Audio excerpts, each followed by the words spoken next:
Go. All right, here we go on a Tuesday. Cody and Gold live out at Chiefs training camp in St. Joe. Practice expected to be about another hour or so, hour and a half at max for a Tuesday edition, a game week edition of practice, I guess, technically. Game week, on Saturday. It is a game week, technically. Think Mahomes going to get out there for a quarter? A series? Yeah, usually it's a series. I don't think a quarter. I don't think a quarter. And just as long as it's not like last year's offense, it shouldn't take a damn quarter for one series. I think it's a one series max, even if they go 3 and out on Saturday. We'll obviously later in the week discuss a preseason game against the Jags. But we are up in St. Joe inside the Comcast Business Tent, powering possibilities. And our training camp coverage is presented by Technology Group Solutions, the official IT provider of your Kansas City Chiefs. It is the nicest day of training camp. A nice crowd here on a Tuesday, too. Nicest day. It is a very nice 69 degrees outside. It's comfortable. Cody went, and so did I. We went up back to the car to go grab a little jacket, a pullover. You know, it gets a little breezy, and so this is not complaining about the weather. It is stunning outside. It's great outside. There was a little bit of crosswind in here, and I just thought, for the next hour or so, that might not be the worst thing to have. So went back up to the car, feeling good. This might be, as we just talked on the show a couple days ago, I have been covering Chiefs training camp. I've been coming to Chiefs training camp for 10 consecutive years. Uh-huh. This might be, absent sun, I guess, which I don't really care about in this moment, the single nicest training camp day I've ever been to. It's not even 70 degrees. It feels great out here. How do you think it's been all day outside. How do you think the players feel? We're going to talk to Drew Tranquill a little bit later on in the 11 o'clock hour today. He's going to join us exclusively on Cody and Gold and 610 Sports Radio after practice. We're also expected to hear from Rashee Rice. It'll be the first time we've heard from Rashee Rice during training camp. And at this point, here we are, August the 6th, still no news on the suspension front. I'm sure one of the questions he gets asked is going to be, do you think you know when you're going to be suspended? Do you think you're going to? Do you know if you're going to? Do you think you should be? My guess is he doesn't know. I don't think, other than maybe the Chiefs having some sort of conversations with the league, even if they publicly have denied it, I do think there's plenty of uncertainty around that. So Rashee Rice is going to speak today, also Steve Spagnuolo. So we'll bring you all of that throughout the next 4 hours and really the next hour and a half or so when practice does, in fact, wrap up. Someone that's probably feeling pretty good today, though, Cody, is one Harrison Butker. He gets a new contract, the highest paid kicker now in NFL history. We were just briefly yesterday on the show discussing Matt Ariza, who spoke, and the punter, and hey, they saved some money by signing him not and paying moving the on highest from paid Tommy, punter in the league. Yeah, moving on from Tommy Townsend. This is another reason why they make that move, because you're not going to have the highest paid punter and the highest paid kicker in the league, and you'll go with the kicker who now is going to make over 4 years, $25.6 million, $17.8 million guaranteed at $6.4 per year. That's the highest paid kicker in the league. And now throughout this dynasty run, you're going to have the best kicker in football. Nobody, you can agree with this, even if you still look at Tucker. Nobody, though, has made bigger kicks, more memorable kicks the last 5+ years than Harrison Butker. No, but he's also, he's been in more games. So, he's been given more opportunities. And this team went to Super Bowls because he made some kicks in an AFC title game as well. I have no problem with this deal whatsoever. It makes all the sense in the world when you consider also, now that we know the dollar amount and put it in perspective, it's not that much money if we're talking about some of these other deals that they might have to get done. No, but it's it's high for kicker standards. I'm not over the moon. Thank God it's only Harrison Butker. They have made other kickers work. Cairo Santos, for instance, has put up really similar numbers to Harrison Butker in the regular season over the last 3 years of each of their contracts, and he cost essentially nickels. But if you've got one of the best kickers in the game at any position, honest to God, this goes to any position. If you can make an argument that they are the best player in the sport at their position, that's who you pay. Chris Jones is the best player at his position in the sport, you pay him. The only guy they haven't done that with over the last, I'd say, 6 or 7 years is Tyreek Hill. That's the only guy I think that they didn't pay who you could make the argument at the time he was either the best or one of the best players at their entire spot. They paid Chris Jones, they paid Travis Kelce, they paid Patrick Mahomes. Anyone else, and I think they'll eventually pay Trent McDuffie, who you can make that argument about right now. For the most part, those bigger contracts, as in we're going to make you the highest paid player at your position, comes with the guys you can make the argument they're the best player in the sport. Otherwise, you hit free agency, and somebody else pays you like the best player, and you're not. That's not the case here with Harrison Butker. He has made a lot of massive kicks for this team. Honestly, I guess he'll though, continue to make them for the next 4 years. I mean, you make the kicks that you have an opportunity to make, and he's done that just about every single time. He's the best kicker in the league, and nobody can argue who's made more memorable or bigger kicks in the NFL. I said over the last 5 years, it's probably more than that if we're being honest. Like Justin Tucker's incredible, but he hasn't made the bigger kicks and the more memorable kicks. And yeah, you want to say it's because the Ravens haven't been in the Super Bowl. Like that's the pressure's on to make those kicks in the Super Bowl. The pressure's on to make a game-winning kick in an AFC title game to move past Cincinnati like he did a couple seasons ago. So I totally think it makes all the sense in the world to get it done. Am I surprised? We're going to talk more about this a little bit later this hour. Am I surprised that he got his deal done before Creed Humphrey? I am, but also it's $4 to $5 million a year. Creed Humphrey's deal is going to be a little bit more money if a deal happens than Harrison Butker's. But this deal is also, to your point about paying the best at the position, this deal is also why, to me, you make the Creed Humphrey deal happen. The same arguments of, hey, well, we just said, can you make an argument that the best player? Yeah, like the same thing applies for Creed Humphrey as well, and so we can talk about that angle. But yeah, Harrison Butker probably feeling pretty good, and to his credit, Cody, to his credit, he negotiated the deal on his own, so he didn't have to give up that, 3%, that 5%. That's also a nice feeling. You negotiate that thing on your own, you don't have to give back any money. Good on him for that. I mean, if you can, every once in a while people go through it. It seems like a lot of work. If I were making that amount of money, and I know you don't want to give up every nickel, because not that long ago, some football player went viral because he shared his check, and it's like, I'm making like 45% of the amount it says I'm making. I'm like, yeah, I know, but also that amount you're making is $6.7 million, so I don't feel all that bad. It's a little bit of like the Rashee thing, like I got to feed my family. Like, you see how much money you make, right? You can definitely still feed your family based on that amount. I think this is just about where the Chiefs have prioritized who they pay. And what we just discussed about the best players available at that time, that is who they have prioritized. I would tell you from a general standpoint, I don't, like just a general rule of thumb. I'll make the exception for this one because of what you said.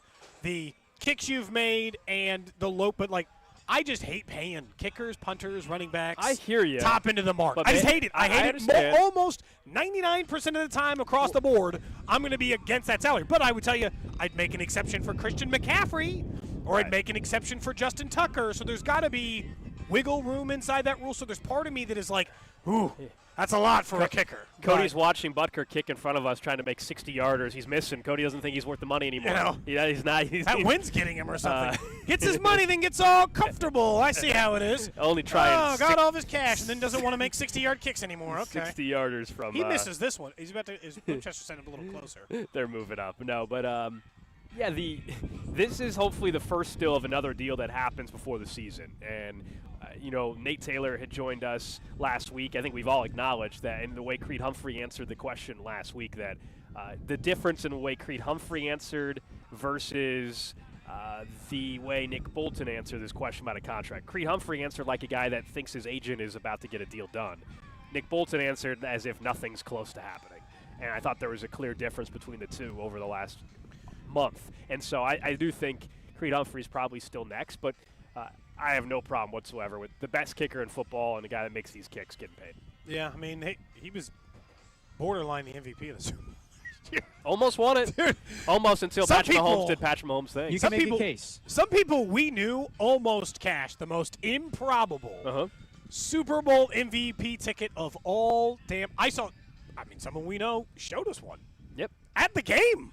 But that scenario is exactly why you don't bet on a kicker to win MVP though. Like at the same time, because 99% of it was perfect and they still didn't get correct. it. That's the argument of why you don't do it. Like I get it for 4 quarters, man. You got teased for 4 quarters. I get it. But it was so close. But that's why you don't bet on the kicker, in a weird because way, all it takes is the quarterback. The game goes to overtime. Once it went to overtime, it was over because Mahomes was always or Brock Purdy was always going to be the MVP at that point. But I would make the argument, because we talked about this when we were looking up different, and this is where betting can be kind of fun.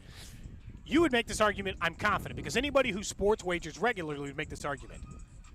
Just because you lost a bet did not make it a bad bet. I didn't say it was a bad bet. Because of the odds that you got on Harrison Butker, it was actually a pretty damn good bet.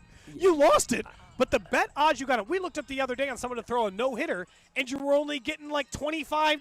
Miserable. Right. Miserable odds for a no-hitter. This is actually, it was a good bet, because if there was going to be a time that a kicker got MVP, it was going to be that damn game. The scenario is set up. Yeah, the scenario was set up, and you're right. Sometimes, you you lose a bet, and the logic behind it was still good. But ultimately, right, the goal of the game is to win money, not prove that you were the smartest guy in the room to make the bet. No, but sometimes right? smart bets are based on, are you getting good odds on what something is likely to happen sometimes? No, if you place enough of those value bets, you do hit those sometimes. No, value is important. I'm guilty of this as well. Sometimes I talk way too much about value. And then ultimately, it's like, hey, the dude's a favorite for a reason. You know what I mean? Like, I'm getting somebody besides Scotty Scheffler. He's the favorite because he wins every. Sometimes, turn. You know what? You don't need to be like, you know what? I'm picking someone that's way down the board. I want to prove how smart I am. No, just the favorite sometimes is the favorite for a reason. Anyway, betting on the quarterback to win the MVP of the Super Bowl is a pretty safe bet. What else have you noticed at camp? People are asking about Creed Humphrey now and how his snapping has been going on the text line. Perfect. Yeah, the snapping. He's fixed it. The snapping truly hasn't been an issue during practice that we can notice. We're going to find out in a game here on Saturday against Jacksonville. And when it comes to the contract, we've said it over and over. If they were really worried about snapping, then the contract stuff would be a whole different conversation. They're not worried about the snapping from Creed Humphrey. Today I've seen one deep pass to Kadarius Toney, in which he came up a little bit gingerly. Yep. And I've seen 2 deep pass attempts at least to Hollywood Brown today. Looks like an 1,100-yard receiver to me. Yeah, I'm sure you do. Take Tuesday from Alex. He says Hollywood's going to have 1,100 yards. Is that video out yet? I don't know. It'll be out later on 610. Sports KC on Twitter. Not sure. It could be out, though. But they've taken, again, the deep pass. They are so – I'm a little – there's part of you with the deep pass that it's the line from Mean Girls where you're like, quit trying to make fetch happen. Like, this better work. You have spent an improbable amount of the limited time you get in a training camp on throwing the ball 55 yards down the field. It better damn work, or you've wasted a tremendous amount of your practice time. But I think we've seen enough from Andy Reid. There's a reason why this is they truly believe this is going to be either a huge focus of the offense, or they feel comfortable about everything else. They're not throwing deep every single time, but this is clearly going to be part of this offense this year. They recognize how badly they needed it after last season. I know they won the Super Bowl. We all watched the regular season. We've heard from Mahomes say that it wasn't fun during the regular season, which is definitely first world problems. You say that to a Chicago Bears fan or somebody, and they're like, "Oh, give me a break. What do you mean it wasn't fun? You won the Super Bowl." But that's the regular season wasn't fun. That's what's great about Mahomes and this team, and why you're not worried about complacency or anything like that, trying to three-peat, because they know the regular season was not what they wanted it to be, and the deep passing game can make it a lot more fun for everybody, not just for fans, but for those guys in the huddle as well. And, it's been worthy mainly throughout camp. And today, you're right, it's been a little more focused on Hollywood Brown with some deep passing opportunities. Some other observations we'll point out, though. Chris Jones down on the practice field but not practicing. Yesterday, Andy mentioned a little stinger in the shoulder. I'm guessing it's the same thing. I'm guessing the same thing. Derek Nottie, back at practice, clearly off the PUP list, was in pads. He did go to the tent for a little bit. He took off his pads. I don't know if they were and then he put them back on, so maybe they were just adjusting something. Yeah. Jalen Watson is out of the yellow, out of the gold jersey. Yeah, they can hit him. He can hit. He can hit.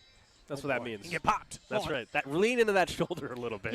If you've ever been hurt in any capacity, and most of us have played at least some sport somewhere along the way, that first, like when I tore my knees, like when I've gotten ligament tears, that first, like, I'm going to run or I'm going to get hit or I'm going to feel, it is a very scary moment a lot of times where you have an off-season surgery and you got to get hit for the first time. I'm sure for Pacheco, who didn't get hit at all during preseason at all last year, all of a sudden you got to deal with it. At 6'10" day at the K, the hot dog derby, you've got to overcome your fears of losing last year. When you race, you got to go back to the scene of the crime. When the hot dog derby wasn't a good experience for you, I get it. He hasn't told us yet whether or not at 6'10" day at the K, what everyone's responsibilities are. Send an email out. Our boss, a little behind the scenes, our boss sent out an email and he said, "Hey, here are the things we normally do." I didn't respond to the email. Throw out the first pitch, hot dog derby. Here are the things that are usually available. I sent an email back, and this is what I said. You did respond. I did respond. I said, I am willing to do whatever this station needs. I said, I will dress up like the Sasquatch for Vinny, if that's what it takes. You want me to throw out the first pitch? I'll throw out the first pitch. You want me to catch it? I'll catch it. I said, I did promise the audience that I will race in a hot dog derby every day till the day I die until I win one. So I have offered to do that as well. Okay. I do not know what I will be selected for. That has not been made clear to me. But it is clear that there will be jobs available it is August 19th. We'll all be out at the K for our station's night at the K. So, you get a chance to see it then. So you emailed. Did anybody else email back? Drew, did you email back? I did email back. What did you request? I was like, I'll be honest. I do not want to run in the hot dog derby again after I got choked down by the suit. Well, So I didn't. was like, Who's left? Mac, I guess. I don't want to race against someone who's 25. I think the Derby, if you insist on being in it, still fine. Otherwise, it should be Mac. Rob hasn't done it, I don't think. So Mac, Rob, and C-Dot? C-Dot ever been in the hot dog derby? he's done it before. I didn't email back spec actually, but there's a huge height advantage. I think he Rob's knows. gonna have a massive advantage. I think he Yes. knows if he's listened to the segments we've had about this before. That I have no interest in doing the hot dog derby again at 6:10 day at the K. I have no interest because I've won. I'm going out on top. I went out on top of the Spud race at a minor league game in Boise. I was a potato, and I was ketchup. I don't need to do it anymore. So really just if you throw out the first pitch, I'm assuming that means I'm catching the first pitch. Could be. Don't know. I They don't haven't. I was surprised you didn't offer to throw out the first pitch. What a cool thing Yeah. to get to do in a baseball game. You know, I- a major league baseball game. You could I toss think- out the first pitch. You don't want that. I think as much as part of life is overcoming issues and fears, it's also recognizing what you shouldn't be doing. And you're so saying I don't too need risky. I don't need to throw out the first pitch Based on again. the last video of your first pitch, too risky. I've thrown a first pitch before. I don't need to do it again. Just like I don't need to do the hot dog derby again. That was for winning. This one's for different reasons. They're not the same. Yeah. I'll never forgive myself because I swear, Drew, I should be able to win the hot dog derby, but I'm not good at Yes. racing in the costume. The first hot dog derby we ever raced, I raced our producer, former producer Nick Oh, Short, yeah. in the parking lot and beat him. I beat him in a sprint. And then his foot I flared was up. faster than him, and then my foot got in trouble, and then I got remember Gout. I got on that one. I just ran slower. Nick had a good lead, and I tried to close the gap, and I didn't make it up at the end. And then in the second race, I genuinely got worried I was going to run into the dugout. yeah, that was one that was Slowed last up. year when you were So talking we'll about see. that. I know Slow you down. want to sing at the K too, so maybe they'll let you do that. I'll do anything they want. They want me to do the national anthem. They want me to be the Sasquatch. They want me to do first pitch. They want me to do the hot dog derby. They want me to do the That's coming which up later this baseball month. is the cup under on the jumbotron. I don't care. Whatever they need me for that day, I'm a company man. Yeah, you the, know, the I'll do race whatever they Bobby need. thing would be funny because I have a feeling they can crank up that animation and make Bobby go even faster and really embarrass you. So we'll see. We'll be out at 8:19, by the way, for those That's- asking. for The 19th. 6:10 day at the K. Yeah. Okay, gotcha. All right. So I guess a week from yesterday? No, 2 weeks. 2 weeks from yesterday. Yeah. 2 weeks from Thinking of the K and thinking of the Royals, last night at the K did not go as planned, to say the least. Royals lose to the Boston Red Sox. We know that. So they got 2 left in this series against Boston to try to salvage it. Last night, I think we found out for a guy that has pitched so well all year, like Brady Singer's been great. He's really been has. terrific. But in 2 outings against Boston, They have his ass. it's been a struggle. They got his number. Whether you want to say it's his kryptonite or whatever, they have his number. And he's, that lefty lineup has been giving him some fits a little bit. And I still think he battled and gave them a I do chance too. to win. And then I thought it was a fight, but he fought. then you had, the bullpen come in yet again. And this time it was another name, by the way, that people have thrown out over the last month. It was that just should another. close. It was their turn to be bad. on on El Serpa. Serpa. And last night he was awful. And that we could say about a lot of guys at times. He had, and this is I swear to God, every time we have a conversation, then we'll talk about Singer for a little bit because I think maybe that's the biggest story out of the game. But he has, every single game we have the same conversation, which is I can give you a stat about how much better they were up until the moment that you remember them being awful.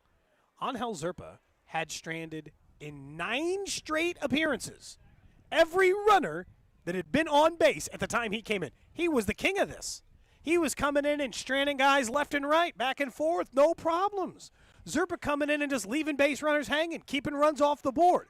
Came in last night, and it was the opposite. It's a reminder. He let both guys score, then let 17,000 more score the following inning. So it was just a bad outing. And I don't let bad outings bury things sometimes. No, but you're right. What's interesting, last Saturday, when MacArthur and when Harvey and Bubic, gave up runs and blew the save, there were a lot of people after the game, Cody, that said, they should have gone to who? Angel Serpa. So anything can happen in any given. There is no sure thing in the bullpen. By the way, not many teams have that. The Royals, unfortunately, don't have one guy right now that you can feel really good about. I know we all like what we're seeing from Urseg. It's such a small sample size, and we have to see more to get to a point where anybody's going to just feel great. I know right now he's the name. Like, if you were to pull every single Royals fan, he's the name right now everybody thinks should be and they trust the most, but it's still a very small sample size. But at times it was Sam Long that people wanted. At times it's been Serpa. At times it was Hunter Harvey. At times it was Will Smith. There's people talking about wanting guys that they already said to move on from in April that they want back. Let's talk about Will Smith tomorrow, because I pulled up some numbers on him, and they're pretty good. He's been a lot better. Like, we're back in this cycle, and that's what happens when you don't have consistency in your bullpen, that you're searching for answers. Yeah, I think that this is – bullpens are inconsistent, naturally. I'll just tell you right now, I'll go to every damn bullpen in the league if you want to show the inconsistencies. There's a reason why they are relievers. There aren't – I mean, Gold, there are like 6 relievers, 7 relievers on every team. Do you really think that there are 240 good relievers in baseball? There aren't that many good pitchers, great pitchers, consistent pitchers.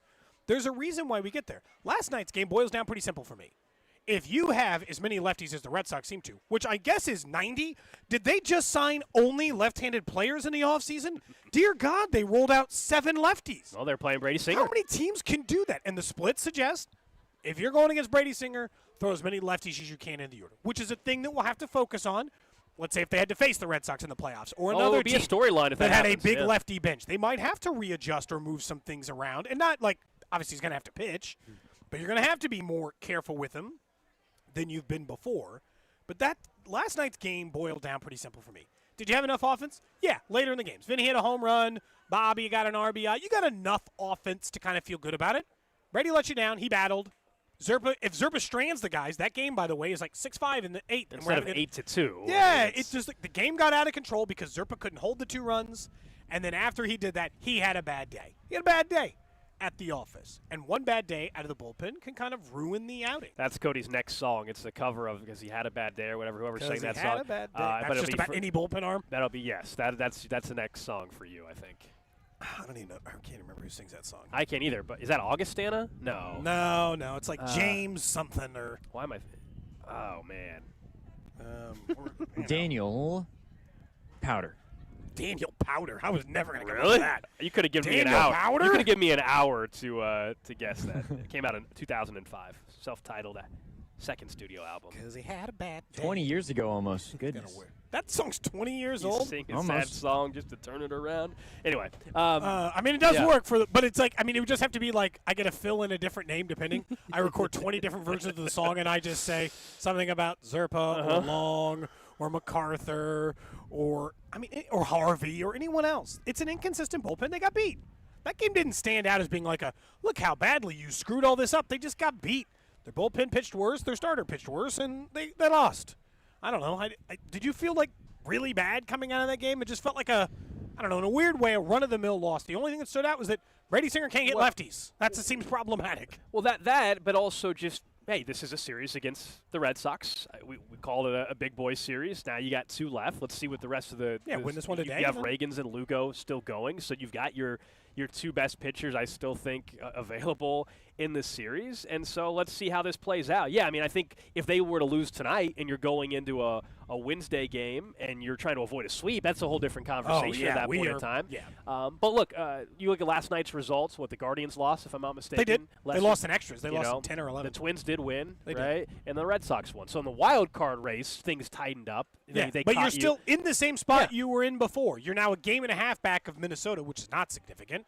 And you're actually technically the same distance as you were yesterday to the Guardians. So you haven't hurt yourself in that positioning, really. It's one game. I think you said on Twitter the other day, and I think this is always something that's hard to remember as a sports fan, is you're like, I, for one, thought the Royals would win every game the rest of the year. That's just not how it's going to go. The key is you definitely can't get swept. I don't think you should lose a series in which Singer, Reagans, and Lugo pitch. Agreed. So I think you should still win this series, even though you've lost the first game. It's a whole change. That's a series win, in my opinion, every time. Mindset changes so quickly, though. They win tonight they win tonight, and then we're talking about winning the series on Wednesday. I mean, it's such a quick switch, and that's the beautiful thing about baseball. Like, last night sucks, just like last Saturday night sucked, and then Sunday, all of a sudden, MJ hits a home run, and we're feeling so much different. I mean, it can change in a second. The Royals could go out there and score 7 runs and win 7-1 tonight. I mean, anything can happen. They definitely need to have a much better performance from their starter tonight. Even though, as you said, I agree, Brady Singer, to me, battled enough to where he still gave you a shot before the bullpen unfortunately couldn't withstand things, and it blew up on them, right? It completely blew in their face at that point in time. All right, coming up next, though, we continue broadcasting live from Chiefs training camp. We are inside the Comcast business tent, powering possibilities. Let's talk more about the next deals to come. Butker just got his who's next, and does this actually mean anything for who could get that deal? We'll do that next on Cody and Gold. Cody and Gold, brought to you by Heartland Men's Health, the leader in men's sexual health. Thousands of men have been successfully treated for low T, ED, and more, all with discretion and compassion. Make your appointment at heartlandmenshealth.com. There is a back-to-back Super Bowl champion, and it is the Kansas City Chiefs. On your official broadcast partner of the Chiefs, 610 Sports Radio. High five! Up top! Dave's company just got the first ever 5-year price lock guarantee from Comcast Business. Yeah. It's 5 years of gig speed internet, advanced security, and a great rate that won't change. All from the company with 99.9% network reliability. Heck yeah! He hasn't given this many high fives since Deborah brought in her famous banana bread. Yes! The Comcast Business 5-year price lock guarantee. Ends 8/21/24. Guaranteed rate applies to monthly service charge for new customers on qualifying internet bundle, excluding taxes and fees. Other restrictions apply. It's back to school time and fall is right around the corner. That means you're going to want to look and feel your best when you're getting ready to do all of those fall activities. In fact, for the first time in years, I feel great, and I'm happy to say that I look and feel wonderful because of the folks over at Supplement Superstores. But it wasn't like that a year ago. I was sluggish. My workouts weren't great, and I was carrying around extra weight. I'm thinking to myself, I got to lose some weight. So I stopped by Supplement Superstores and told them I wanted to lose about 10 to 15 pounds. They said, no problem. We can handle that.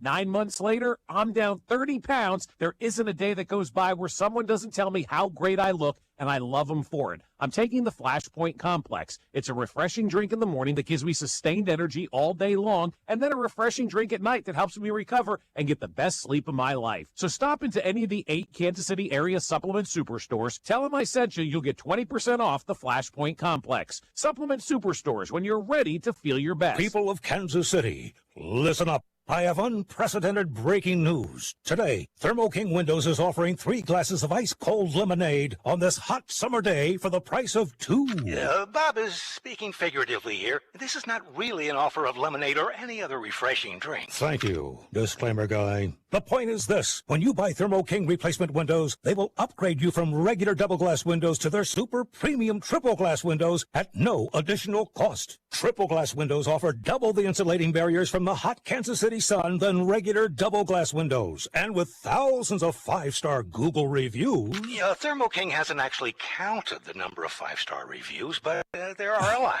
Again, thank you, disclaimer guy. With more 5-star reviews than we've had time to count, Thermo King Windows will make your replacement window process easy and hassle-free. For your free window consultation and estimate, call 888-KING-WIN or go to thermokingwindows.com. All right, when it comes to getting life insurance for your family, a lot of excuses can get in the way. But ask yourself this. If something were to happen to me, who would pay the mortgage, the kids' education, and the other bills? Then forget the excuses and check out Ethos Life, the online, easy way to get life insurance in 10 minutes. Ethos has rates that you can afford, like a $500,000 policy for a 40-year-old male starting at $1 a day or $30 a month with a few health questions and no medical exam. Get your free quote right now at checkethos.com. That's checkethos.com. Not available in all states. Rates do vary. Did you know your skin is the largest organ of your body? Huh? That's why you should shower with Old Spice Super Hydration Body Wash instead of plain old bar soap.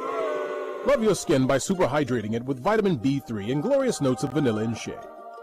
Did you know that my super hydrated skin is the second largest organ of my body?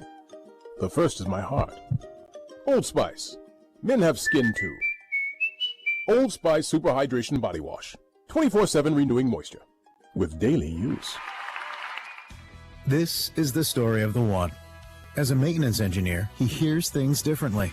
To the untrained ear, everything on his shop floor might sound fine, but he can hear gears grinding or a belt slipping.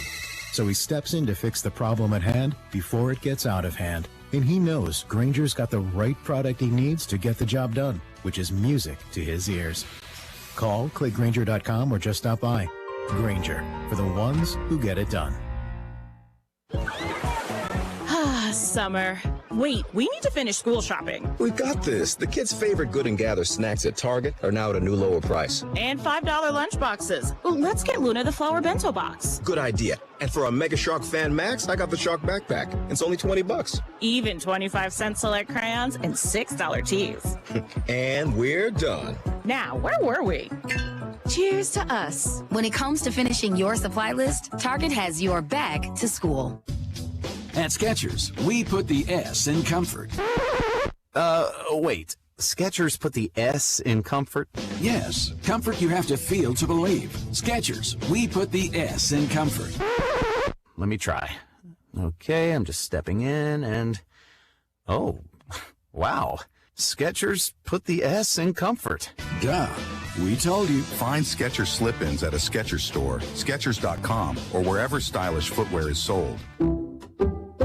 Some people just know the best rate for you is a rate based on you with Allstate. Not a rate based on Terry who keeps and makes the car behind them. Oh no, they're about to. Save with DriveWise and the Allstate app and only pay a rate based on you.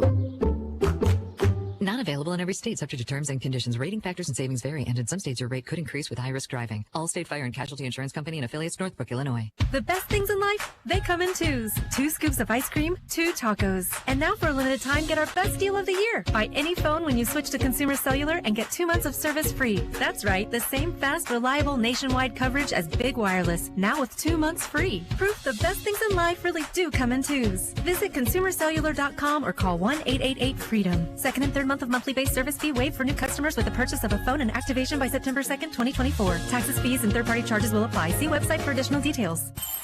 It's the dog days of summer. Baseball is in full swing. And unfortunately, so is your work schedule. Stay connected to your local team, even while you're working hard, with your favorite station on Odyssey.com.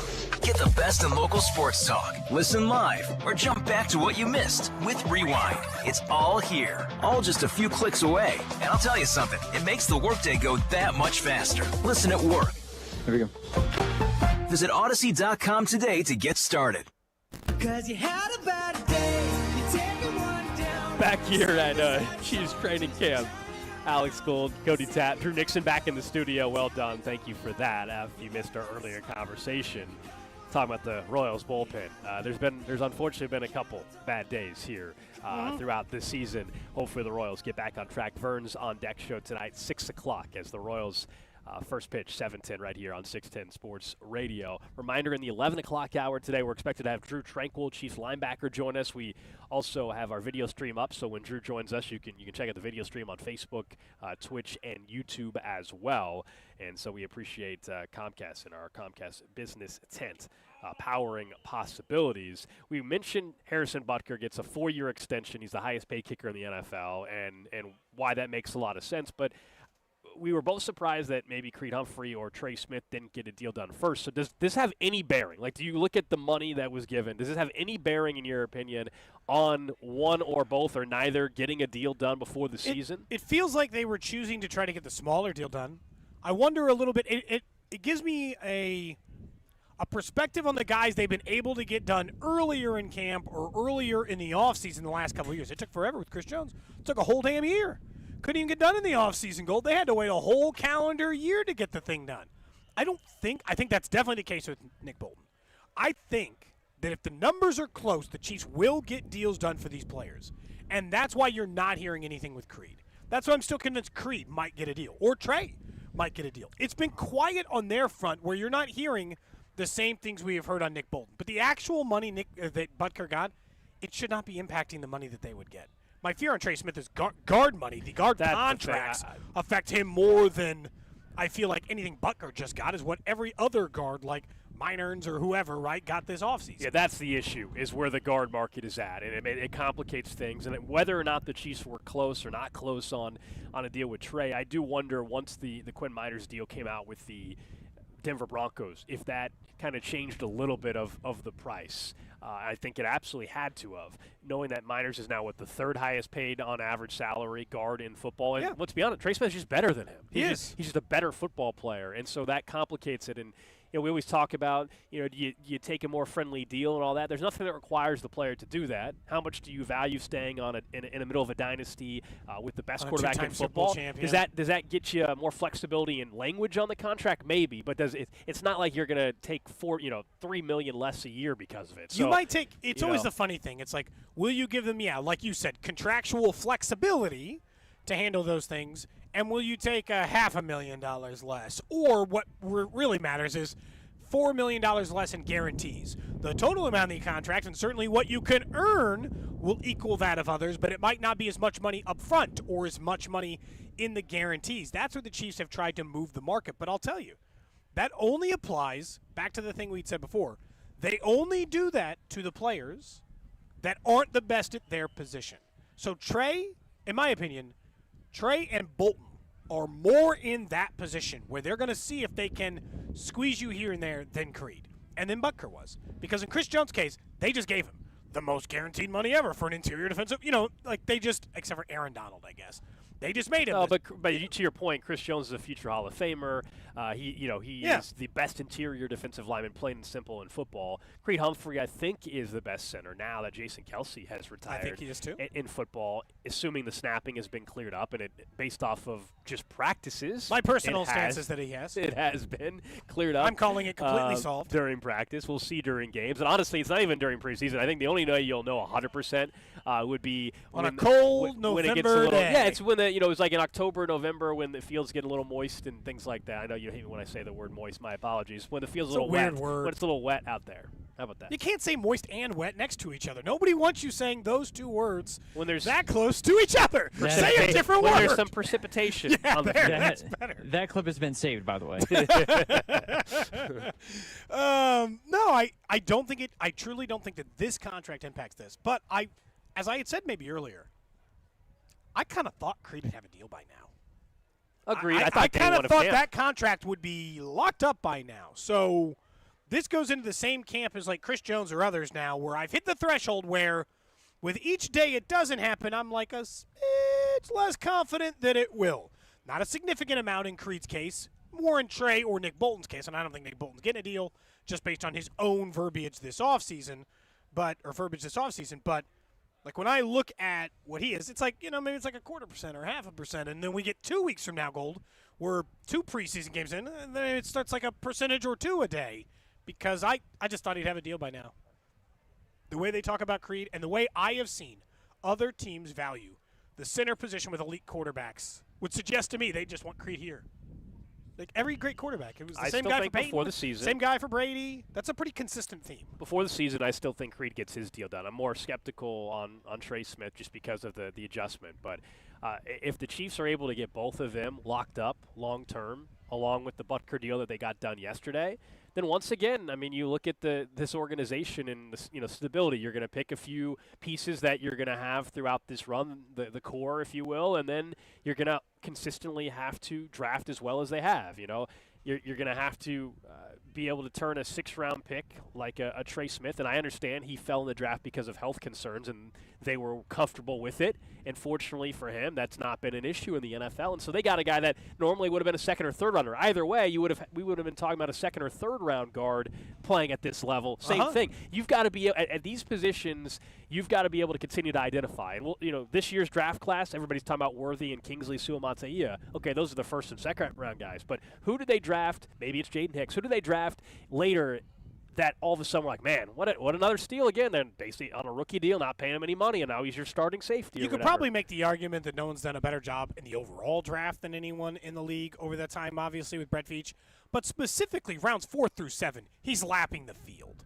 That's where he's just kicking everyone's ass. He's not just doing a better job. He's doing a way better job than anyone else in the league. And I know that other people have found steals, like Amon-Ra St. Brown was a 4th-round pick, and other teams, and Brock Purdy, was a 7th-round pick. So it's not like you can't find the talent there. But the Chiefs have found starting corners, starting running backs, starting guards, they have found any position, starting corners, any position they could possibly need in those 4th through 7th rounds. So, yeah, there'll still be more of that. But, I'm more and more about Trey's deal than the other way around. Again, Drew Tranquill going to join us from Chiefs training camp after practice today, which is expected to wrap up in the 11 o'clock hour. Based on the schedule for the week, harder practice today, lighter practice tomorrow. That's the expectation. Then they're off on Thursday and Friday as they eventually will start to travel for the first time of the year down to Jacksonville for the first preseason take on the Jags. First preseason game of 2024, man. I'm excited. A lot of football. From this point on, man. Football. This point on, basically after this weekend, we pretty much have football. Not pretty much. We have football every week after this weekend. Like Hall of Fame game doesn't count because it hasn't made 4 quarters in like a decade. It was just some like comedy of errors that happens to that. We didn't need 4 quarters of that. No, we didn't need 4 quarters of that anyway. What do you mean?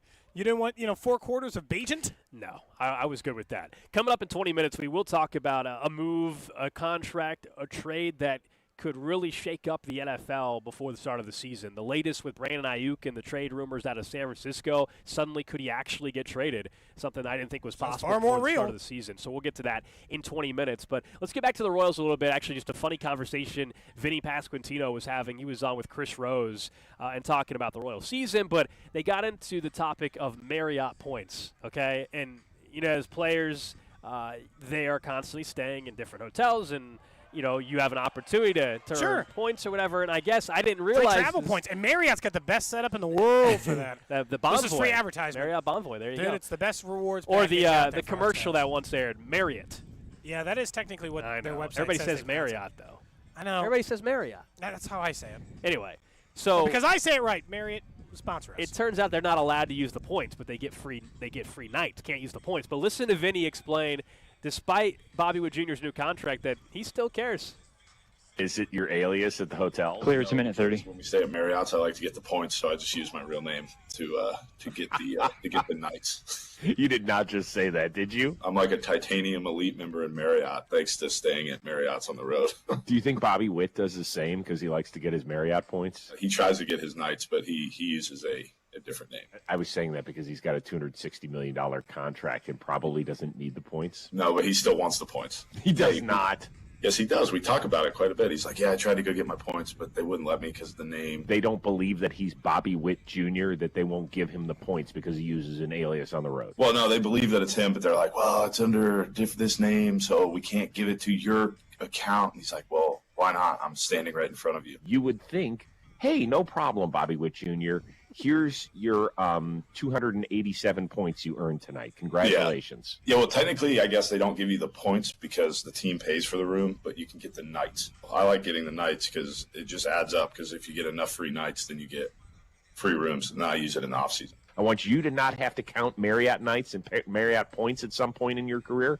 I'm always going to be counting Marriott points. That don't matter. I've got my favorite restaurant in Kansas City that I go to for lunch, Potbelly. I mean, I'm grinding points right now on Potbelly, getting free sandwiches left and right. So if you get a 9-figure contract one day, you are still going to be the Potbelly card carrier. Yeah, 1,000%. So that was Vinny with Chris Rose yesterday. I respect it. He's using his real name because he wants the free nights. He's like, look, I mean, who among us? Eventually, he's probably going to get a nice contract. Hopefully, it's in Kansas City. And at that point in time, he claims he's still going to be going after those free nights. Look, we've talked about this before with celebrities or whatever. Just because you're making millions of dollars eventually or whatever, nobody hates free. Nobody hates free things. It doesn't matter. In fact, I would argue the richer you become, the less you end up paying for. People want to give you free stuff. The more free things you like. There's been athletes who have asked us for tickets to things. Like, us?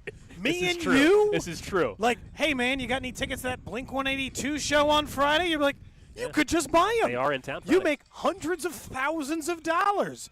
Everybody this is a universal thing. Everybody likes free stuff. Bobby wants the free nights. But he's got to not use the alias. How about that? Also, so he's already at the what point. Alias? What? Yeah. What's do you alias? think he goes with like a Ninja Turtle? Is it a famous painter? No, I think it's a real name. It's just a. You think it's just a real fake name? Yes. It's like if I went by Bancroft, whatever, and then checked in. I don't think he's going by Tom Cruise. Well, that was always the thing with like other celebrities. They'd say they didn't go by Tom Cruise, but they'd give they'd be like a Renaissance painter, or they'd be like like an old NASCAR drivers from the 70s or something. They just choose random names. He's he's a superstar. But were you surprised to hear that we've always heard the story of players using an alias when they check into hotels for obvious reasons. But Vinny doesn't clearly. Yeah. But are you surprised Bobby's already doing that? I will say A little bit. I was. A little bit. He's young enough in his career. I'm surprised that. A little bit. I'm surprised. He is also the best player in baseball now. So I get it. Maybe times they are a changing, but a little bit. I'm Get surprised those free he does nights, that. and they won't give him the free nights. And as Chris Rose said, like, you're making $260. Nobody's going to feel too bad. Can't he just have one static fake name and you know that in the sub it's Bobby Witt Jr.? I don't see why that would be a big What deal. status did Vinny say? He is Titanium, platinum, elite, I don't know, diamond, gold club at Marriott. That's impressive. Someone says they think Witt's using Josh Vernier. That's the name. That would be hilarious. That's awesome. That would be amazing. His alias and Vern, try to get those points while you can, man. If he's using your name, maybe you can cash in. You can cash in those. That would be the most amazing thing of all time. He is Titanium Elite. That's second from the top. Unfortunately for Vinny, he's not made it to the top. How is he not made it at the top? He's Titanium Elite is people who stay up to 75 nights per year. Well, that would make sense. They're gone on the road for 80. 75% more bonus points. Enhanced room upgrade, so you can get the nicer room a lot of times. He gets a welcome gift of his choice. All right, next time we talk to Vinny, we got to find out about. Look at all these. Next time we talk to Vinny, we got to ask about the welcome gift, and we got to ask him about this. Lounge access, free Wi-Fi. He doesn't get points, he said, right? He gets nights. They don't give him the points. He only gets the nights. Yeah. But how many nights is that? That's quite a bit. Upgrades, He wants the nights because when you have the nights, these are all the benefits you get just for having stayed that many nights. Right. The points might get you free hotel stays. He might still have to pay for his hotel, but when he's at the hotel, he gets like free tours and activities sometimes, or all kinds of stuff in the cities he's staying in. It's a nice little setup for him and the wife. Definitely don't travel enough to really make it worthwhile for me. 75 nights a year. Well, to have any status like that on a hotel, we don't travel enough. No, I just know you and I have worked with enough people who have been beat people both on the Royals and on the Chiefs. Yeah. Every single person who ever travels a lot will tell you they got the best reward system. So in your case, if you were traveling, you'd be paying for it and then just getting reimbursed. So it'd be a little bit different scenario. You would be getting those points. You'd be earning some free nights. True. But in Vinny's case, I don't travel enough. He just gets the benefits of being a platinum tier member. I get my Southwest points. That's about all I get. Yeah, me too. That's it. And now that might have to change. They're changing the whole setup. No, the points are the same. You just got to. Everything's all different now. Now I got to decide if my allegiances are changing. As long as the bags fly free, I'm fine. I don't mind the assigned seats. That's okay. Yes, they're obviously going to charge for the exit row now. Before you just got lucky, you got the exit row. I get it. That part sucks. That was nice. Someone says they're a Titanium member on Bonvoy as well. Very nice. To get Ambassador, it's not just nice, but also Spin, which he couldn't get because he doesn't pay for them. I think that's what he was talking about. Oh, so Ambassadors, you got to put a little check out there? You got to give them a little bit. That's tough. Well, it's how much you spend. So if you eat at a restaurant, if you at the hotel, things like that. What does Ambassador Elite get you? You got to stay up to 100 nights a year. Yeah, plus $23,000 of qualifying spend per year. Holy cow! Yeah, you better be going to the spa at those Marriotts. You better be having steak dinners at those Marriotts. But literally, this is just like we'll do literally anything for you. It says you have dedicated ambassador available to assist you anytime, anywhere is what it says. If you're at that level. We're never going to find out until Bobby Witt retires. We're never going to find out what the alias is because obviously the whole point is for us not to know. So that's one of those where many years from now that'll be something that we'll find out. Yeah. Way down the road. Yeah. What is it? Well, it might change it per year. I would. If I'm not getting the nights anyway. We'll ask him if he's changing the name up every year or every trip. Mix. Just have fun with it. You know. I would change it to all kinds of pseudonyms. I'm confused how this sounds stupid, but if we're going to Vegas, if I gave them a different name to check in, but once I show them my credit card and license, they'd be like, "Well, that's not the same name." Wouldn't that be a problem? It probably is a problem for you. It is probably not a problem for Bobby Witt Jr. Fair enough. Fair enough. Fair enough. It probably would be an issue for you.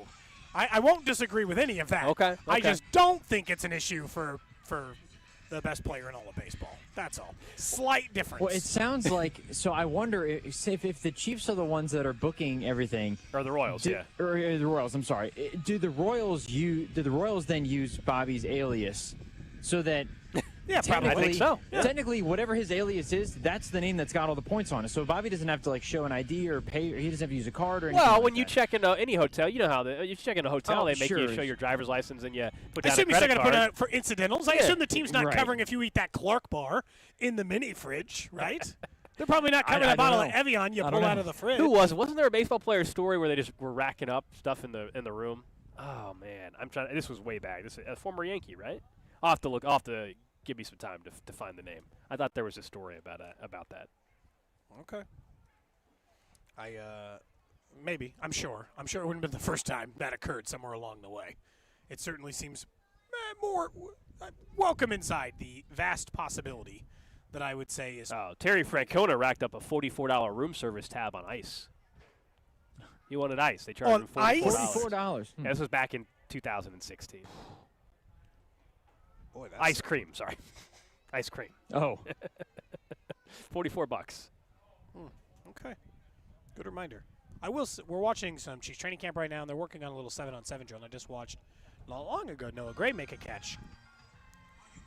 Should we be talking about contract year undefeated for Noah Gray?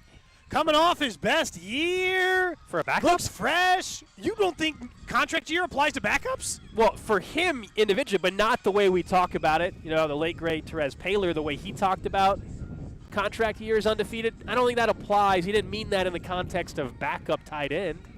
I think it applies across the board. I think it's a universal fact. It's a universal truth. And he's a backup, but he'll get regular playing time. Noah Gray will be on the field a pretty consistent amount.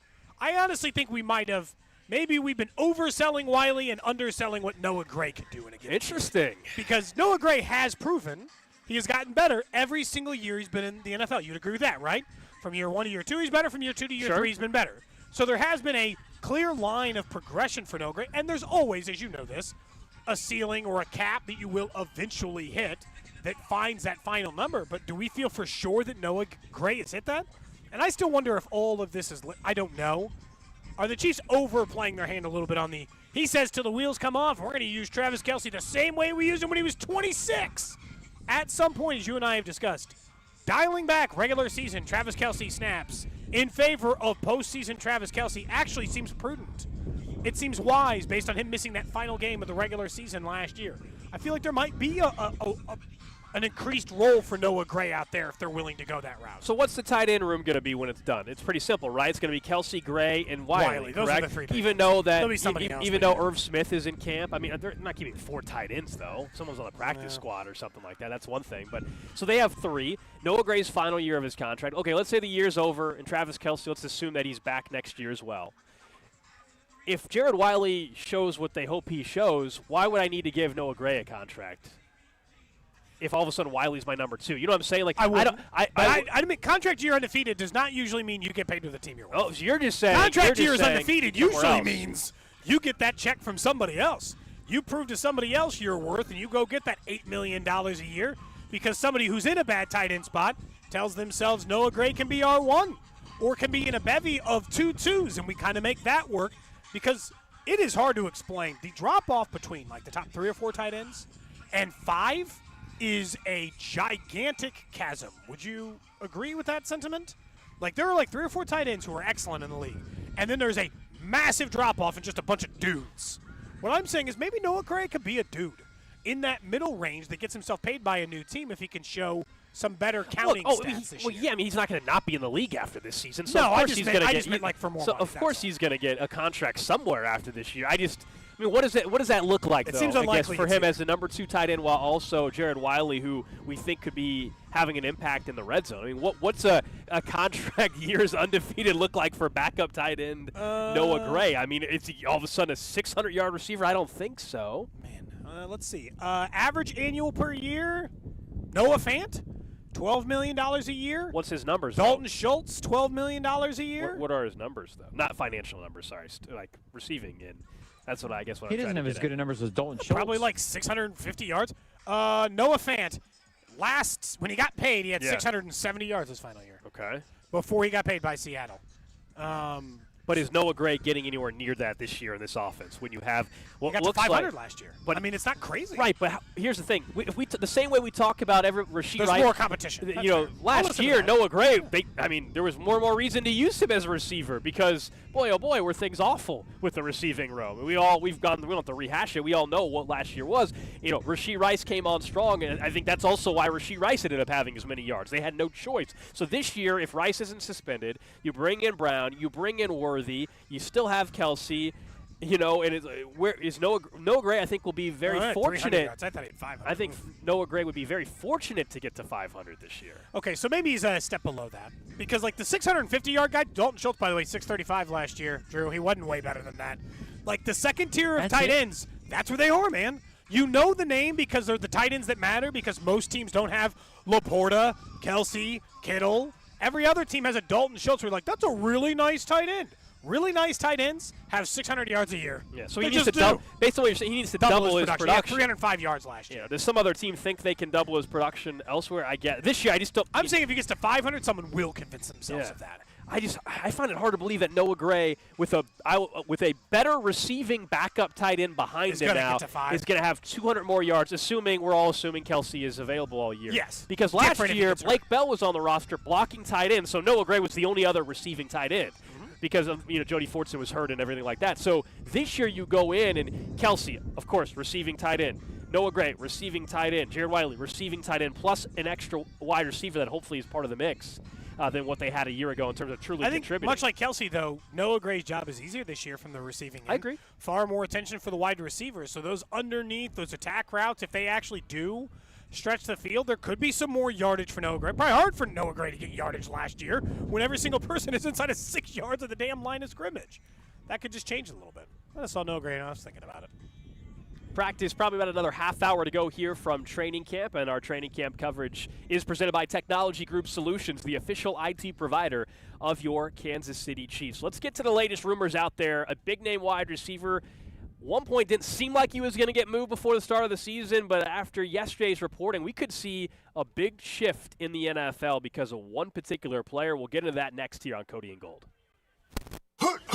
Clear. Hey, it's Vinny Pasquantino. Don't forget to follow Cody and Gold on the Odyssey app so you can listen on demand to my terrific football takes throughout the year right here on 610 Sports Radio. Brought to you by Heartland Men's Health, the leader in men's sexual health. Thousands of men have been successfully treated for low T, ED, and more, all with discretion and compassion. Make your appointment at heartlandmenshealth.com. There's Mike Kehoe's campaign bus that's owned by a Chinese lobbyist. Swampy Kehoe is hitching a ride after voting 4 times to sell Missouri farmland to China. Luckily, Trump-endorsed conservative Jay Ashcroft is tough on China. He led the charge to stop China from buying our farms. Call and thank Ashcroft for being China's worst enemy. 573-751-4936. Paid for by Stand for US PAC, not authorized by any candidate or candidates committee. StandForUS.com. Hey, it's Bob Fesco. 13 years ago, my friend Matt Moore opened Martin City Brewing Company on Main Street in Martin City. Now, more than a decade later, they have 5 pizza and taproom locations around the metro and that original pub still in Martin City. The folks at Martin City Brewing Company brew up over a dozen beers, serve over 20 specialty pizzas, and have a VIP beer club that keeps you up to date on beer releases and specials. For date night, family night, game night, or any night, folks young and old love Martin City Brewing Company. He went to doctor after doctor looking for relief and always walked away discouraged. Surgery and drugs hadn't worked before, so why would he try them again? That's when Carmen made an appointment at QC Kinetics. I'll tell you one thing. I got a spring in my step. The bounce is back in my step. My quality of life improving exponentially since I've been going to QC Kinetics. QC Kinetics has treated over 35,000 patients like Carmen, using their own healing components, concentrating them into damaged knees, hips, shoulders, and backs. No surgery, no drugs. The pain's gone, quality of life so much better, and mentally I'm in such a better place because I know that I'm not going to wake up to the same old struggles that I have been dealing with every single day. 10 months ago, no joke, I was a prime candidate for a knee replacement. Today, I'm not because of the treatment I'm receiving at QC Kinetics. Carmen finally got relief, and it was easy, starting with a free consultation at QC Kinetics. Call QC Kinetics, 816-412-6299. That's 816-412-6299. 816-412-6299. We all hear the radio ads about the IRS. They tell you to be afraid, to be scared, and they try to frighten you into calling. I'm not here to do that. Tax Relief Advocates is different. TRA is here to tell you that if you owe money to the IRS, whether it's $5,000, $50,000, or $500,000, we have a solution. It doesn't matter if you're sitting in your car, at work, or with your kids. No matter where you are, call now. 800-575-6812. Don't lose hope. TRA can eliminate or reduce what you owe to the IRS. Generous programs are now available that can give you a fresh start. Our passion is taxes and helping individuals fix their IRS problems. We have over 1,000 5-star reviews on Google and an A+ with the Better Business Bureau. You don't need to be afraid of the IRS any longer. End your tax nightmare today by visiting us online at TRA.com or call 800-575-6812. That's 800-575-6812. Tax Relief Advocates. Real solutions for real people. It's Carrington Harrison from The Drive here, and let me tell you about my friends over at Window World. 816-799-0820. It is hot in the Kansas City Metro. We are in the middle of the summer. And what I want to do is I want to help your home be more energy efficient and keeping the hot air out. In just over 20 years of business, Window World has improved the look and thermal efficiency of over 54,000 homes right here in Kansas City. And right now, they're offering an incredible deal. They're giving you 36 months same as cash financing with approved credit. 36 months same as cash financing with approved credit. What I love most is, aside from major holidays, they have somebody there answering your questions 7 days a week. So if you got a question right now, pick up the phone and call my friends over at Window World, get a free home estimate, and they can show you how they are simply the best for less. They're the official window managed by the Kansas City Chiefs, and they have had the same team in place for 20 years, and that team wants to help you. 816-799-0820, Window World. Meet Cheryl. Hey. She's on vacation and lost in the moment. Unfortunately, so is her Chase debit card. It's gotta be somewhere. Maybe she lost it at salsa night. These skirts should have pockets. Or maybe she lost it at Pilates. 3 and 2 and... But she's not worried. With the Chase mobile app, she can lock her card till it turns up. Tools that help protect. One bank that puts you in control. Visit chase.com/checking. Chase, make more of what's yours. Chase mobile app is available for select mobile devices. Message and data rates may apply. JP Morgan Chase Bank and a member FDIC. The light is fading, your hands are sore, and the last tool's been put away. Now's the time to feel the satisfaction that comes with a job well done. But when you get your tools from Harbor Freight, something about the job feels a little different. Your wallet. Because we believe that everyone deserves hardworking tools at hardworking prices. And that's what we have here. So, whatever you do, do it for less at Harbor Freight. It's Wrangler season out there. Warmer days, cooler nights. Open roads, endless horizons. And you need to be ready in jeans made for the unpredictable. Wrangler, for the ride of life. Shop our newest styles today at Wrangler.com. This is the story of the one. As a maintenance engineer, he hears things differently. To the untrained ear, everything on his shop floor might sound fine, but he can hear gears grinding or a belt slipping. So he steps in to fix the problem at hand before it gets out of hand. And he knows Grainger's got the right product he needs to get the job done, which is music to his ears. Call, click Grainger.com, or just stop by. Grainger, for the ones who get it done. Keep it twisted all year long with Twisted Tea Hard Iced Tea. Twisted Tea is real iced tea that packs a punch with 5% alcohol. Tastes great at the beach, the mountains, or even in your backyard. Look for the bright yellow Twisted Tea cans. Twisted Tea Brewing Company, Cincinnati, Ohio. Please drink responsibly. You're listening to 610 Sports Radio from the Mission Plumbing, Heating, and Cooling Studios. The all-new 249 Miles of Football podcast, hosted by Drew Nixon, with new episodes released every Wednesday, is available now on the Odyssey app or wherever you get your podcasts. 610 Sports Radio, KCSP Kansas City, WDAF HD2 Liberty, and Odyssey Sports Station. 11 o'clock hour, Cody and Gold up here in St. Joe at Chiefs Training Camp. Our training camp coverage presented by Technology Group Solutions, the official IT provider of your Kansas City Chiefs. We're expected to have Drew Tranquill of the Chiefs join us after practice today, probably within the next half hour or so, give or take. Also get to hear from Rashee Rice. It'll be the first time he speaks since training camp has begun. Still no word on his suspension, but we'll get a chance to hear from him and Steve Spagnuolo all coming your way in this hour and into the noon hour, as this is one of two practices they have before they head down to Jacksonville for preseason game number 1. But the big story in the NFL right now is the future of Brandon Aiyuk, which could have a trickle-down effect, to say the least. Big ripple, yeah. Yeah, a trickle-down effect because of what could be involved, who could be involved in the trade, and then obviously just where you're at if you're the San Francisco 49ers. So for those that don't know, Brandon Aiyuk, he wants a new contract, okay? He wants a new contract. He's been, statistically, one of the better wide receivers in football.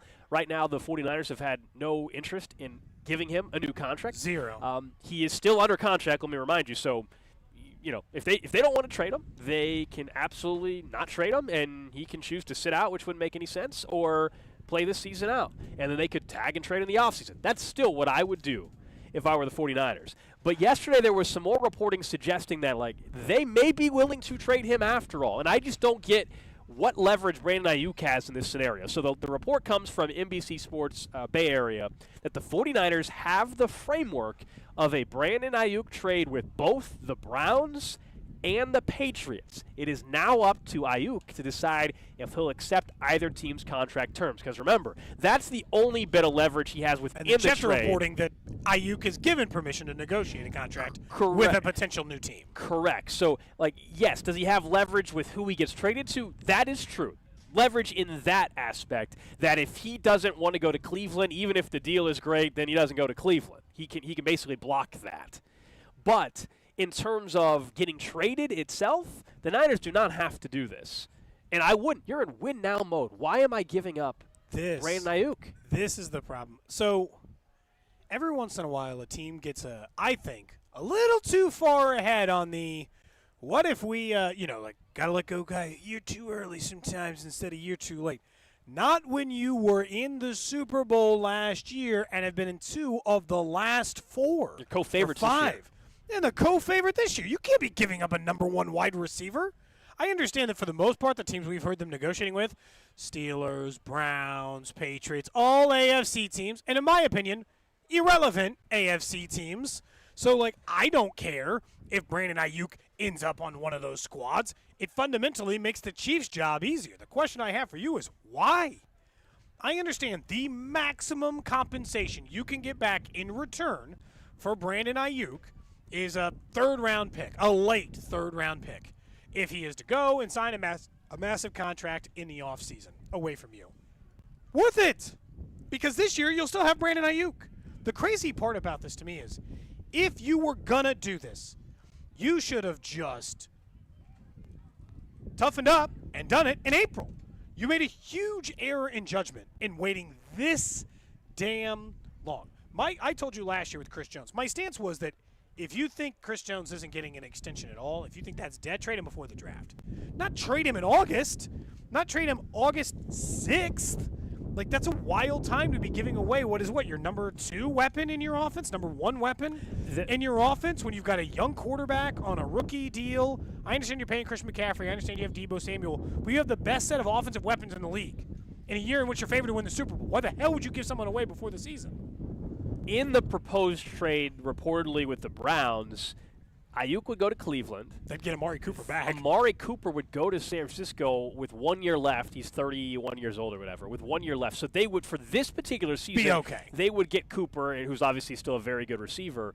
But after that, they wouldn't. So they would then also get some draft picks back. So, okay, in that scenario, you're getting picks back and you're getting a receiver to help you this year. But he has to get up to speed in your offense in 3 weeks. Yeah, right. And on that scenario, I don't know why if I'm Cleveland I'm thinking about it. I'm going to give up picks. Yes, I'm getting Aiyuk, who's going to be with me for multiple years. So I have to pay Aiyuk top wide receiver money, $28, $30 million a year. Who I could just pay to Amari Cooper if I wanted to keep him around. But Cooper wouldn't get that because he's 31. Yeah, but sure. So I would bring in a guy that's going to be here longer, but I'm going to pay him top tier money, and I'm also going to give the 49ers some of my top picks. I don't get it. Now, if I'm the Patriots, it makes even more sense. You have a young rookie quarterback in Drake May, and so you want to surround him with as much talent as possible. You don't have a ton of wide receiver talent in New England. Kendrick Bourne's your best receiver, and in that framework that's reported, Kendrick Bourne would go to San Francisco, who used to I believe he used to be in San Francisco. I could be wrong. So that's a weird one. There's a ton of noise though for now not to happen. It seems like the Steelers have been rumored. Way too much smoke. I just would not do it if you're giving him permission to negotiate a new contract and pick a new team. His ass is getting traded. Especially if there's a framework for trade compensation for a couple of teams. Bigley over on Twitch says it's the agents that always F everything up. In the last 3 years, and I'm assuming until the market corrects itself, I told you, I think it was last year, my take on an old 32 was there is going to be a massive wide receiver moved every single year. Gold was my take 2 years ago or a year ago on an all 32. And you thought Diggs was that move this year. I thought Diggs was that move. He ended up. Maybe we have another one. Well, Diggs is already gone. He's in Houston, so problem solved on one. And yeah, we might get Brandon Aiyuk too. This seems to be the lay of the land because we're stuck in a weird middle. This is like a bigger story about the NFL. We're stuck in a weird middle. Right now in the NFL, elite level wide receivers are entering the league at kind of an unprecedented level. Like guys who are just good immediately are entering the league right away. Now, last year wasn't a good example of that because the second best wide receiver was Rashee Rice, and there wasn't a lot of smoke. This year's supposed to be a lot different in that regard, with Marvin Harrison Jr., Malik Neighbors, and everybody going super early. Because of that, I think some of these teams are between the like, well, I don't really want to pay this guy. And if you don't want to pay him, there are still teams that want their receiver now rather than wait a little bit. And so it's like it's causing this weird like movement in the league where some teams are willing to pay some of those guys, other teams aren't willing to pay their guys, and it's just this like weird cycle. Where is Brandon Aiyuk, though, if when he's not in San Francisco? That's the big question. Oh, right? he's like receivers in the league? Yeah, I mean, because right now he's surrounded by one of the best offensive minds in Kyle Shanahan. He's got Debo. He's got McCaffrey. He's got Kittle. So he is the secondary option. And you can always spin that the other way, technically, right? Where for sure. Maybe he'd be 1,400 yards if he was on his own. That's the big question, right? And that's the risk if you're another team that trades for him. Man, God, this is tough. Because on his own team, I think you could really ask that question. He just said it's like, where is he on his own team as far as the best weapon in the league? Okay, here's the receivers I think are definitely better than him. Tyreek, Amon-Ra probably I would take. For sure. Cooper Kupp. Absolutely. Jamar Chase. Of course. And right? Any of those top, just be honest, like, CeeDee Lamb, any of the top, he's not top five. So you can take the, he's not, Brandon Aiyuk is in that 10 to 12 range right now in the league, in my opinion. But I will say he's fringe top 10. Last year, he finished 7th in the league in receiving yardage.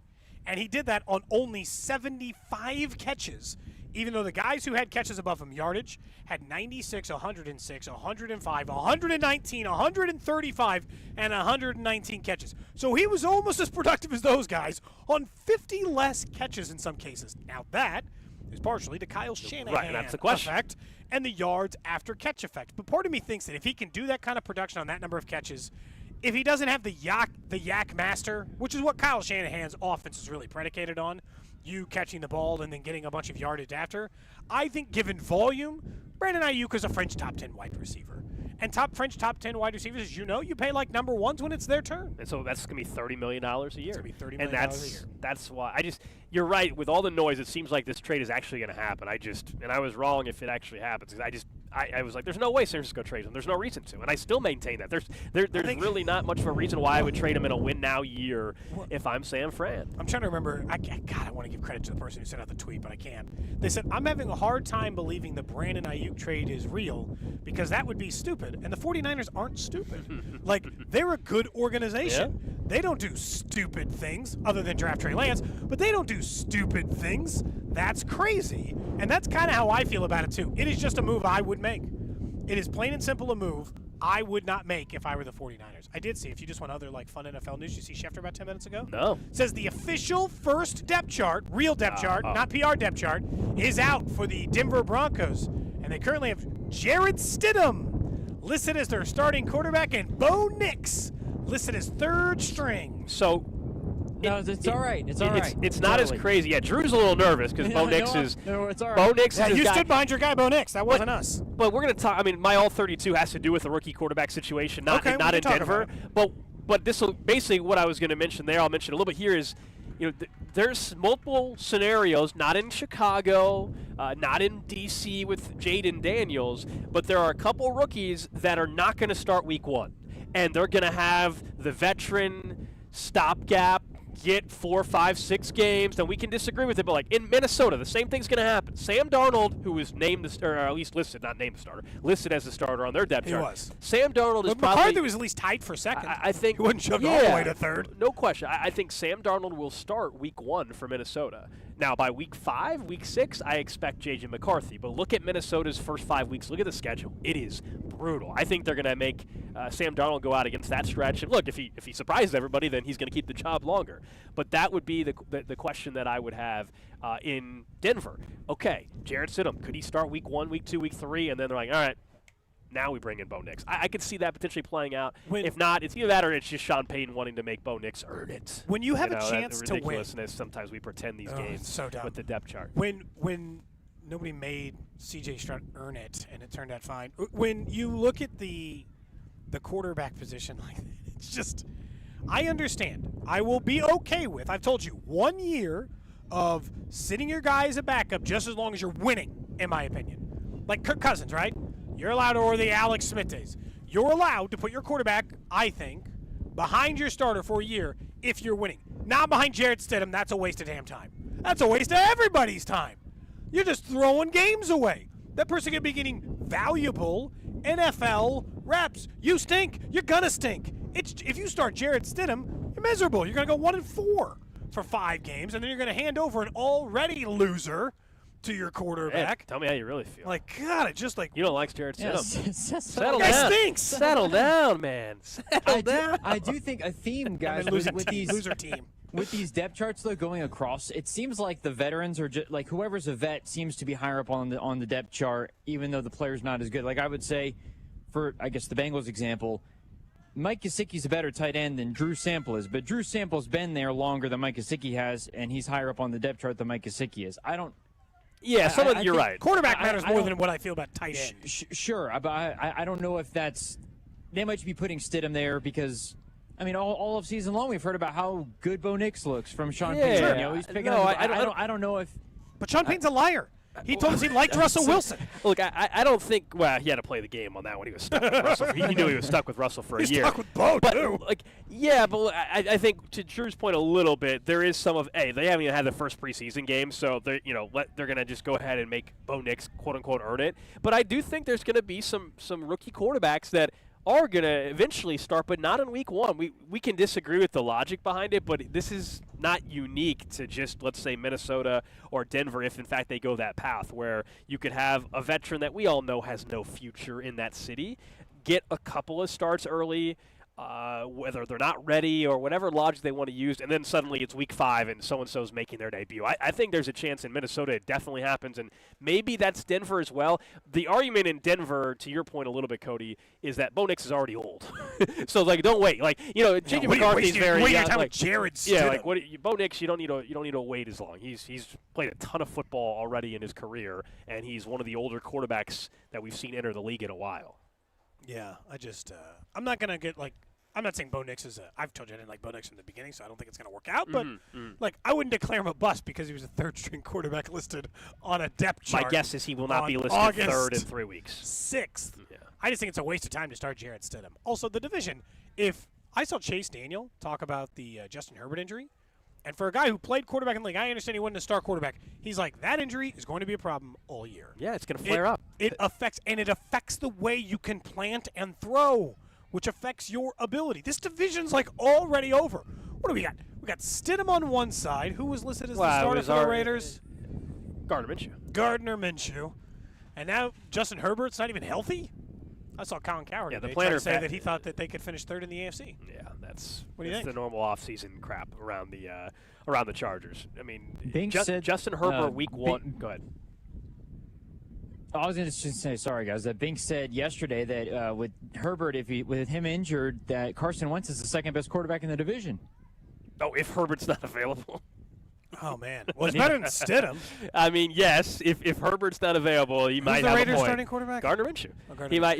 He might have a point if that's the case. Look, I think the plantar fascia injury or whatever for Herbert is absolutely something that where it's week 1 and maybe he is back by then, but all of a sudden in week 5 does it hurt? I mean, can I give you an early? It's not even much of an but based off of a spread, it's an upset. Week 1 upset. I have it for you. Okay. I already have you already have a week 1 upset pick for me? Week 1. I got to bet it. I got to bet it for a month from now. The Raiders are gonna week 1. The Raiders are gonna upset the Chargers and win in week 1. Wow. What kind of line am I getting? Right now, the Raiders are 3-point dogs. Okay, so right now. On the money line, I'm probably getting plus 200 or something. Plus 160. Maybe so. Okay. I definitely would take the Raiders plus 3 against the Chargers, whether Herbert's playing or not. It's week 1. It's the time to get a brand new coach, brand new coaching staff. Even if Herbert was healthy, that's the weird game where the Raiders find a way to win week 1 because the Chargers have a brand new regime, brand new offensive coordinator, a lot of new pieces. All of that. Yeah, you're probably right. That game just sounds gross. Well, sure. That's like a 13-9 game. I mean, it's not like Panthers Saints or whatever. It's if I had to vote on the least likely matchup to watch the Thursday entire night year, matchup later in the year. Don't dude, worry. I won't. And I'll watch. And I'll watch. I won't. Turn I'll be it on. watching. I couldn't have enough. I could put $1,000 on that game and I wouldn't watch it. I'd have to just check in later. No way. I can't put myself through that. I like my time more than that. Yeah. You know what this is? This goes back to our conversation. This is a perfect example of our conversation yesterday where you said, hey, look, sometimes it takes really long to make this macaroni. I value my time. I value my time more than watching that dump of a game. Thinking of time, did you see the text line as practice, by the way, is wrapping up? They're doing their final stretches, and probably within the next, 10 minutes, we'll probably have Drew Tranquill join us. Someone said, shout out Alex, spent 3 hours putting together an IKEA bunk bed last night. Never again. I'm telling you, it's just not worth your time. It's just not worth your time. Just go ahead and pay the person $65, $70, task grab it, let somebody else or Jack Cochran come and make it for you, okay? Let him go ahead and put it together. I think you should just build it. You did right, sir. Fine choice. 3 hours feels. He hated it. It took him 3 hours to build that bad boy. A bunk bed. Ugh. Sounds awful. Don't mess with it. To do that all by yourself, having myself put together multiple IKEA things. If you did that all by yourself, 3 hours is pretty solid time, I would say. Awful. For a whole bunk bed? Yeah, that's not bad. That sounds. I built a cabinet the other day. We got a new cabinet in our living room, and I built it, and I think it took us 45 minutes, 40 minutes. I mean, what would I have had to pay someone? Like $70? That's not worth it. You feel a little bit better about yourself, too, I think, afterwards. Yeah. Like you did something. I accomplished it. I already paid for the cabinet. I don't want to also pay for the labor, What? That's not crazy. But that's why you're also getting the furniture a little cheaper too. I feel like. I feel like they know that built in. Yeah. Look, there's nothing. Look, I've had IKEA furniture as well, but who among us? You know, who hasn't? But there's also they know that's part. I feel like that's part of knowing what you're getting. That you're going to be spending another 3+ hours later on, perhaps putting it together. Mm-hmm. That's part of it. Imagine if you're rich enough, you can just buy pre-built furniture. Maybe not anymore. I don't know, but at some point that meant something. Someone says, "Gold, can you build Legos?" Oh, I hated Legos. Hated them. Yeah, wasn't a big fan of them. I'm surprised. Took too much time. I never would sit there. I had friends. Like it? I had friends, Drew, that would have you pick whatever these Legos and X amount of 1,000 pieces or whatever, and they're they spent 3 weeks building together, and it looks amazing when it's done. No chance was I pulling out the instructions. That's just not how my mind works. It's not. That's just not me. So that's just never me. The instructions. It's just not great. When I've put together stuff. I put together my Traeger grill when it came in because it came in pieces. That was a task for me, okay? That was a task. And I put the wheels on backwards initially. I undo it and do it again. I don't have time for that in my own mind and frustration. I don't have the patience for that at all. Anyway. Practice looks like it is wrapping up. Most of the players have started to mill off the field. So we should be getting Drew Tranquill here very shortly. Yeah, coming up next, we're going to get to the Chiefs Red half hour. We're expected to hear from Rashee Rice. Also expected to have Drew Tranquill join us live right here on 610 Sports Radio. Hey, it's Brady Singer. You're listening to Cody and Gold, weekdays starting at 10 on 610 Sports Radio and the Odyssey app. Brought to you by Heartland Men's Health, the leader in men's sexual health. Thousands of men have been successfully treated for low T, ED, and more, all with discretion and compassion. Make your appointment at heartlandmenshealth.com. Hey, it's Rex here with RexBuysKC.com, your local KC home buyer. If you own a property in the Kansas City or surrounding area and want to sell it fast and at a fair price, write this number down. 816-330-6000. I'm a private real estate investor, not some hedge fund or large national chain. My family and I live right here in KC. I can pay cash and close on your timeline, even in as little as 3 days. Here at RexBuysKC.com, we're improving Kansas City one house at a time.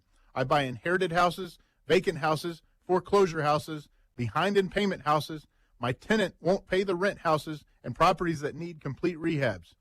Do you own a house that's trashed and needs thousands of dollars in repairs? Great. If you own a house and want to sell it fast, call me at this number, 816-330-6000. That's 816-330-6000, or go to RexBuysKC.com. That's RexBuysKC.com, and I look forward to working with you. You're always better with a roof from JR. We've had more than our fair share of hail and wind this year. Are you playing roofer roulette? That's when you bet your roof and your home on the first random roofer to ring your doorbell. Why do that when JR and Company offers a free hail and wind report online at jrstormcheck.com? Just plug in your address and we'll pull a multi-year storm report. You'll know exactly what your roof has been put through and if you even need an inspection. If you do, no one is more thorough and works better with your insurance than locally owned, veteran-owned JR and Company. And if you need a new roof, remember, a roof from JR comes with a lifetime warranty on workmanship. Don't play roofer roulette with your home. Visit jrstormcheck.com and remember, You're always better with a roof from JR. Visit jrstormcheck.com. It's back to school time and fall is right around the corner. That means you're going to want to look and feel your best when you're getting ready to do all of those fall activities. In fact, for the first time in years, I feel great, and I'm happy to say that I look and feel wonderful because of the folks over at Supplement Superstores. But it wasn't like that a year ago. I was sluggish. My workouts weren't great, and I was carrying around extra weight. I'm thinking to myself, I got to lose some weight. So I stopped by Supplement Superstores and told them I wanted to lose about 10 to 15 pounds. They said, no problem, we can handle that. 9 months later, I'm down 30 pounds. There isn't a day that goes by where someone doesn't tell me how great I look, and I love them for it. I'm taking the Flashpoint Complex. It's a refreshing drink in the morning that gives me sustained energy all day long, and then a refreshing drink at night that helps me recover and get the best sleep of my life. So stop into any of the 8 Kansas City area Supplement Superstores. Tell them I sent you. You'll get 20% off the Flashpoint Complex. Supplement Superstores, when you're ready to feel your best. Hi, it's Trey Smith, and in order for our team to get a victory, we need honesty, teamwork, work ethic, humility, and the golden rule. That's why my truck is from the dealer that embodies all those values, Victory Chrysler Dodge Jeep Ram. And Victory Chrysler Dodge Jeep Ram also supports Giving Hope, whose sole purpose is to feed and clothe the needy in Wyandotte County and beyond. Giving back in the highest integrity, that's how Jeff and his team do business. For your next vehicle, visit or go to victorychrysler.com. Century Roofing would like to thank you, KC, for voting us the best roofing company in Johnson County for the 3rd year in a row. To celebrate, we are extending our free material upgrade sale on all roof replacements. Get a Class 3 or 4 impact-resistant shingle for the same price of the standard 30-year or premium shingle. Save on your insurance premium and increase the value of your home. Trust the pillars of strength with KC-based and female-owned. Century Roofing, your hometown roofing team. CenturyRoofingKC.com. Century Roofing. Trust the pillars of strength. The Other Place is home of the $8.99 weekday lunch menu with 5 great Kansas City locations: Shawnee, Olathe, downtown Overland Park, and 2 new locations, Mission and Belton. Enjoy watching the boys in blue on a lot of big screens so you don't miss a second of the action. Check out The Other Place. It's Wrangler season out there. Warmer days, cooler nights, open roads, endless horizons. And you need to be ready in jeans made for the unpredictable. Wrangler, for the ride of life. Shop our newest styles today at Wrangler.com. This is the story of the one. As head of maintenance at a concert hall, he knows the show must always go on. That's why he works behind the scenes, ensuring every light is working, the HVAC is humming, and his facility shines. With Grainger's supplies and solutions for every challenge he faces, plus 24/7 customer support, his venue never misses a beat. Call quickgrainger.com or just stop by. Grainger, for the ones who get it done. Is your vehicle stopping like it should? Does it squeal or grind when you brake? Don't miss out on summer brake deals at O'Reilly Auto Parts. O'Reilly Auto Parts. Thanks for calling Discover. This is Diego. Hi, Diego. It's Jennifer Coolidge. You know, I just want to say your cashback match makes me feel so special. It really inspired me. That's great. Doubling the cashback you've earned at the end of your first year is what we do. Well, I'm doubling everything now. Double dating, double dipping, double feature, double header, double whammy. You know, basically double or nothing. You earn, we match. Discover Cashback Match. See terms at discover.com/creditcard. Wow, honey, have you seen the electric bill? Yeah, it's out of control. But have you heard of Navien tankless water heaters? Tankless? How does that even work? Well, instead of constantly heating and storing water, it only heats water when we need it. So much more efficient than our giant tank heater. That sounds great. Let's look into Navien. Already on it. Imagine all the hot water you need only when you need it. Bulky tanks are history. Navien high-efficiency tankless is the future. Compact, wall-hung units free up floor space, lower energy bills, longer life than tanks, and a 15-year warranty. Find out more at tanklessmadesimple.com.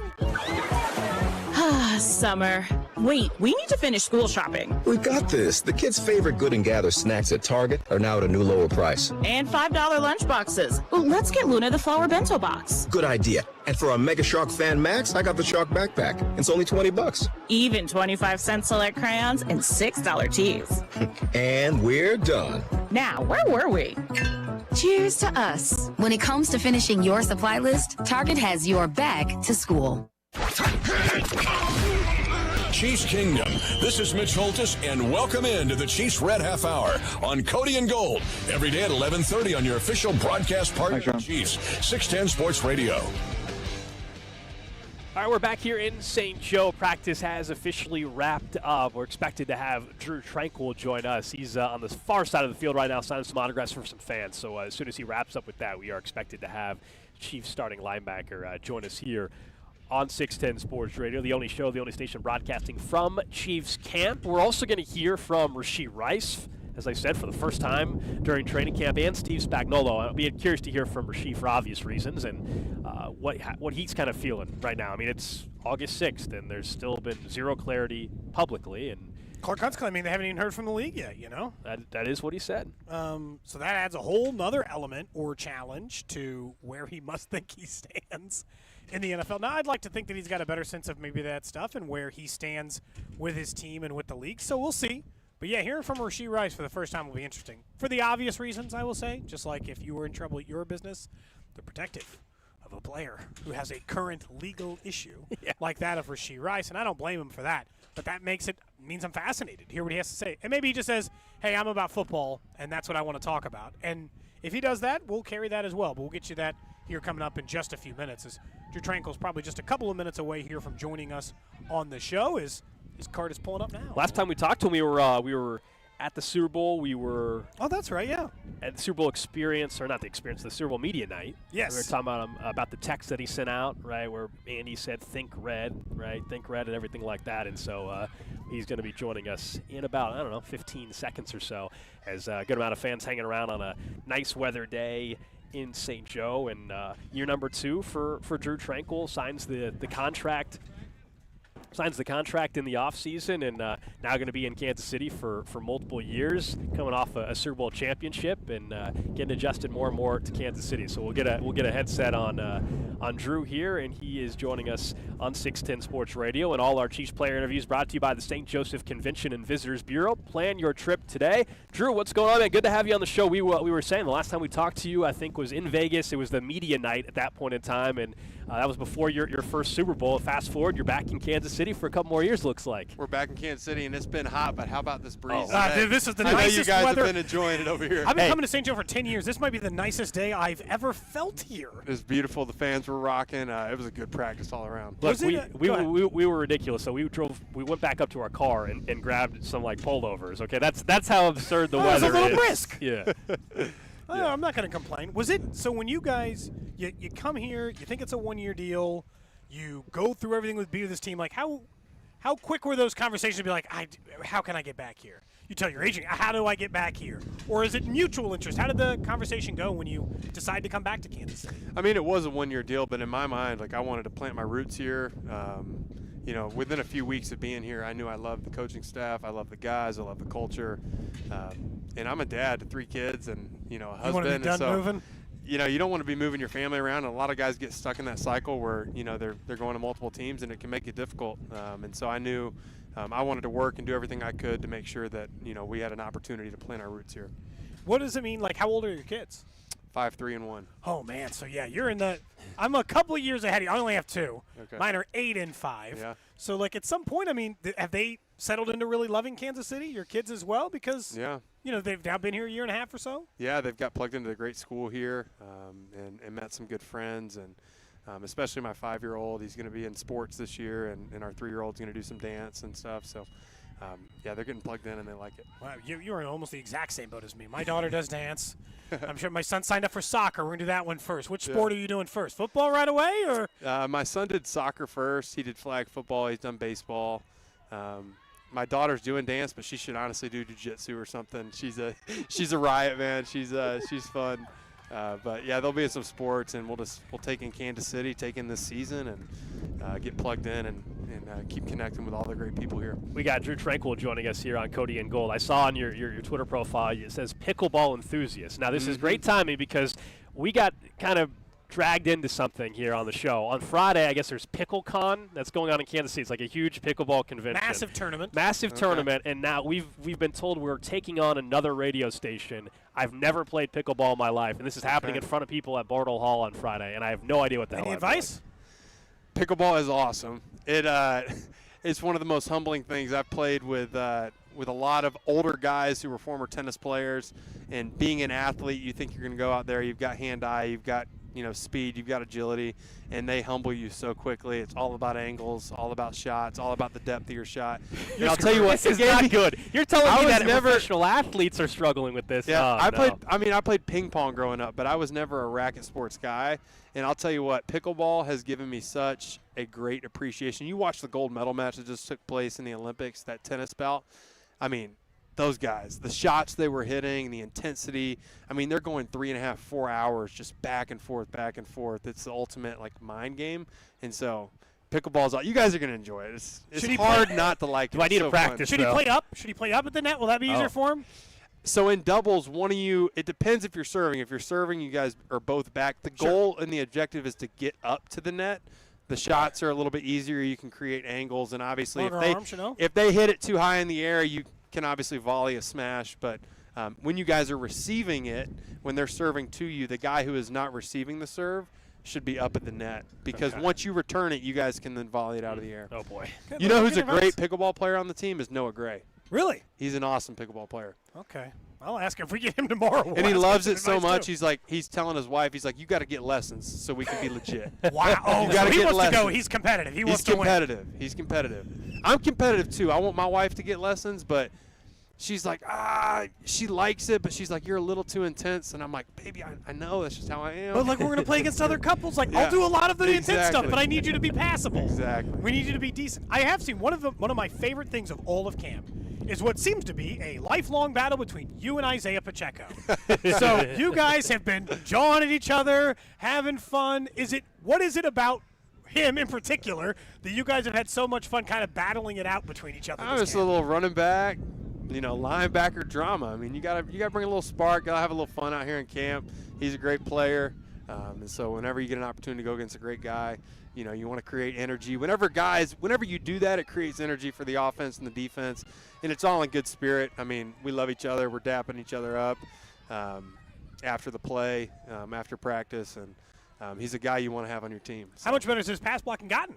It's gotten a lot better. Earlier in camp, I got him on a few. The second time we did it, he created some good initial contact, and then today, we'll call it even. I think I beat him, but you call it a wash. Yeah, we'll call it a wash. It's hard to tell. You getting live bullets, and the quarterback's moving and whatnot, and you're able to bring it a little bit harder. You're not trying to bull rush the guys in practice.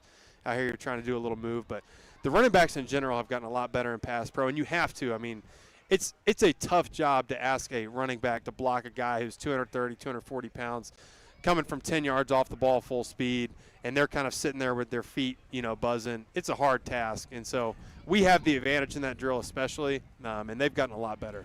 Do you think at this point in time at camp, though, do you wish you had a joint practice with another team? Are we at the point at camp where you're kind of sick of going up against your own teammates? Nah, we'll get to go against another team. I personally don't like joint practices, but yeah, I know Andy doesn't. I like us getting to be out here, compete, sharpen each other. And to be honest, in my mind, we're going against the best offense in the NFL. And so, why joint practice when you got the best offense here already? And that's how I feel personally. And we'll have a chance to go against 3 other offenses, in a game setting and learn from that and some other great offenses we're playing. But, yeah, I like going against our offense. And then about this time, a little bit later, it's like, all right, let's let's start getting ready for Baltimore. I always just assume it gets chippier like it's when it's hotter. I always assume the fights happen with so it's hotter. You're like, yeah, I'm annoyed. I got to be out here in this heat. In addition to this, that feels like prime time to be a little more annoyed. I feel like we got a great team, though. It's not really fights. Like, you see a guy do something, and they shove a guy, or they do something you didn't like, maybe to one of the guys in your position group, and you give them a little friendly shove and say, you're not going to do that to my guy.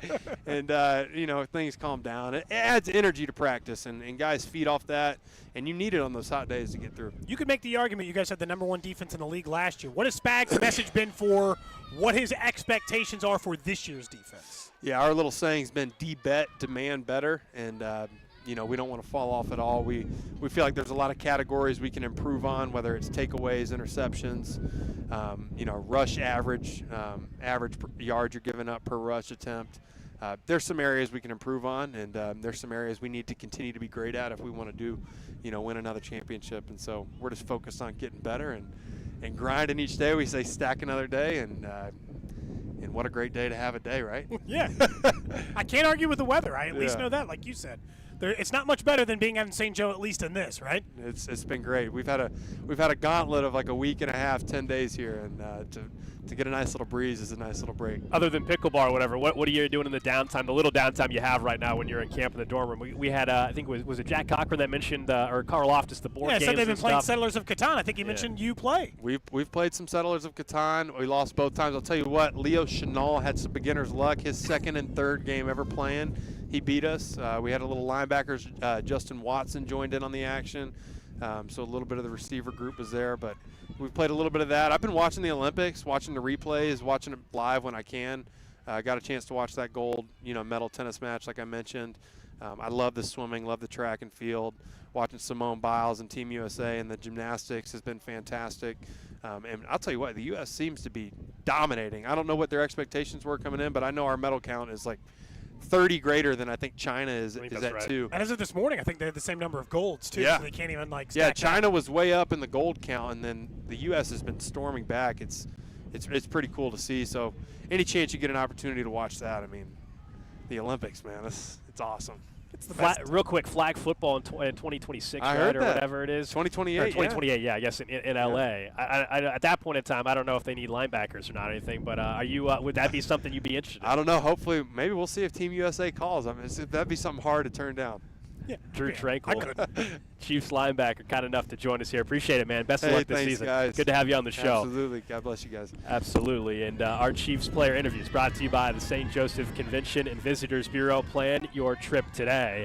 Yeah, the flag football, you saw the NFL, it's 4 years away, and the NFL is already promoting that. Like, they're going to make that a huge deal when flag football is in the sport for the first time and has an opportunity. And we know, whether it's Mahomes playing in it or whoever, that'll actually be really, really interesting to see how it plays out. But as far as Drew Tranquill, you enter this season and, Cody, you're the starter this go-around versus a year ago where you were working your way in. And you were trying to prove to this team that you were worthy of that one-year contract. Like he said, he wanted to settle in and get roots and make himself a part of Kansas City, which, dude, with a 5'3" and 1-year-old, makes all the sense in the world, Gold. But also, yeah, you had to kind of prove to this team that you were worthy of those additional reps, right? You were worthy of those additional snaps. Because when he came in here, he was linebacker 3. He was getting starter snaps when somebody else got hurt. And then we were having the conversation, be like, hey, when Bolton comes back, what do you do with Drew Tranquill? Got to get him on the field. He needs to play somewhere. But at that time, they still had Willie Gay. And Chanel was making I've got Rashee ready when you need him. It was just a lot of work across the board. So it was fascinating to see how big of a player and how much fans liked him in a short period of time. No question. He did. He became a fan favorite, and just to fill you guys in, just around us where we're at, there was plenty of people. We have, there's always people waiting around for whoever we talk to right after, and they want an autograph. But other than maybe Carl Loftus, I would say this was one of the bigger groups of people that were waiting around to try to potentially get an autograph from Tranquill or say hello to him as he had a run at the end of our. He signed a ton after practice too. On the far side of the field, yeah, he did. Someone's mad at me for not asking if he can build Legos after my Lego comment. My guess is yes. Okay, let's be real. Alex didn't say he couldn't. He just doesn't want to. Yeah, and I imagine you could build a Lego Death Star if You were forced the to. small ones, not the Millennium you could build Falcon. that if they paid you enough money. Come on. Well, money always works, but but as far as the pickleball stuff, I'm glad we had him on the show. He's a pickleball enthusiast. He gave us a little bit of advice. I'm a little concerned now, though, that he mentioned that, hey, a lot of people think athletes are going to be great at pickleball, but it's a lot more of this and that and that. I'm like, if the professional athletes are struggling to pick it up, we're screwed on Friday. You and I are taking on Dana. I think we're playing Dana and Parks, maybe their producer Sam Stevie. We'd like maybe you to be our third. Yeah, Drew, because if they've got a possible producer, we'd like you as a third. I forwarded you the email just to peel back the curtain on purpose because I think you need to fill out that form as well. I did sign up, and I played pickleball over the weekend at the beach. Oh, Over perfect. the week at the beach. Oh my God, you're out. I know the rules. Drew's in. You're out. Drew's I in. think for the way the game is set up, I think I have to start the game. Like I'll start the game and then I'll sub out. Okay, that's I don't the want to plan. say that I'm pretty good, but I get a feeling that I'm solid. Okay, so I'll start because I think Cody and I have to start with the way they're setting up this game, and then I'll bow out. Okay, then I'll bow out. Say a little lower back pain. Yeah, lower back pain. Just hold.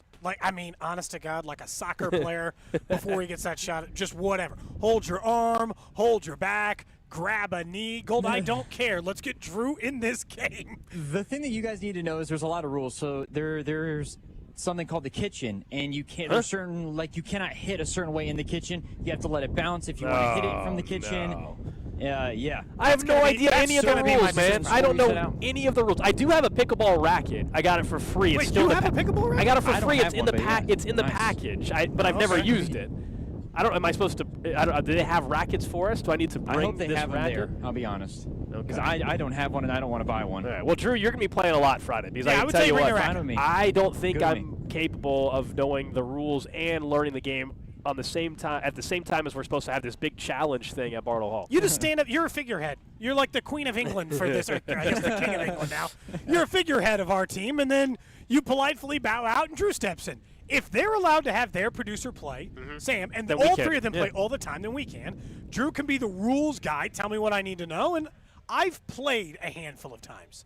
Like, it's not that I've never played. And, similar to Drew, I grew up on ping pong. And I played tennis a little bit, right? All backyard stuff. I wasn't on a ping pong team or anything.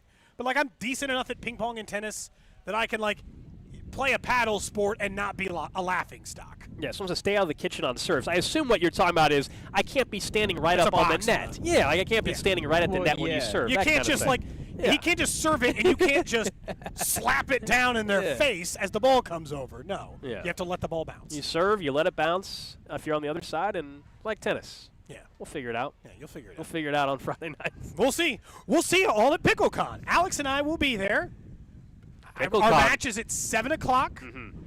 I'm going to – Alex is both going to be a figurehead of our team, and I might ask him to physically injure another member of the team. We do what it takes to win on this team. That's right. That includes substituting Drew. So, Are Drew, we I hope only you were playing free one Friday ma- night because are you're we in only- now. Are we only playing? Oh yeah. I will be there. Are we only playing one match? Is it literally a match against? I hope it's only one Drew, match. You want me to be honest with you? I don't know. I don't know the answer to Because if we your win, question. do we keep going? I don't. Not to say that you guys. Oh, I think wouldn't it's just wanna a win, grudge but- match. I think it's just a grudge. Because there's other stations in our radio cluster that will be there as well. For instance, I saw Kramer. They were having a giveaway over on 106.5 The Wolf to be his partner. You could have been Kramer's. Wait, I could have just given away my spot? I would have done that. I would have given away my spot to a listener. Well, that's what they did. I don't know. I would have just given away my spot. I'm just letting you know how the Wolf handled it. I mean, honestly, I could have gotten a real pro next well, to so me. I'm, I I would could have have gotten Drew Tranquill down here on Friday night. I would have just given my spot away out of the kindness of my heart to a listener. I wish would have done that, you know? Someone says, we saw your basketball game, Cody. You're getting smoked. Those are different. There's a difference between a paddle sport and actual for real live basketball. Yeah. Look, that basketball video, I can't. There's no argument on the other side of it. So I can't really be like, but wait, let me give you some context. It didn't look good. Okay? Basketball video looks bad. I played last week for maybe a total of 6 hours in between That's a 2 lot. days. Yeah, that's a good amount. 6 hours more than me in my entire life. Yeah. Are you kidding? Yeah. It was a lot of fun. Okay, Drew's our guy. Drew's our guy. It's a show, dude. Grudge match. Sign me up. KMBZ versus I'm in. 610. Friday night, we'll see you at PickleCon. Put me All in, right. Coach. I'm ready to play. While we were talking to Drew Tranquill, Rashee Rice was speaking to the media. Let's hear what the wide receiver had to say. Of course, questions looming around a potential suspension. Out here, football after everything that happened off season, just focus on Clear. It's 5 minutes or 4 minutes. Because I get to be out here and still be a part of my team, and we get to dominate and focus on our goal this year. Rashee, have you had any conversations with the league at all about potential suspension? I mean, have they interviewed you about the situation? Well, honestly, it's still a legal process, and my team is handling that. I know this is preseason, of course, and the preseason no yet for you guys, but how do you feel the chemistry with Patrick Mahomes right now? Because you made 7 touchdowns last year. I mean, I feel like our chemistry is going to continue to grow. I feel like it's been growing throughout the offseason, and as well as, during this camp right now. And all we looking forward to is to continue to grow and just get better, whether it's preseason or regular season or even playoffs. What do you think about that wide receiver room? I'm looking at you guys stretching. You all look alike. You're all super fast. What kind of group is that? I mean, we're electric. We just looking forward to putting on the show. We're ready to go out there and have fun with each other. What's been the message, some of the off-field stuff aside, what's been the message for Andy Reid for you, as you kind of came back into the mix and got ready for this camp? Honestly, focus on the main thing right now. The main thing for me is being able to be the best person I can be for my team so we can all, come together and dominate. I know it's not settled yet, Rashee, but do you have any indication if you're going to be okay to start the season with the rest of the guys, or do you expect the suspension to still be a possibility for the start of the year? Like I said, it's a legal process, and my team's handling it off the field for me. Rashee, what's the next step for you as a football player out here? So the vertical game has been an emphasis point. Maybe that's it. I'm just curious, next step for you in your mind. Honestly, the next step for me is to bring the guys around me up. We got X here, so whatever I learned last year, he needs to learn right now so that we can continue to grow together. Just when you're having deep threats on the field, do you notice more open space in a lot of the routes that you're typically running? Yeah, 100%. I mean, those guys are taking the top off for me every time, whether it's me running under route or if I have to take the top off for them. I know they're doing it for me, so it's so much fun to do it for them. What lessons have you learned from everything that happened, and then now being with the guys, your brothers on the field? How are you continuing to evolve just as a human being to make sure you're the best person? Just continue to surround myself with people that I want to be like, and just continue to surround myself with people that are going to allow me to grow. What do you feel like you need to prove coming in here to your teammates, your coaches, even fans? What do you feel like you need to prove to them during camp and going into the season too? That things come with growth, and I'm gonna continue to grow. Do you like the opportunity to run more deeper, maybe more complex routes in year 2 after obviously having the success last year as a rookie? Yeah, 100%. Like I said, it's a lot more fun just because, if we running deep, if Pat's having fun, we're having fun. You say you want to grow. Can you elaborate on that, what you mean by that? Yeah, growing on the field and continue to surround myself around the people that's going to allow me to grow, to become a better person on and off the field. Who's the fastest guy in the room? We got football speed, we got real speed, but we all got speed.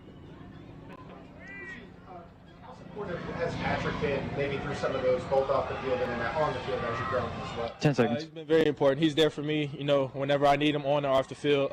He's only a call away, and he's always going to pick up my call, so I got him.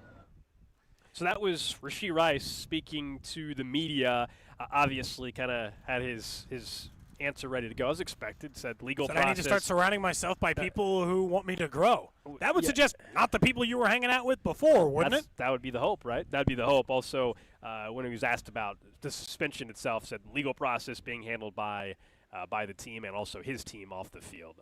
And so, not that I expected anything differently. It's not like he was going to give much on that, because honestly I don't think they know the answer yet on whether or not for sure the suspension isn't happening or if it is happening. But yeah, you hope. Like whether we're talking about a football player or anybody in life, right? You make mistakes, you hope that you adjust from there and you pivot, whether it's people you're hanging out with, whether it's your own personal decision making, both in this case probably.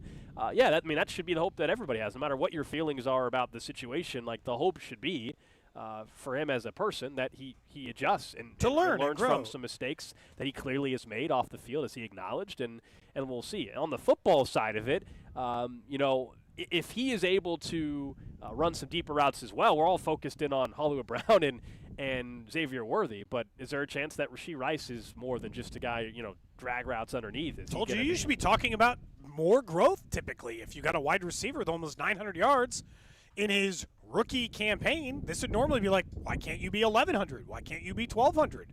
Why can't you take that next step forward? But it's so hard, as we discussed, I think maybe a week ago, Gold, to have those conversations when you don't know if they're playing week 1. Because that's what, like, it's a weirder conversation to be like, well, he should be at this many yards per game. Well, but if he comes into the season late and has to get readjusted to the order, like there's a million things that could change the number of it. But I do expect him to get better this year. And, last year, we didn't know it, but he was the best wide receiver on the roster by a mile. I mean, it was not close. At least this year, he's got some competition. Hollywood Brown with real competition. We don't know what Xavier Worthy is yet. He's a rookie wide receiver. Unlikely he's going to be as good as Rashee Rice is right now, but at least there's some competition for the role. Last year, it was a joke. The unit was bad, and he didn't have anybody to play off of. He started getting more and more of the attention. But he's saying the right things there, but he's also being protected because, of course, he doesn't know what's going to happen with the league next. We also learned just injury update after practice. Chris Jones, we already told you guys, he did not practice today. And once again, they're saying it's just a shoulder injury. Yesterday, we were told it was a stinger. Chris Jones was walking around and everything, had a smile on his face, but dealing with some sort of shoulder issue. Also, Clyde Edwards-Helaire was not at practice today, dealing with an illness. And obviously, he spoke about some of the struggles that he's been going through last week.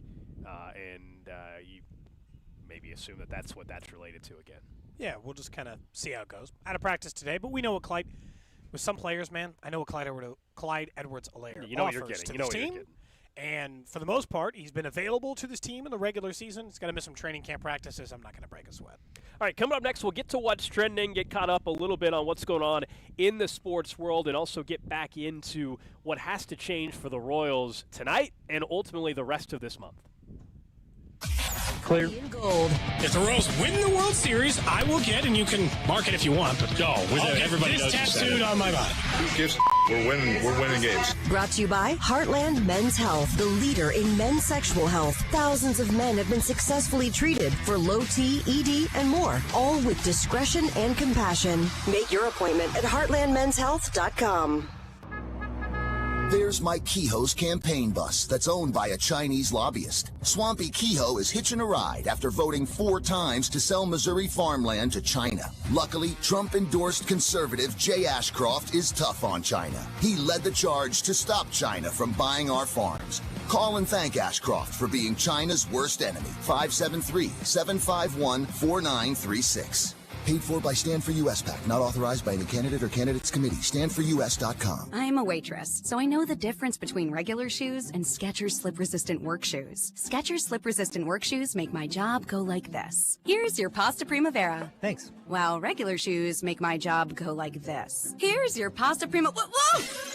And that difference is why I wear Skechers slip-resistant work shoes to keep me safe on my feet. Plus, they're easy to clean and has Skechers exclusive air-cooled memory foam for comfort throughout my shift. Get America's #1 selling work shoe at Skechers.com, a Skechers store near you, or wherever work shoes are sold. Getting quality employees to fill positions in your company is essential, but finding those people can be a major hassle unless you use ZipRecruiter. ZipRecruiter makes finding quality people a breeze. ZipRecruiter's advanced technology identifies candidates with the right skills, sends you great matches, then you can easily invite them to apply. 4 out of 5 employers who post on ZipRecruiter get a quality candidate within the first day. See for yourself. Go to ZipRecruiter.com/free to try ZipRecruiter for free. That's ZipRecruiter.com/free. What does it mean to be the official information technology provider for the Chiefs? It means everything. Technology Group Solutions makes sure everything runs flawlessly for the millions of fans that attend games and the hundreds of millions of fans that comprise Chiefs Kingdom around the world. Technology Group Solutions can deploy that same dedication, problem solving, and incredible service to ensure your business runs smoothly. Technology Group Solutions, powering Chiefs Kingdom, and ready to do the same for you. As summer takes its toll on our beautiful lawns, it's not too early. In fact, it's critical to be thinking ahead to next year. The most important first step you can take for an even better lawn next year is professional fall seeding from Ryan Lawn and Tree. Hi, I'm Larry Ryan. Fall is the best time to seed, and no one can do a better job than the turf pros at Ryan Lawn and Tree. Our proprietary seeding process is unmatched. After properly preparing the lawn and soil, our pros will generously spread Ryan's signature mix of premium grass seed. They'll then apply our special starter fertilizer and give you complete and easy care instructions. Now is the time to reserve your spot as our calendar is filling up fast. Save 10% if you book before August 31st. Visit ryanlawn.com/seed now. A lush green carpet next spring begins with professional fall seeding from Ryan Lawn and Tree. Visit ryanlawn.com/seed. Bowling Warehouse is taking over KC with a mashup of football, bowling, drinks, and fun. And with 3 15-foot televisions in the hottest bar in town, there's absolutely no better place for watch parties, get-togethers, and happy hours. And what could be better than splashing down pins at your next business event or private party? Plus, Bowling Warehouse KC is convenient for everyone off 435 and State Line. Whether it's a fun night out or a way for your organization to unwind, make your reservation now at bowlingwarehousekc.com. It's time to fool around and find out. This is the story of the one. As head of maintenance at a concert hall, he knows the show must always go on. That's why he works behind the scenes, ensuring every light is working, the HVAC is humming, and his facility shines. With Grainger's supplies and solutions for every challenge he faces, plus 24/7 customer support, his venue never misses a beat. Call quickgrainger.com or just stop by. Grainger, for the ones who get it done. Oh no, stomach issues again? Stomach issues? Who are you? Your pancreas. I could be the real reason for your diarrhea, gas, bloating, stomach pain, or loose oily stools. I thought it was my stomach. People often do, but any of these symptoms could mean having a condition called exocrine pancreatic insufficiency, or EPI. With EPI, the pancreas doesn't release enough enzymes to break down food, but EPI is manageable. Use the symptom checker on identifyepi.com and speak with your doctor. That's identifyepi.com. Sponsored by AbbVie. It's Wrangler season out there. Warmer days, cooler nights. Open roads, endless horizons. And you need to be ready in jeans made for the unpredictable. Wrangler, for the ride of life. Shop our newest styles today at Wrangler.com. This is the story of the one. As a maintenance engineer, he hears things differently. To the untrained ear, everything on his shop floor might sound fine, but he can hear gears grinding or a belt slipping. So he steps in to fix the problem at hand before it gets out of hand. And he knows Grainger's got the right product he needs to get the job done, which is music to his ears. Call, click Grainger.com, or just stop by. Grainger, for the ones who get it done. Keep it twisted all year long with Twisted Tea Hard Iced Tea. Twisted Tea is real iced tea that packs a punch with 5% alcohol. Tastes great at the beach, the mountains, or even in your backyard. Look for the bright yellow Twisted Tea cans. Twisted Tea Brewing Company, Cincinnati, Ohio. Please drink responsibly. You're listening to 610 Sports Radio from the Mission Plumbing Heat and Cooling Studios. Hey, Kansas City, it's Brady Singer. Tune in to Vern's On Deck Show, 1 hour before first pitch, right here on 610 Sports Radio and the Odyssey app. KCSP Kansas City, WDAF HD2 Liberty, and Odyssey Sports Station. What's trending? All right, let's check in on the hot topics trending.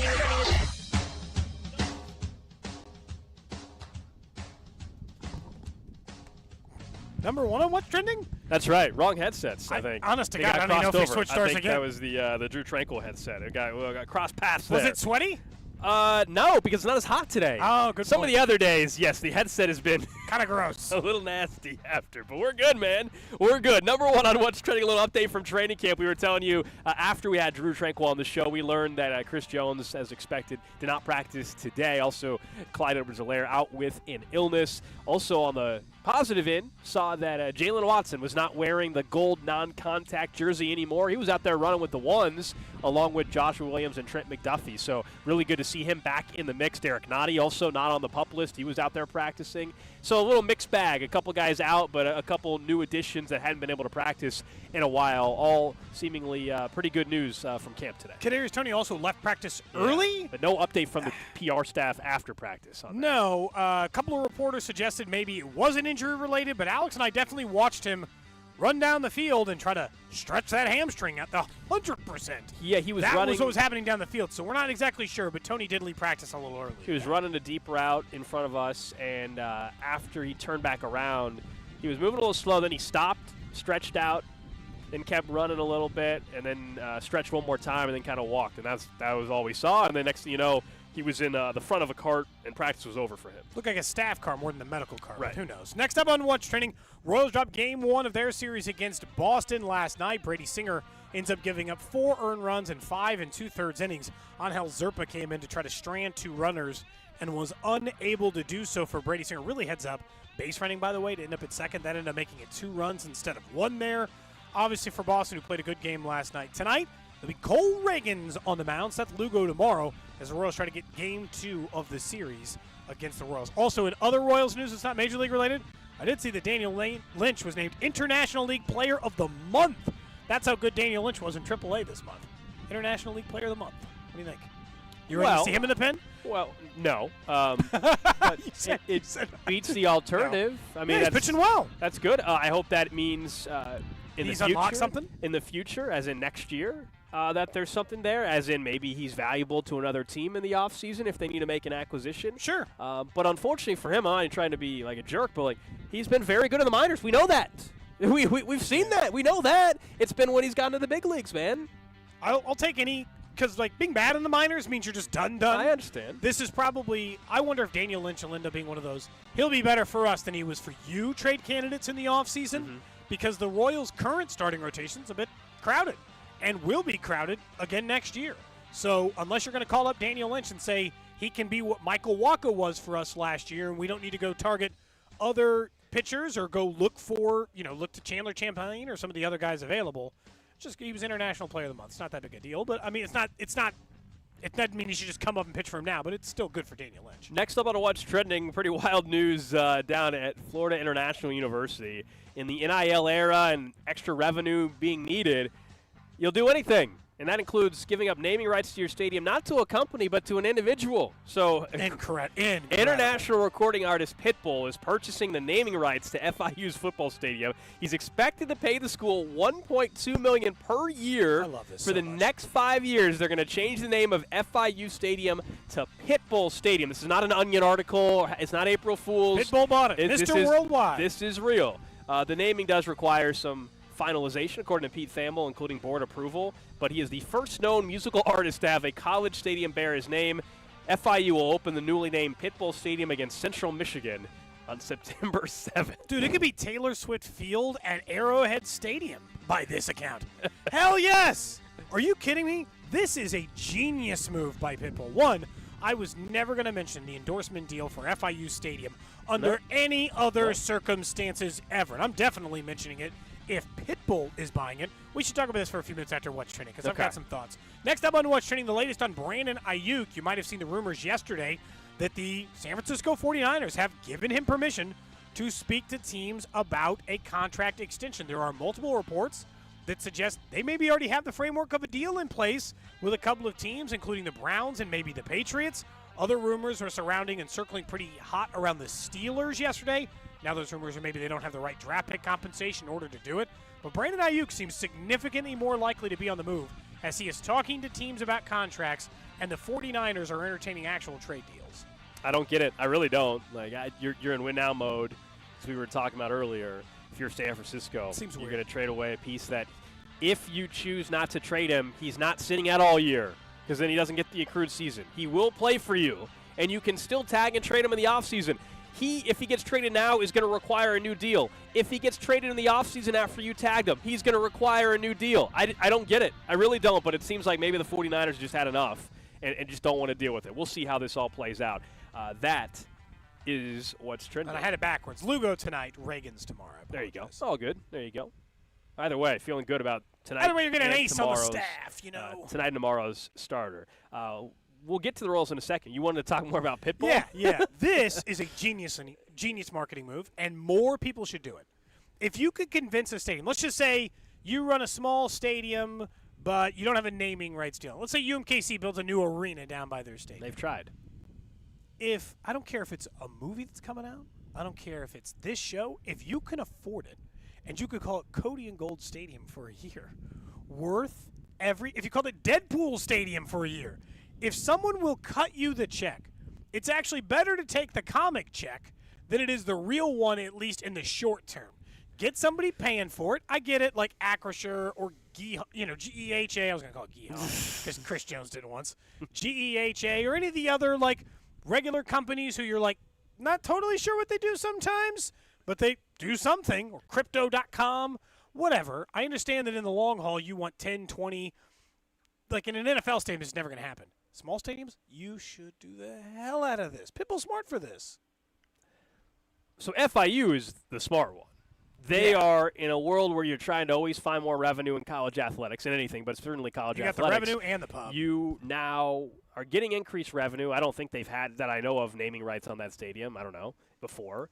And now people are talking about you and you're getting the money. So, yeah, it's really smart. But I also think there's a realization like that in particular, like that can only happen at an FIU. Like Ohio State is not ever having Pitbull sponsor their stadium. Like we get there's a difference, but if Taylor right? Swift wanted to sponsor, they wouldn't take her money? Well, it would be a lot more. It would cost you a lot more money at a big school. Sure, but would too. she not pay for it? Sure, but she also doesn't need to do like. No, she does not. I do think also on the end for Pitbull here. Not saying if we had the money we wouldn't put Cody and Gold on the name of a stadium, but you have to admit a little bit. If you're like, hey, I'll give you whatever I want my name on the damn stadium. There is a little bit of a.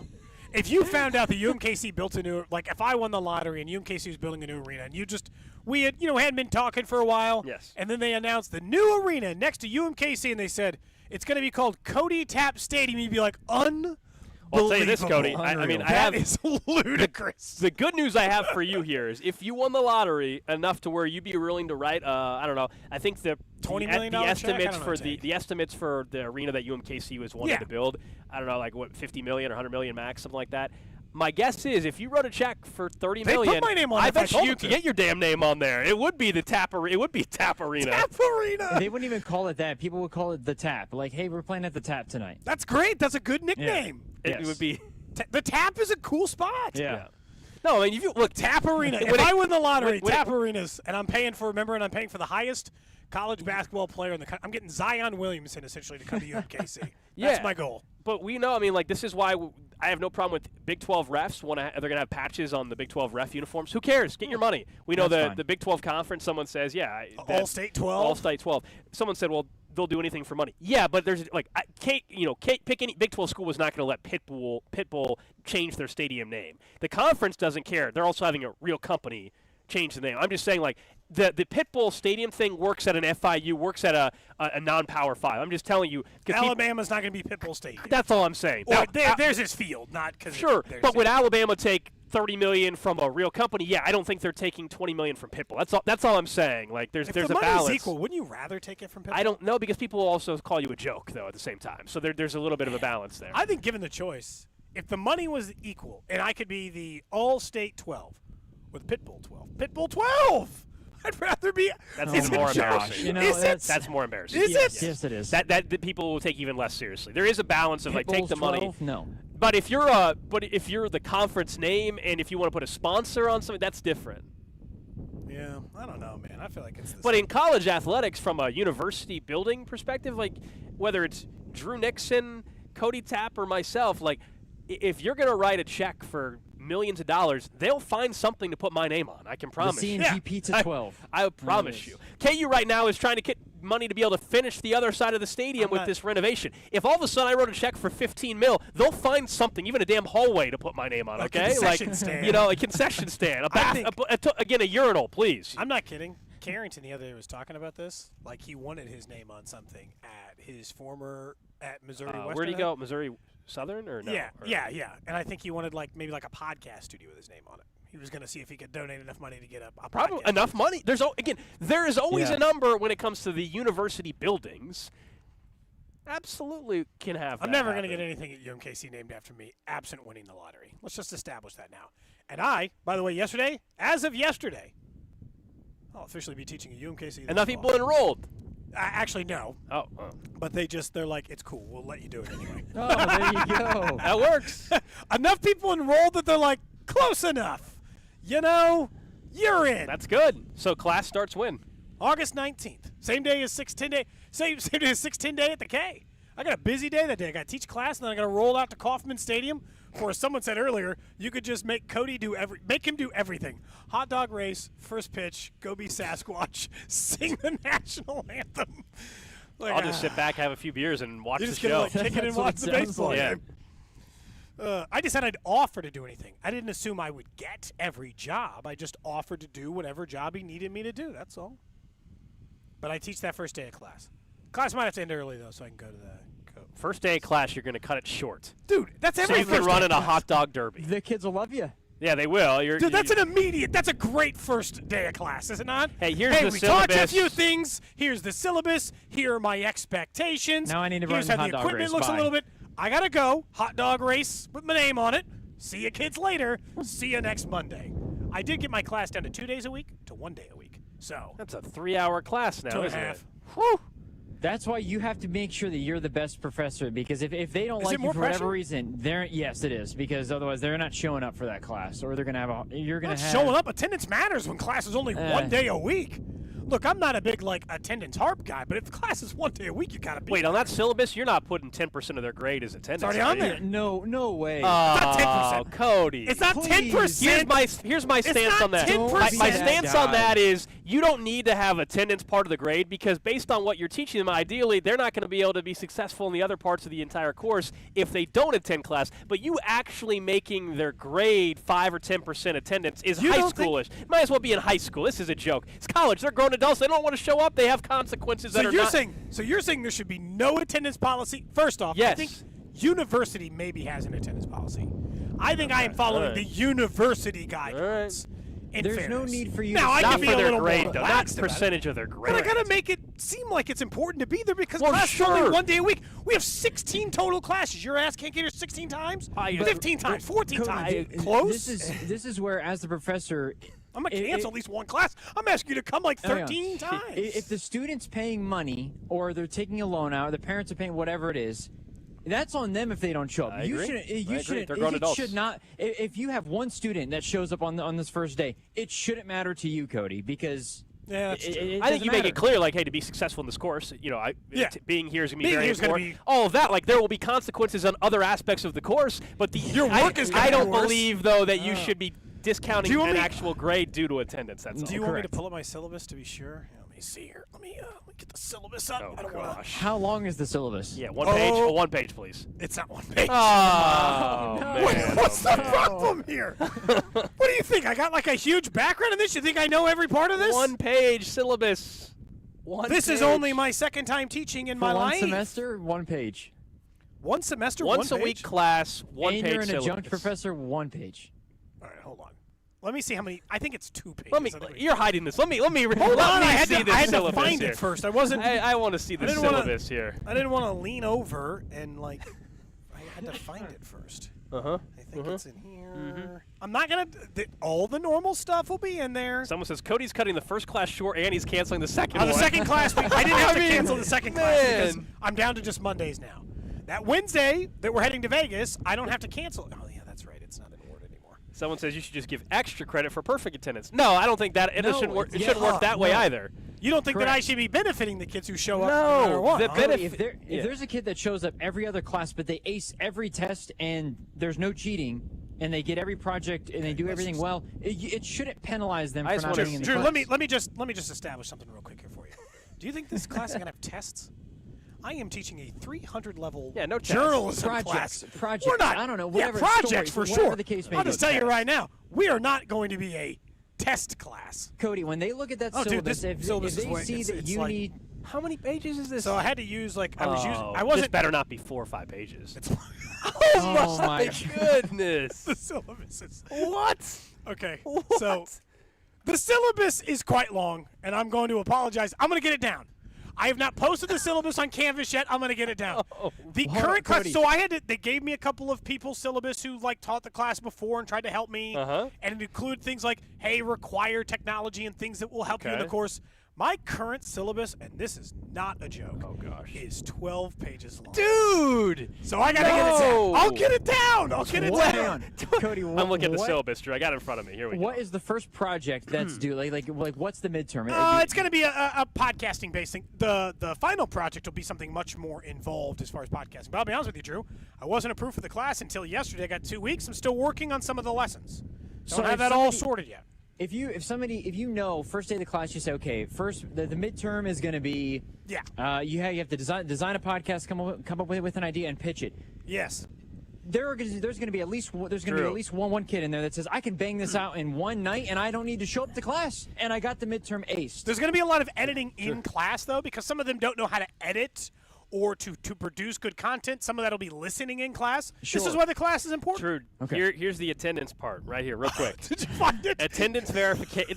There's a tab that says attendance verification. I'm pretty sure this is university required. There will be an attendance grade worth 25 points. That's not that much. We get it. Life happens, so you get one freebie and can still receive the 25 points. If you miss another, the grade will be 24 of 25. Seems reasonable. I have a So late, every day I have a you get late a assignment point doc, policy, too. Oh, boy. A late Yeah, you got to turn in work on time. This is real life. Students Drew, will you need can't to just not purchase show- or acquire an I thought you meant show external up to hard late. drive. Yeah, they got to be able to save their work.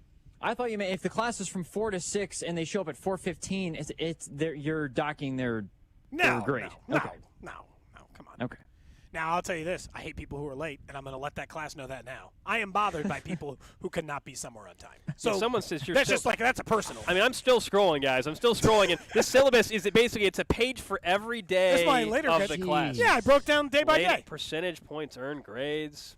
This is some of the class. These I've got to rework these. This is only these are placeholders. Let me see. Week 2, introduction, recording, and equipment. Week 3, sound gathering. Week 4, how to vocalize your singing abilities. Oh, hang on a minute. Week 6, How to harmonize with listen each to other. Cody and Gold. Week 7, listen to Vinny Pasquantino's song. Week 8, Bobby Witt Jr. song. Week 10 is a song about battered onion rings. This is a weird couple weeks, Unique man. syllabus. Bunting on the Unique field. syllabus. Jeez. So, yeah. All right, so Cody's class is officially happening. Yeah. He's Professor Tapp Congrats, in Cody. a couple weeks. Thanks, man. It's going down one way or the other. I'm going to shape the youth of 12 Kansas City. 12 pages. Yeah, I got to get that down. I got to get that down to one's too short. I think if we're being fair, like 4 pages max, dude. Like, Yeah, I think I can get it done to Max. yeah, you gotta get that. because thing I down. want You to give think them a they're week by actually- week so that they can plan ahead if they want to plan ahead. I mean, that's like nice. Drew's talking about. That's nice. You know. Yeah, but then you get in trouble because if they plan ahead enough and they're smart, they get everything done, and then it's Fine. like I don't need to show up to class. You just said the same thing. Okay. You just said if that's how they can get through class, then they should be able to operate that way. Perfect. I'm not against negotiating. Like, if you can get your job done and it is good, this is not a problem for me. If you do good work, then you don't really need me as an instructor anyway, and you're ready for the real life. I think the odds are, based on my teaching experience, that's not usually how it works. You have 12-page syllabus based off of. I think you need to have each student. I don't know if the university will let you do this. Can you have each student No sign? one's told me anything. Can you I have don't each know. student sign a release of what's the phrase that I'm need here? Basically, have them sign a document that anything that happens in class can be shared on the radio. Basically, need to sign Oh, a yeah, there's gonna be a waiver. reverse NDA, a reverse where everything can be discussed that we discuss on the radio. Whatever that would be, a reverse NDA. You sign away any bit of your ability to not have this discussed. Someone says I would drop your class if I saw a syllabus that long. At least now you won't have to worry about teaching next semester because they're not going to invite you back. I said I'll get it down. Someone said, what university? This is at UMKC. This is at UMKC. Someone says, a podcast class? It's on podcast performance and editing. And like So digital it's- media. And digital media, yeah. Like how to, really from the basis. Like if Alex needed to learn how to start a podcast today, what are the essential things he would need in order to do that and the skills he would need in order Cody to do teaching the youth of America. God help us all. Someone says it would be an easy A. Just compliment him, and then he's just going to... Some student Be like, oh, I love the show, Mr. Tapp. Week 2, they're going to say, I thought your song was so good the other day on the show. Cody's getting automatic A. Automatic A. All right, I will get the syllabus down. New goal tonight. Drew and I have to figure out a way, because... All rights to content produced in class are owned by Cody Tapp. Yeah. Because here's what I want to do that I did with class before that I threatened but didn't do. I think as part of the final for this class that we should, and this is why you should want to do a good job. We're going to play 3 minutes of your podcast on our show. Each student who On puts our together, show? yeah, we're going to play 3 minutes of this podcast, and we're going to let the real people decide if they like your content. We're gonna put it out to the real life people of Kansas City. The real fans of 610, and let them decide if you've done a good job on your podcast. Students will freak out about that. I've got an idea. It could be 2 minutes, Gold, that I need 90 to, seconds, whatever. Yeah, I've got an idea. Oh. It's got to be post-class, though. Post. When it's gonna over? Be like, it's going to be like in the spring, yeah. Okay, I think I know where your mind's at. Someone says new segment called Office Hours, where Cody takes calls from his students or anyone trying to be his students. That's what I'm going to do. We may not bring back Snitch Line. I might bring back or start something. We can call it Office Hours or whatever. Office Hours. Like That's that a good text title. suggested. And anybody that is a student, air quotes, of Cody's can call in and explain how class is going. This is what I was actually getting towards, yes. We should have some fun with this fall. Let your feelings You're fly. going to be in a movie. I'm teaching a class. We got a lot going on this show. Busy times. Busy times. Gosh. That syllabus, man. That's something else. 12 I was pages? disappointed, Drew. There was no guest speakers section for you or I to talk to the class. That'll happen. Oh, There is a unfortunate. station tour. We'll make them come to the Station station. tour? Yeah, we'll make them do Oh. that for a class. The class is at 4, so they can watch Carrington and Dana and Parks in action. Wow. Not our show in action. I'll have to. I will maybe assign them a show of ours. I don't know. Let's get those podcast download numbers up. Let's help each other. Get those, juice those numbers up. Have to watch on the video stream. Have to. Have to watch on that portion. Same difference. They should know that you need video for your podcast as well. It's important. People like social media clips. All right, up next, we got a little sidetrack there now that we found out how long the syllabus is for the class Cody's teaching. Let's talk about the Royals, though. And one thing we unfortunately learned about the Boston Red Sox yesterday. Yeah.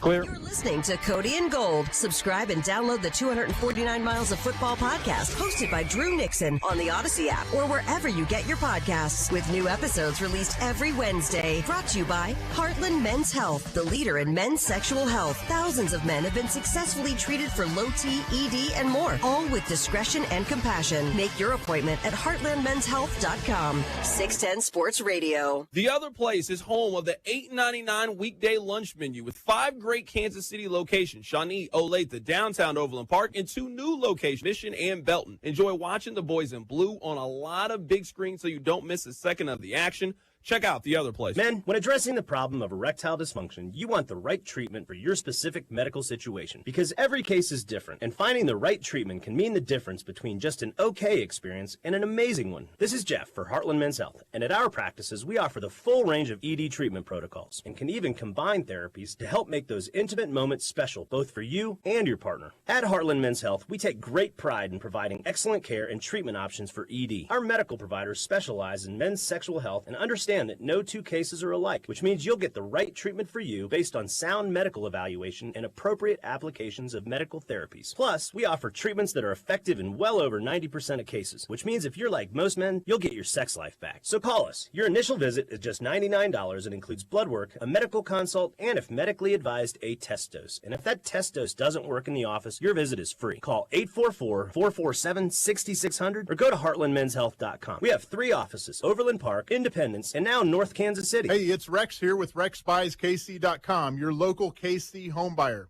If you own a property in the Kansas City or surrounding area and want to sell it fast and at a fair price, write this number down: 816-330-6000. I'm a private real estate investor, not some hedge fund or large national chain. My family and I live right here in KC. I can pay cash and close on your timeline, even in as little as 3 days. Here at RexBuysKC.com, we are improving Kansas City one house at a time. I buy inherited houses, vacant houses, foreclosure houses, behind in payment houses, my tenant won't pay the rent houses, and properties that need complete rehabs. Do you own a house that's trashed and needs thousands of dollars in repairs? Great. If you own a house and want to sell it fast, call me at this number, 816-330-6000. That's 816-330-6000. Or go to RexBuysKC.com. That's RexBuysKC.com. And I look forward to working with you. When you've got real work to do, Metal Supermarkets will help you get it done fast. We've got a huge variety of metals in stock, and we cut to size fast. Bottom line, we get it done fast, so you get it done fast. Doesn't get easier than that. Metal Supermarkets, the convenience stores for metal. Find a store or buy online at metalsupermarkets.com. eBay Motors is here for the ride. 120,000 miles of night drives, daily commutes, and who knows how many. Are we there yet? Through countless fixes, elbow grease, and a new radiator, you kept your ride alive. With eBay Motors, you have over 122 million parts to keep it running. And with eBay Guaranteed Fit, they'll be the perfect fit every time. Plus, at these prices, well, we're burning rubber, not cash. Keep your ride or die alive at ebaymotors.com. Eligible items only. Exclusions apply. This is the story of the one. As a maintenance engineer, he hears things differently. To the untrained ear, everything on his shop floor might sound fine, but he can hear gears grinding or a belt slipping. So he steps in to fix the problem at hand before it gets out of hand. And he knows Grainger's got the right product he needs to get the job done, which is music to his ears. Call, click Grainger.com, or just stop by. Grainger, for the ones who get it done. Did you know your skin is the largest organ of your body? Huh? That's why you should shower with Old Spice Super Hydration Body Wash instead of plain old bar soap. Love your skin by super hydrating it with vitamin B3 and glorious notes of vanilla and shea. Did you know that my super hydrated skin is the second largest organ of my body? The first is my heart. Old Spice. Men have skin too. Old Spice Super Hydration Body Wash. 24/7 renewing moisture. With daily use. Hey there. Gerber Life would like to talk to you about the importance of guaranteed life insurance for when you... No, thank you. I get it. Nobody likes to think about life insurance because it means having to think about the end of... So I'll make this short and sweet. If you're 50 plus or 50 to 75 in New York, you can apply for Gerber Life Guaranteed Life Insurance with guaranteed acceptance regardless of your health. Guaranteed acceptance means you don't need a medical exam. In fact, you don't even have to fill out a health questionnaire. For a free quote, just visit GerberLifeFamily.com. Then, when that thing you don't want to think about does eventually happen, and you know it will, I'm not listening. your family can use the insurance money to help cover the cost of your final expenses, or anything else. Now that's worth thinking about. Gerber Life Guaranteed Life Insurance. For a free quote, visit GerberLifeFamily.com today. See website for terms and restrictions. As school messes return, rest easy. Clorox has got your back to school. Oh, no. I'm back. That messy science experiment. And I brought baking soda, cornstarch. And you're due tomorrow, right? Well, at least I stocked up on Clorox disinfecting wipes. Because you're not messing up my kitchen counters like last time. Ooh, smart. Got 10 it? seconds. Coloring? And off to the store we go. Stock up on Clorox disinfecting wipes that clean 3 times better. Then wet paper towels on kitchen grease and soaps come. Use as directed. In the classroom. In the classroom. Hey, what we doing in the classroom? In the classroom. In the classroom. Hey, what we doing in the classroom? In the classroom. In the classroom. Hey, what we doing in the classroom? Who should be my we'll get teaching to that. role model, you know, from television or movie? I have no clue. Mr. Cooper? I have no clue. All I know is, you know, these kids Mr. are Finney? Googling Cody Tapp, and then they're going to see you host a radio show, and who knows, they might be listening right now. Anyway, we'll get to the random. Oh, God. The Think kids about who that. enrolled, do you think they've already Googled me? Do they know that you're the professor? Yeah, It's listed. probably. Well, then, of course they did. Of course they did. They looked you up on LinkedIn in some Yep. way, shape, or form, yeah. Yeah, we'll get to the random question of the day here in College about kids 10 using minutes. Oh, at least search your name. One Google search, they find out who you are. Doesn't take much. What's the first thing that comes up when you search Cody Tapp on Google? Is it good? Well, your Twitter account.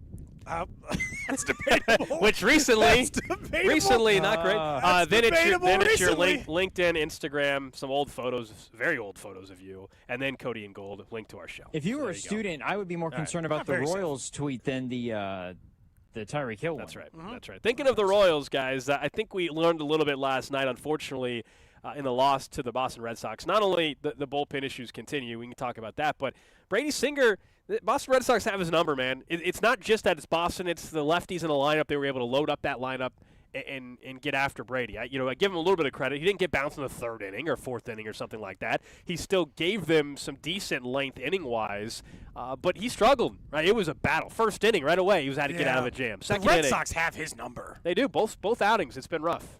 Those are his 2 worst outings of the year, maybe? Because yesterday, it was, I'll say, I thought he battled better in this one. Everything was a fight. he still wrenched back and got some strikeouts when he really needed him. He needed Zerpa to get one big-ass out for him. And sometimes they don't. He had stranded 9 of the previous inherited runners. He didn't get that one because sometimes you don't. But he fought through. They have him figured in the sense that it's a problem that his splits against lefties now are so glaring that the Red Sox yesterday rolled out I would assume, the leftiest heavy lineup I've ever seen, man. It was just, I was like, they got another lefty? That's what I kept thinking. Wait, how many lefties do they have sitting around on this roster? What, they just got like an endless supply of them? But it was a problem for Singer because he just didn't have his best stuff. But it's also one game. You and I both said tonight's really important now because you don't want to risk being swept on Wednesday. But I also didn't think that, I just thought they had a bad game. And Singer didn't have a good start. And they weren't going to score 12 runs last night, so that wasn't going to way they were going to win. And it got away from them in the bullpen again.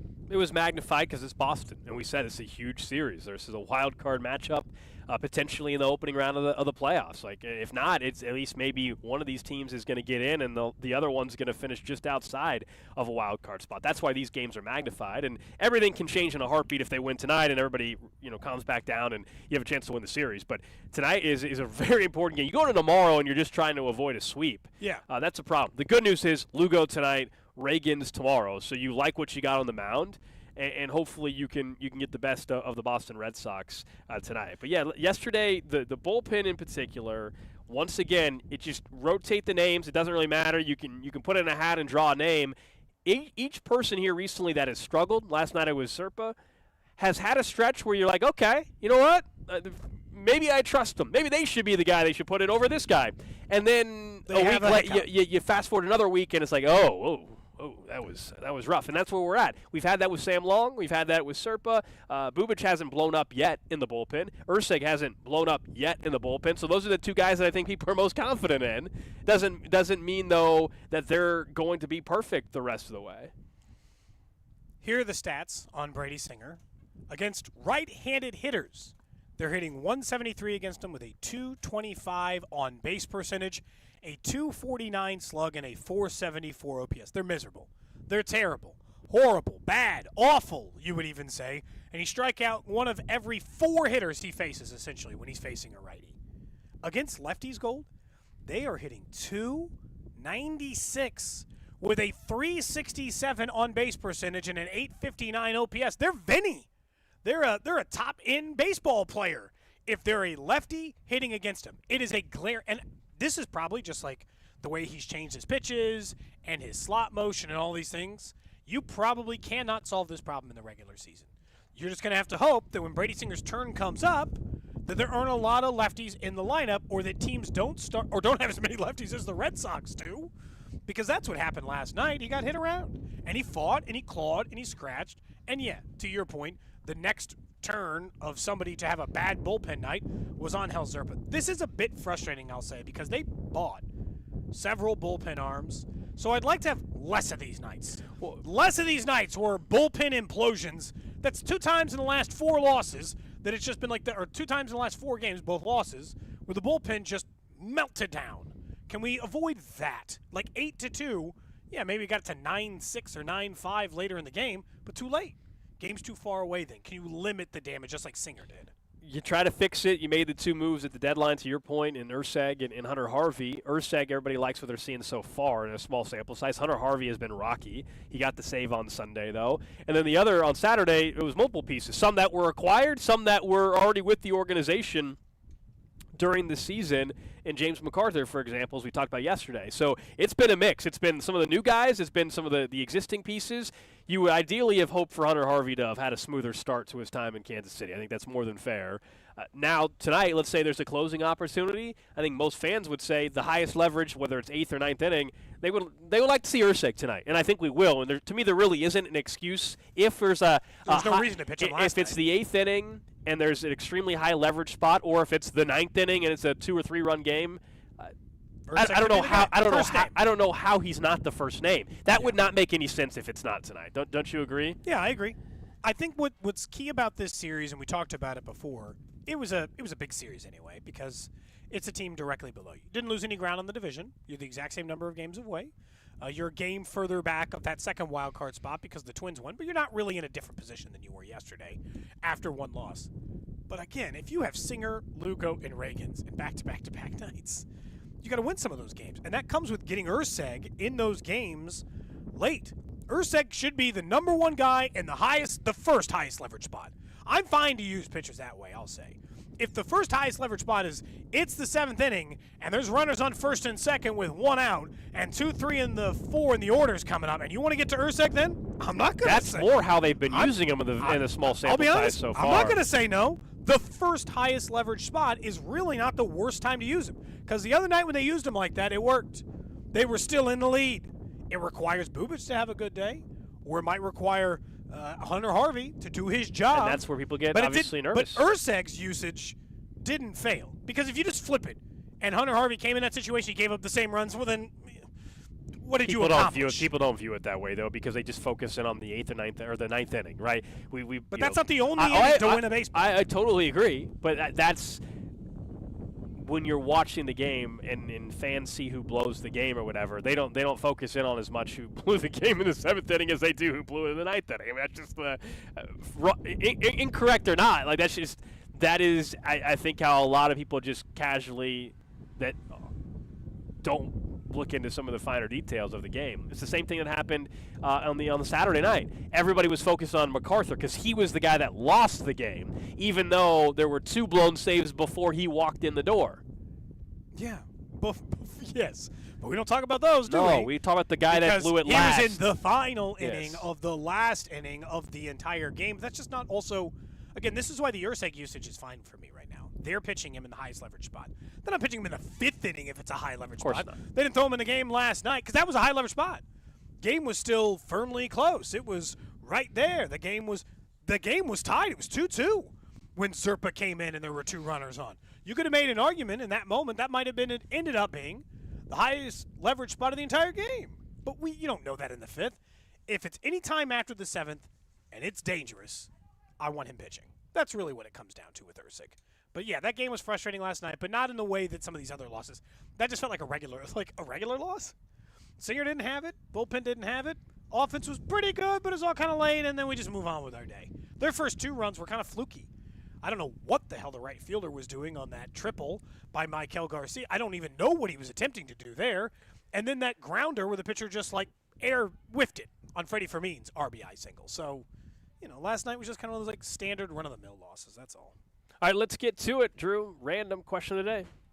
Random question. For you, Gold. For you, Drew, over on the text line, 913-586-7610. I got that way off. Over on Twitch, Twitter, YouTube, Facebook, where you can watch the show live on video. We're up at training camp right now. You can see a empty tent behind us. The Comcast business tent. There's no one left up at camp except for us right now. And Matt Ariza. No, Matt Ariza? I was going to say. Hadn't come out for his jog yet. Drew, we got some friendship bracelets handed us today, though. Really? We had some I'll show them to the stream. Some listeners were kind enough. They made us some. Mine says, "In Spags we trust." What does yours say? Mine says swag and KC offense. Oh, mine says, "In Spags we trust." I think I like my saying better. I like that. And someone made some KC version Pokemon cards, KC Mon. This one says KC Mon. Uh-huh. And then on the backside, it has Creed Humphrey.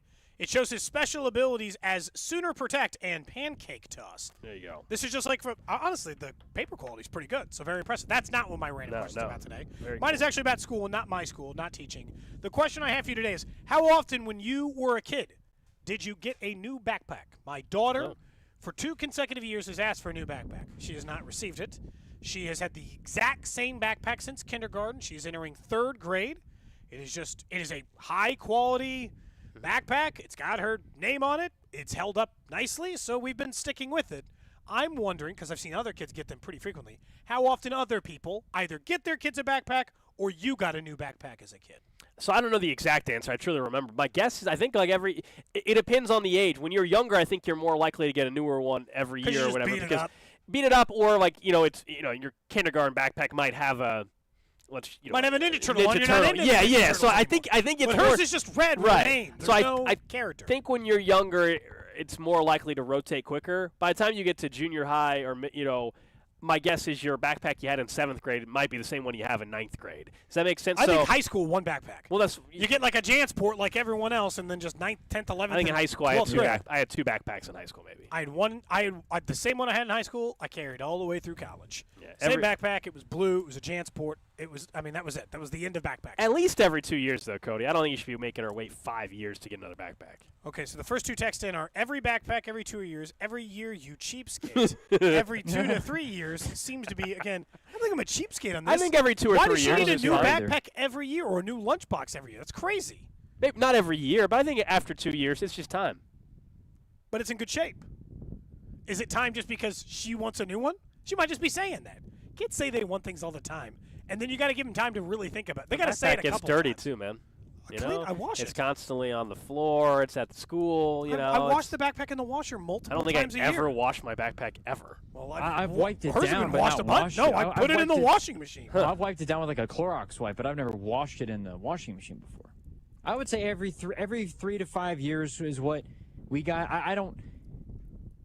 I agree that I think when I was younger I wanted maybe a different one, but we always had just like a regular like Jansport backpack that lasted forever. So yeah, everybody had a it never was a Jansport big at one deal, point yeah. in time. Somebody said we did one for K through 2 and then another one for 3rd through 5th grade, so that would be right around my daughter now.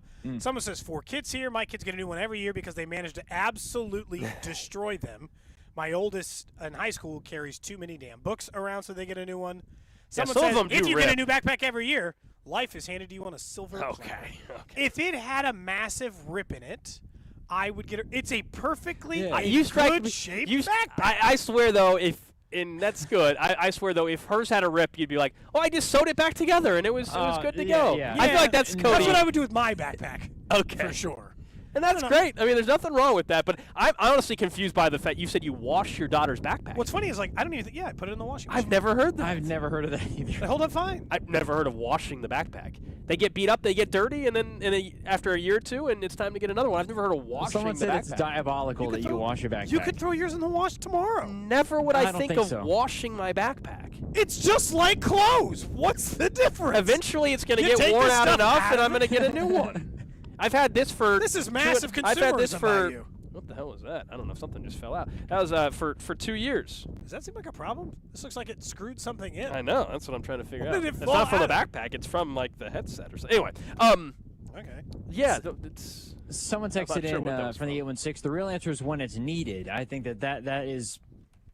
And now Says size, is wear, tear, definitely affordability. Things now are all at a least little is. bit different. Well, again, up until I got the backpack because of the points donated from you guys, I was walking around with a backpack that one zipper just did. I did not open up that pocket because it was broke. But now you got your new Odyssey backpack thanks to all those points. I know. Yeah, it's great. Living your best life now. Clean new Odyssey life. Someone says Cody's daughter will be going to college with a My Little Pony backpack. Again, hers is just rad. Here's the thing. I think if I get into the character thing, then I am into everything. I think it is better to buy one that, let's just say it's like Galaxy themed. Something that's like a little safer in the color scheme. People are really fixated on the washing. I can't believe it's that big of a deal. What did you say, Drew? Did your kids have lunch boxes, or do they? Yeah. What do you say? My kids have lunch boxes. Okay, so they not have like lunch the boxes and- soft like fabric ones Yeah, that. they have like a zipper Yeah, lunchbox. okay. Yeah. Okay, so they have lunch boxes and backpacks. Where we, growing up, always did like the sack lunch. So every now, like sure. my parents would be more willing to. We were poor. We were sure, free you have a lunch, backpack. so I ate lunch at school. I didn't They'd ever be get willing packed to give me the backpack more, I think, because I didn't have a lunchbox. Where if you got the lunchbox and the backpack and you're wanting the new backpack, no, it's not. Someone wants to know if you wash your suitcases. Do you wash your golf bags too?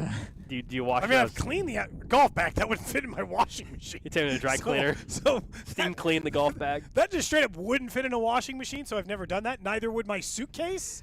Golf so I guess bag I've you gotta never wipe done down. that. All right, we need a bunch of $6.10 heroes for a new backpack. For Ruby. She doesn't. I don't I'm need your joking. $6.10. I'm joking.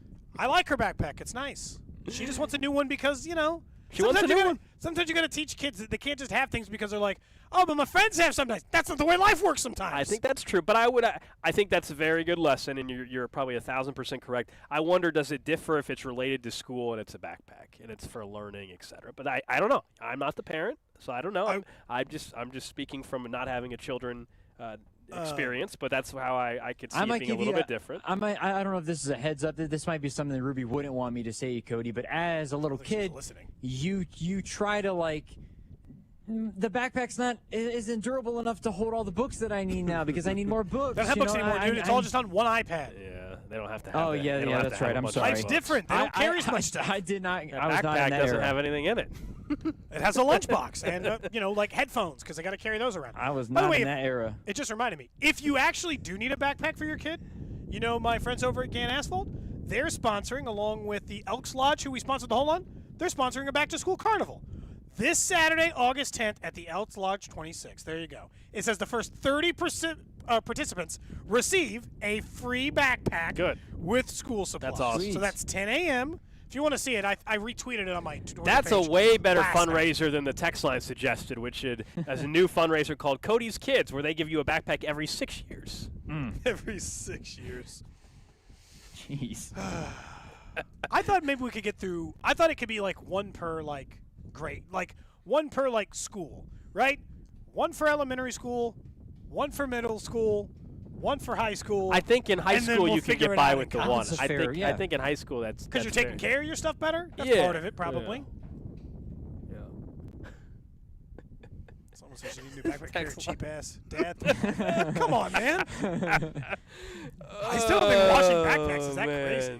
I really hadn't heard of that. I mean, it makes sense, I guess. I hadn't heard of it. I hadn't heard of it either. Yeah, it sounds like something that no different you than throwing your tennis shoes in the wash. Thank you. It sounds like something that you didn't know how it would work, and you tried it, and it worked out well, and now you just do it. No, it's just like any other piece of clothing or like I've got those packing cubes. I throw those in the wash too. Like I keep those things clean. Yeah. You don't just wipe it down with like a Clorox wipe? No. That would be enough, I think. I don't think so. I don't think that's. Maybe this is why. You know what? Maybe this is why you all are buying a new backpack every year, and why Ruby still looks in pristine condition going into third grade. She's been having it for 3 years. I've had this backpack for 2.5 or 3 years. Someone said, "Sorry, kid." See, it's starting to get a little rip on the bottom. Gonna have to get a new one in another year. Someone said, "Sorry, kid. Dad needs a new gaming console." Cody wants to play the new video game. That's why. I only played one single game or 2 games, I guess, of NCAA college football. I played last night. Some guy pissed me off. Why? I won earlier. I was playing out. It was last night. Some guy. It was Texas again. Texas is the problem. It's not a good matchup for Kansas. No. Guy was shouting through my television because he had his headset on. I don't have a headset. I don't use it. What was he yelling at you? Just shouting, calling me boy the whole time. It was not calling fun. you boy? Yes. You need to just mute it. It was not good. It was not good. Drove me crazy. Can't you just mute those people? I think so. If you did win the game, you should have hopped on the set. I've done that before, Drew. Don't kid yourself. You got the headset. Oh, don't worry, Drew. If the person was talking bleep the entire game and I don't have and I can hear him through my TV driving me crazy, at the end, when it's over, I absolutely hop the headset on and I'll say something. Oh yeah. It's kind of weird if nobody's reciprocating the trash talk. Why would you keep doing it? That doesn't make any sense to me. If you're not talking back, why would you keep calling you boy the entire time? That's a great question. That's a great like, question. if they're not responding, then just move on. I agree, but they just like leaving their headset on, I guess. I don't know. It gets them excited. I don't know. Okay. I saw Drew was playing last night. Yeah, I got a couple of my friends were in like an online dynasty, and I was struggling a little bit against Kennesaw State. Yeah, we know you can't believe it score. or not. We saw the tournament. 0 points. I got down to the red zone 2 times in a row and threw a pick both times. It's like, dude, this game, man. And then, so you're playing against an FCS team, and the dude drills a 54-yard field goal, and you're thinking, what the hell is going on here? No way. But it's the beauty of college football. It's the people are bashing the game for how chaotic and crazy it is, when little do they know, if you were to watch college football on a passionate enough basis, you would see one game that is just absolutely what crazy, and all kinds of stuff happens. Text line's now saying I probably save paper plates. Let me make this clear. I don't own paper plates. I just use regular plates. Oh, I don't have paper plates. I have paper plates if we have a party. If there are 40 people over, I use paper plates. Oh, my wife and I just went to the store and I bagged 80. It's incredibly wasteful. Just use a real plate. I just use real plates. No, I'm with you. My kids use real plates. I'm with you. Paper plates for everyday use? That's crazy. That's crazy. That's nonsense. Yeah, you do the paper or plastic plates when you have a group of people over and you don't want to have dishes for the big part. You know, you have you don't want to like have a kitchen full of dishes for everyone to hang out and enjoy each other's company. Different. Use paper plates for every meal, Drew? Not every meal. We have some glassware that we use. Like if we make something and it's nicer, we'll use the glassware for that. $6.10 when you drink No. I have plates. I have plates, and I have silverware. And I have plates. I have silverware. I have bowls. But my wife in particular doesn't like to do the dishes. She likes to throw stuff in the dishwasher. I don't mind doing dishes. She just likes the paper plates because it's quick, easy, simple. Throw everything away. It's done. I mean, I get the convenience, but like, plastic silverware. This is like adulthood. I don't know. Like, it's just like part of the inconvenience of life. You got to get those. I hope you have those wicker things my grandma used to have to make the paper plate strong. You know, like click it inside, so it's like a sturdy paper plate holder.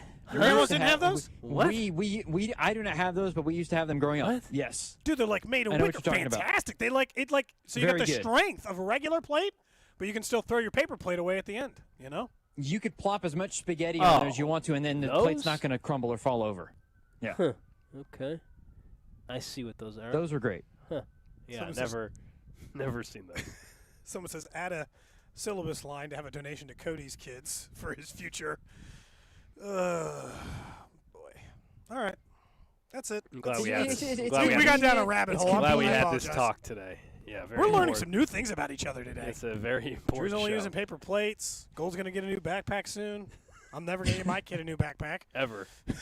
Under any All right. Our training camp coverage is presented by Technology Group Solutions, the official IT provider of your Kansas City Chiefs. Up next, though, let's get back into talking about the deal that was done yesterday for Harrison Butker. Who's next, and does this change anything for the outlook on either deal? We'll do that live from St. Joe here on Cody and Gold.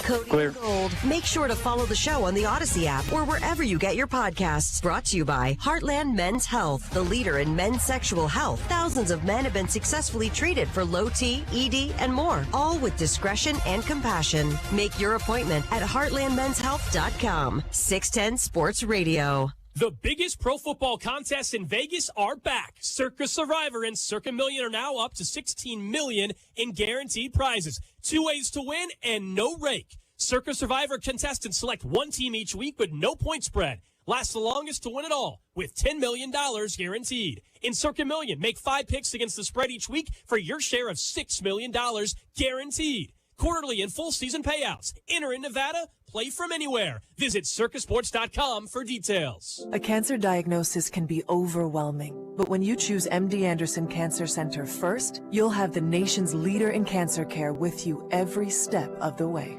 Our world-renowned subspecialists collaborate across teams and disciplines to develop personalized treatment plans for every patient and their cancer.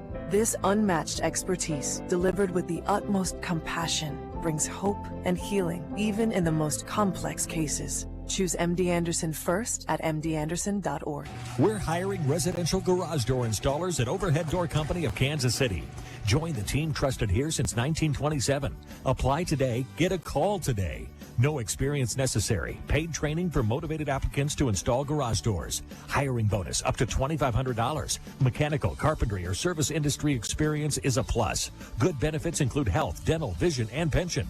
Earn as you learn to service the best garage door customers in KC. Apply today at overheaddoorkc.com. It's back to school time and fall is right around the corner. That means you're going to want to look and feel your best when you're getting ready to do all of those fall activities. In fact, for the first time in years, I feel great, and I'm happy to say that I look and feel wonderful because of the folks over at Supplement Superstores. But it wasn't like that a year ago. I was sluggish. My workouts weren't great, and I was carrying around extra weight. I'm thinking to myself, I got to lose some weight. So I stopped by Supplement Superstores and told them I wanted to lose about 10 to 15 pounds. They said, no problem. We can handle that.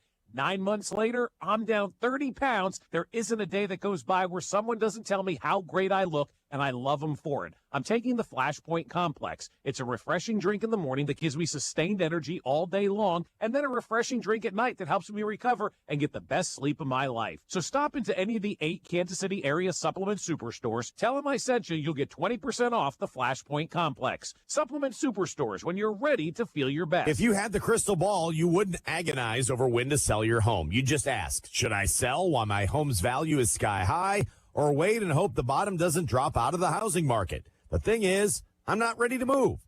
You don't need a crystal ball with TrueHold's Sell and Stay program. You can literally sell now and stay in your home as long as you like. When you sell your home to TrueHold for its best current value, you can fully cash out your home's equity, and you can stay in your home as long as you want with an easy, affordable lease. TrueHold pays property taxes, insurance, and maintenance too. TrueHold unlocks your wealth without uprooting your life.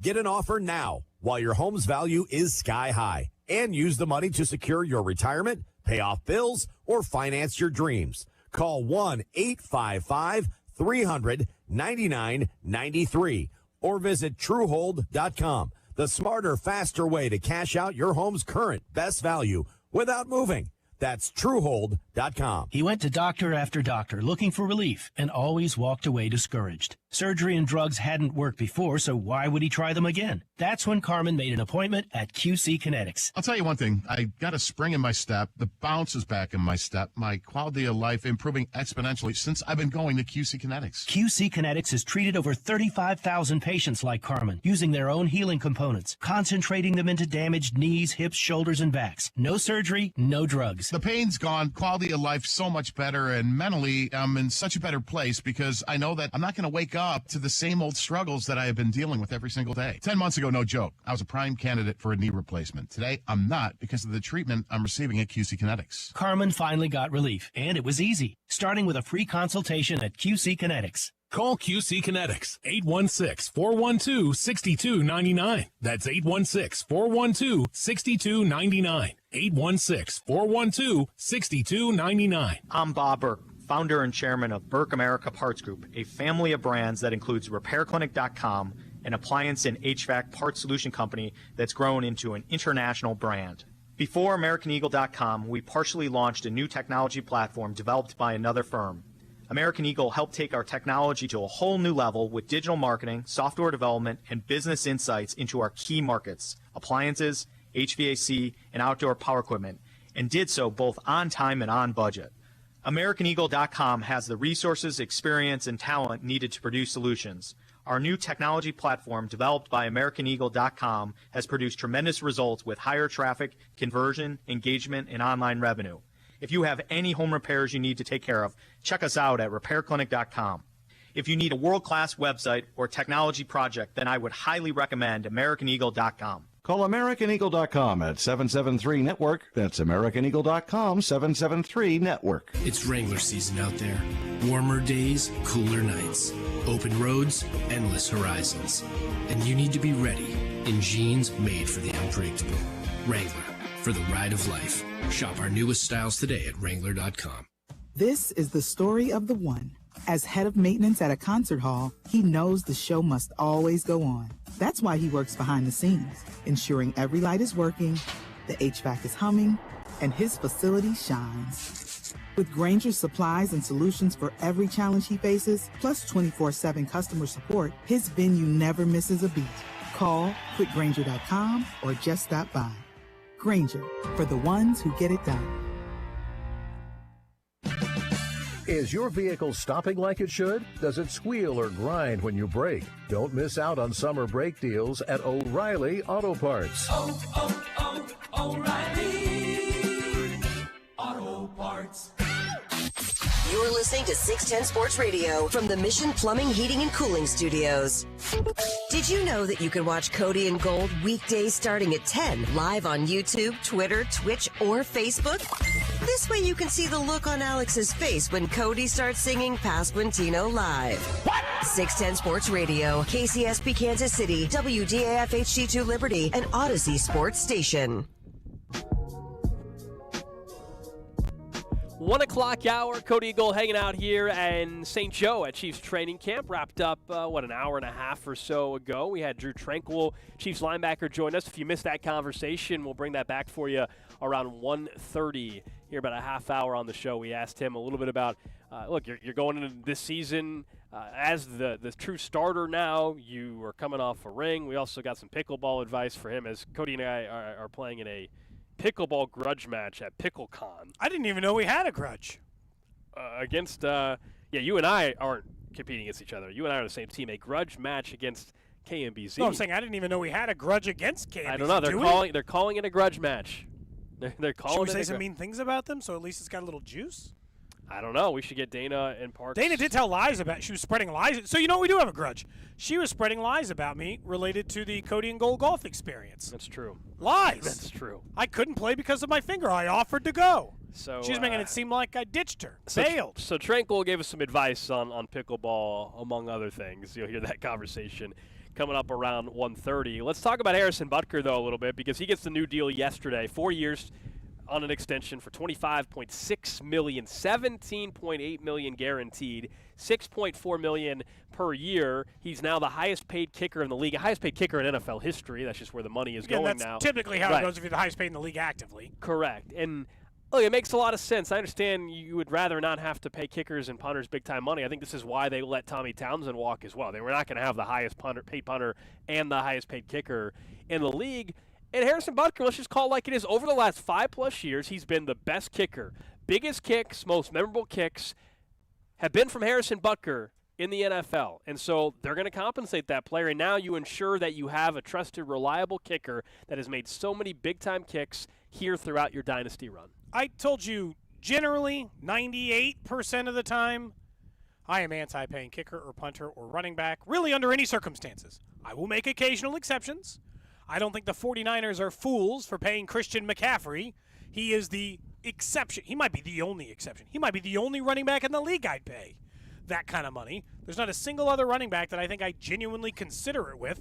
And so, yeah, if you're going to make an exception for a kicker, Butker would probably, or Tucker would be the only two. I mean, I wouldn't do it for anybody else because I can find you kickers who have put up similar regular season numbers, or I'll say 95% of the regular season numbers for 50% of the cost, which makes it cost prohibitive. Makes sense to actually go that route. But when you factor in the fact that he has had to kick a lot of big-time clutch kicks, and he has done that successfully, the deal makes sense. I'd always be a little hesitant to give a kicker a bunch of money, but, I mean, it seems like a pretty low-risk deal.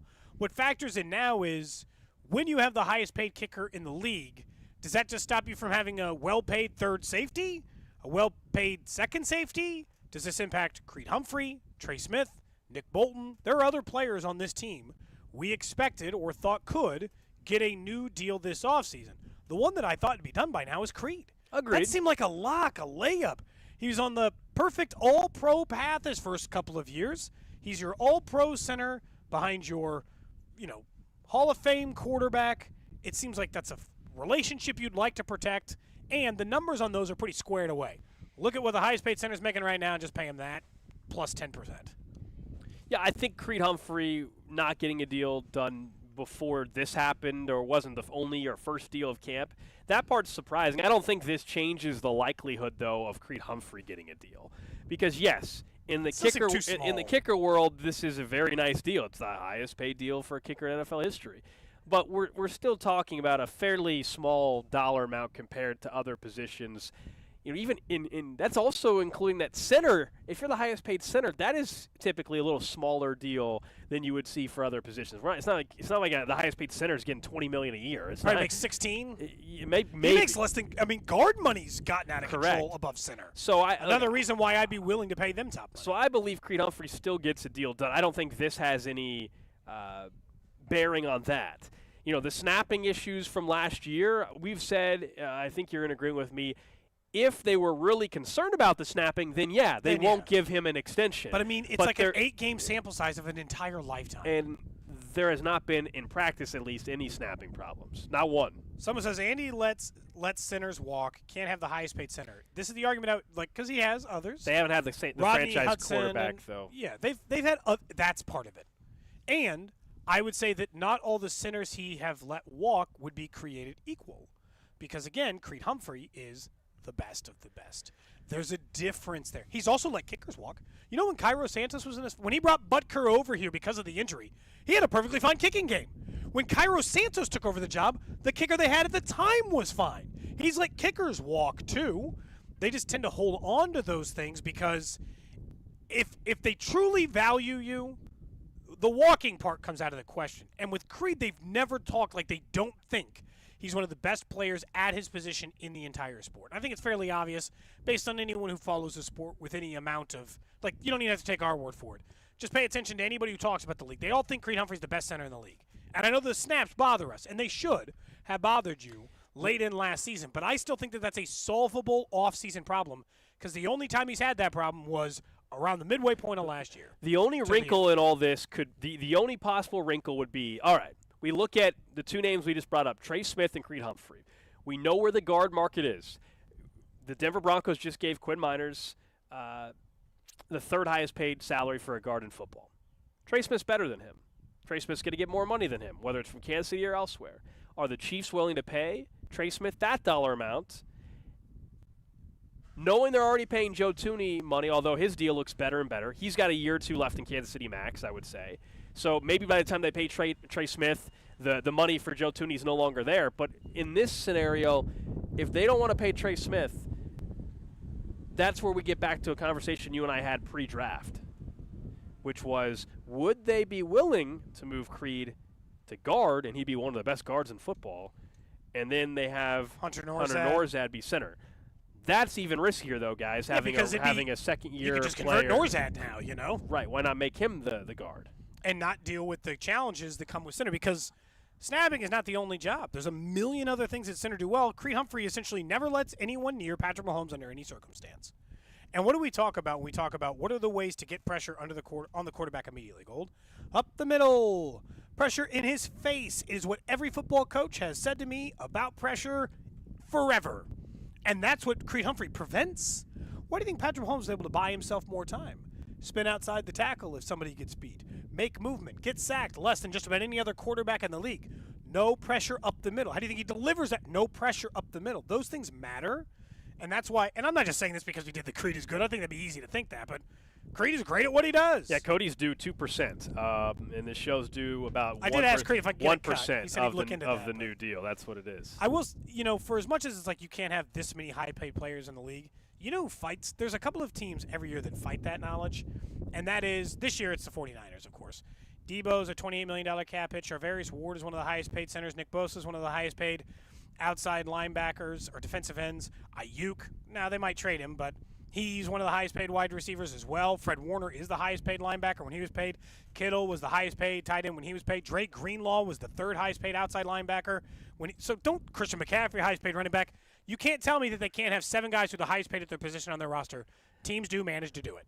I don't think that that's the good strategy going across the board all the time, but they can afford to pay. You can do it, but they can afford to pay Creed and Trey if they want. You can do it, and I still think, Creed likely gets an extension, and certainly one of the two is, if not both, Creed and Trey. But what you're saying, yes, you can do it, but is that how you extend out your dynasty? And that's the biggest credit I think that we've been able to give. Whatever they choose Brett is Veach, the way they extend it because they've been very successful. Well, that's what I'm saying. Yeah, I mean, their path for extending this out, it's not just that they had Patrick Mahomes and Travis Kelce. It's the drafting. It's being smart on which guys they let walk, right? They believe it was the right decision to let L'Jarius Sneed walk, or trade him, I should say, to Tennessee.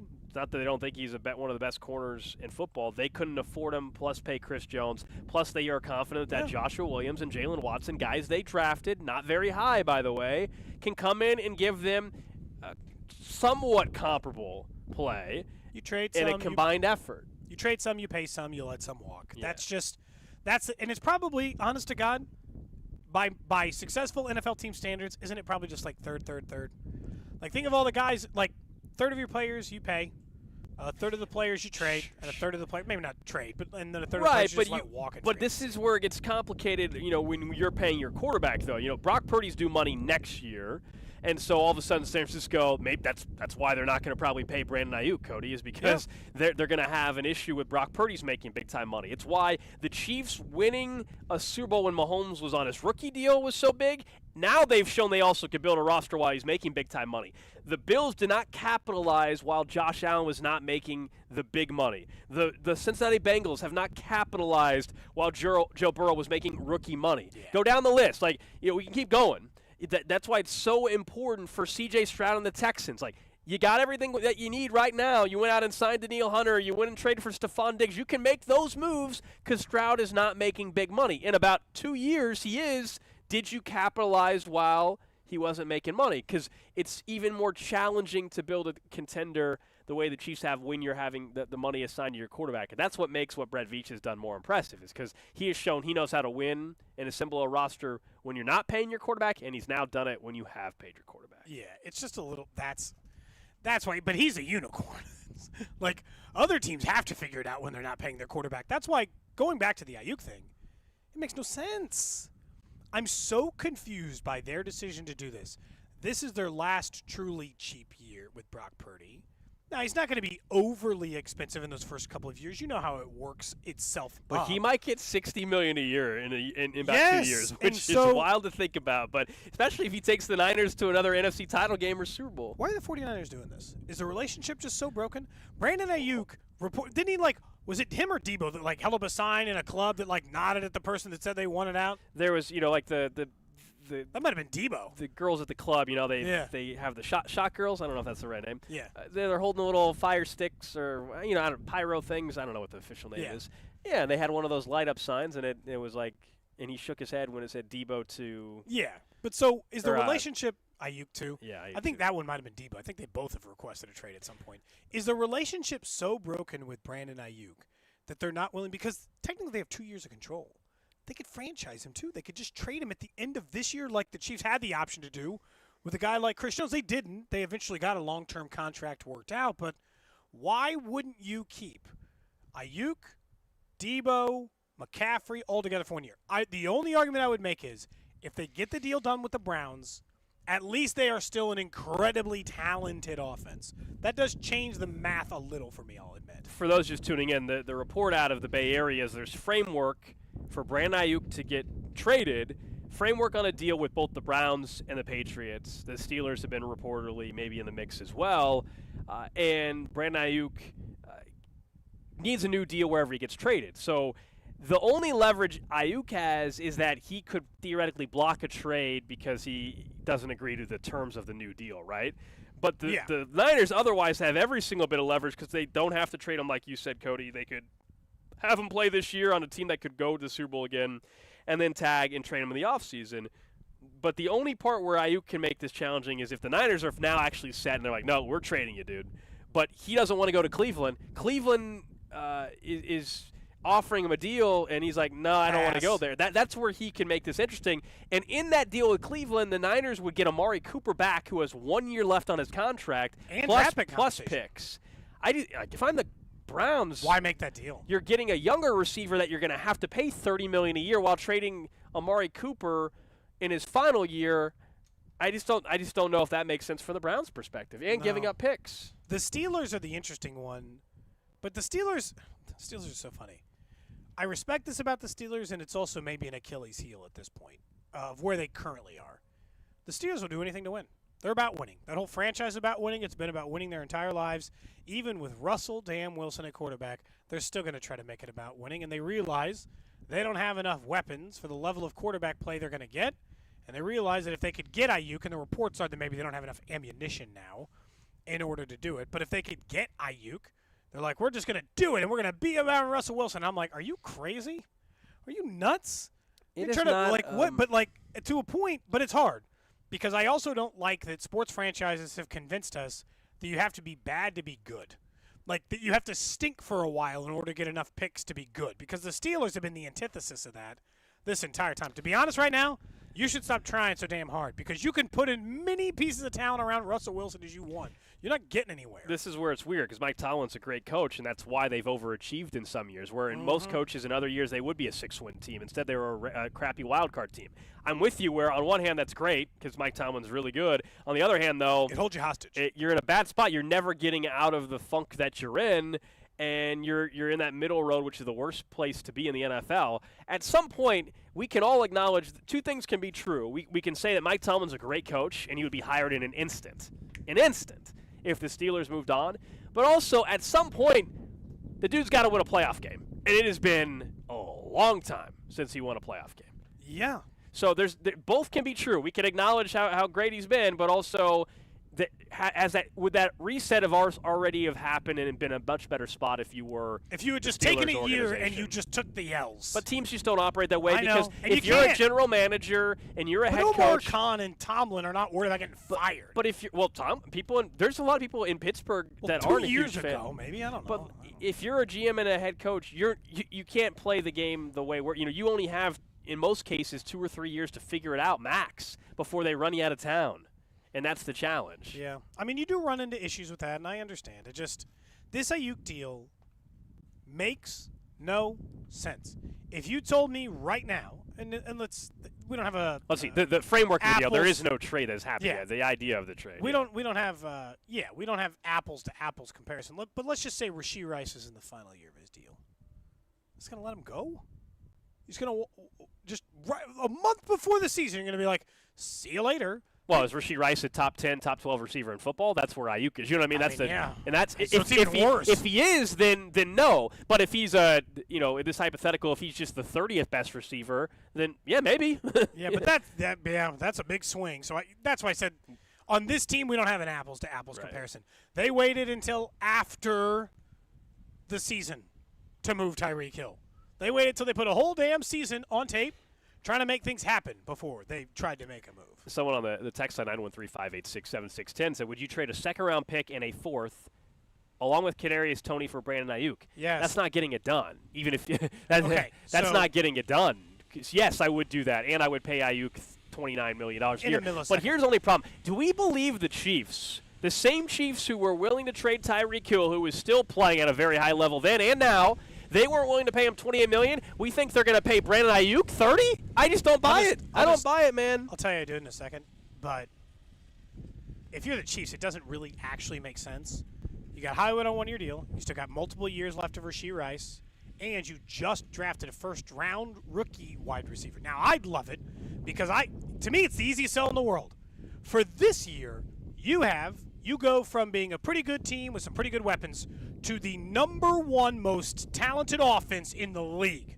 A top 10 running back, number one tight end, Hollywood Brown, Xavier Worthy, Rashee Rice, and Brandon Aiyuk at wide receiver. You would be the most talented team on offense. But then who are you not paying next year? In the entire NFL. I don't know, Trey and Creed. I don't know what the hell I'm doing. And Nick Bolton and somebody else. You know what I mean? Like that's the trickle-out effect. What I'm saying is it doesn't fundamentally make sense based on where they are at wide receiver. But for the pure Madden craziness of that would be your you just heard me what I said their offense would be. They'd score 30. They would score 35 points a game. I'm not going to be hyperbolic because I could say 50 or 60.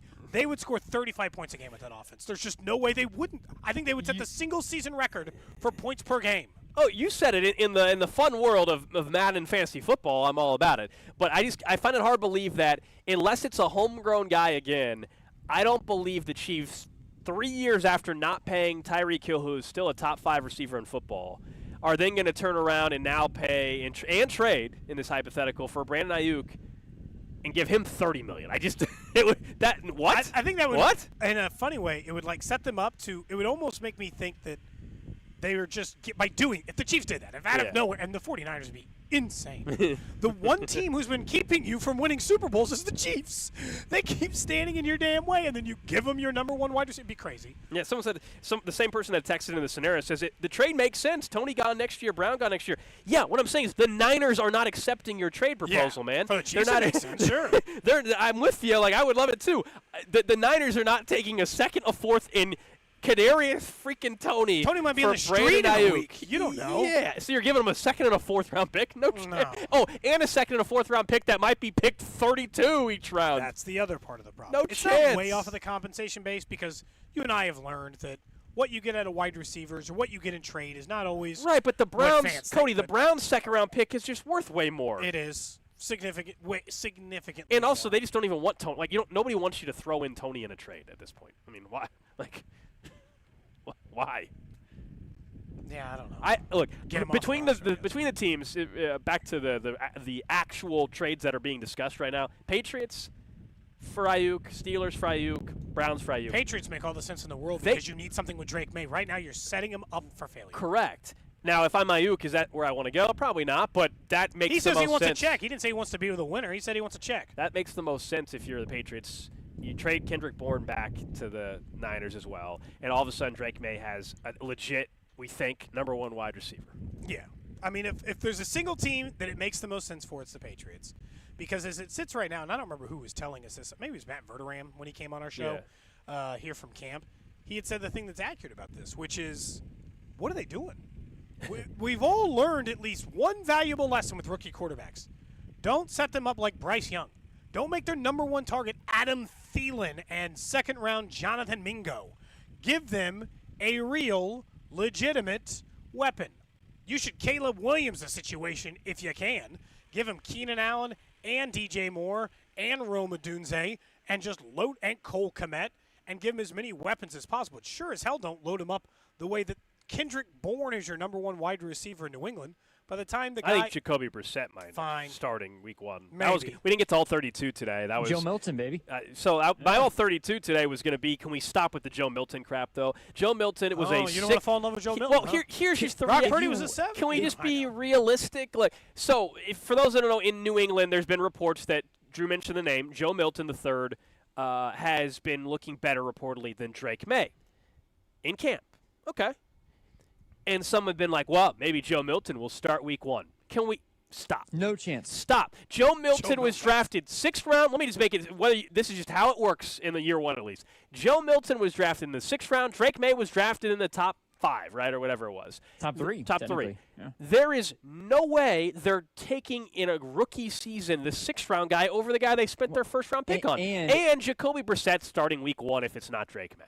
And Gold, if you watch college football, Joe Milton would throw the ball in practice 80 yards. He throws the ball like 85 yards in there. He's got the strongest arm in the league. He might even have a stronger arm than Patrick Mahomes. But when you watch him play, you don't know where the ball's going.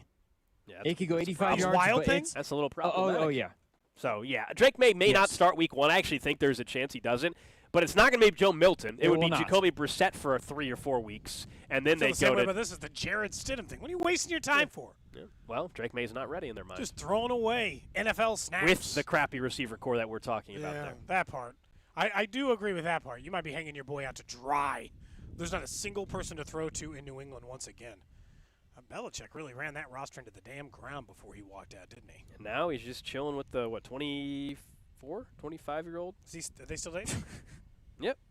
I don't remember. I can't remember how old she is. How long did we say that was going to last, by the way? I said as long as he doesn't coach again, it'll last for at least a little past the football season. If he's coaching in February, then they're done. He's not going to be coaching while dating the 24-year-old. No chance. I don't think so. Conceptually, it's still just the weirdest thing to hear. I don't like it. I know it's happened for a little bit. 24 it's been going on for a little bit. Jordan Hudson, I believe, is her name. Yeah. Got it. Oh, Bill. He's probably enjoying retirement. Just got a massive check from. I'm sure he is. Just got a massive check from Underdog Fantasy too. He's going to do a weekly show. Yeah. I'm sure he's having a great offseason. But that check wasn't small. No, definitely not. All right, up next, guys, we continue broadcasting from Chiefs training camp inside the Comcast business tent, powering possibilities. We'll get you caught up on what's trending. Plus, you'll hear our conversation with Drew Tranquill. He gave us advice for pickleball. He also told us a little bit about what he's seeing out there from some of these running backs in pass protection, including improvement from Pacheco. Cody and Gold. Hey, Drew Nix, is that just ugly, man? Brought to you by Heartland Men's Health, the leader in men's sexual health. Thousands of men have been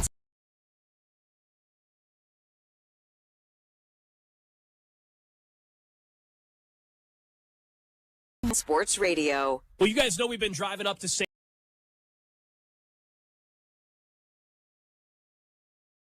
time for the show, and in the past that would have been a hassle in the morning to deal with putting in my contacts, right? Scrambling to make sure my eyes even wanted to cooperate. Sometimes your eyes, whether it's allergies, whether it's early in the morning, anybody that wears contacts knows sometimes it just doesn't want to cooperate. It's something that I don't deal with anymore thanks to DuraVision, and ultimately thanks to SBK Advanced LASIK. I called them up just like you can for a free consultation at 913-491-3330. That's the phone number for DuraVision. You can also go online to DuraVision.com, and they will walk you through exactly what they can do for your eyes. I went in for the consultation. They took all these images of my eyes and laid out a plan just designed for me. And a few days later, I went in for my procedure, and I was back driving to work the very next day. And now I simply wake up, and I don't have to put in contacts, and I don't wear glasses anymore. So go to DuraVision.com or give them a call, 913-491-3330, and tell them Gold from 610 sent you. It's Carrington Harrison from The Drive here, and let me tell you about my friends over at Window World. 816-799-0820. It is hot in the Kansas City Metro. We are in the middle of the summer, and what I want to do is I want to help your home be more energy efficient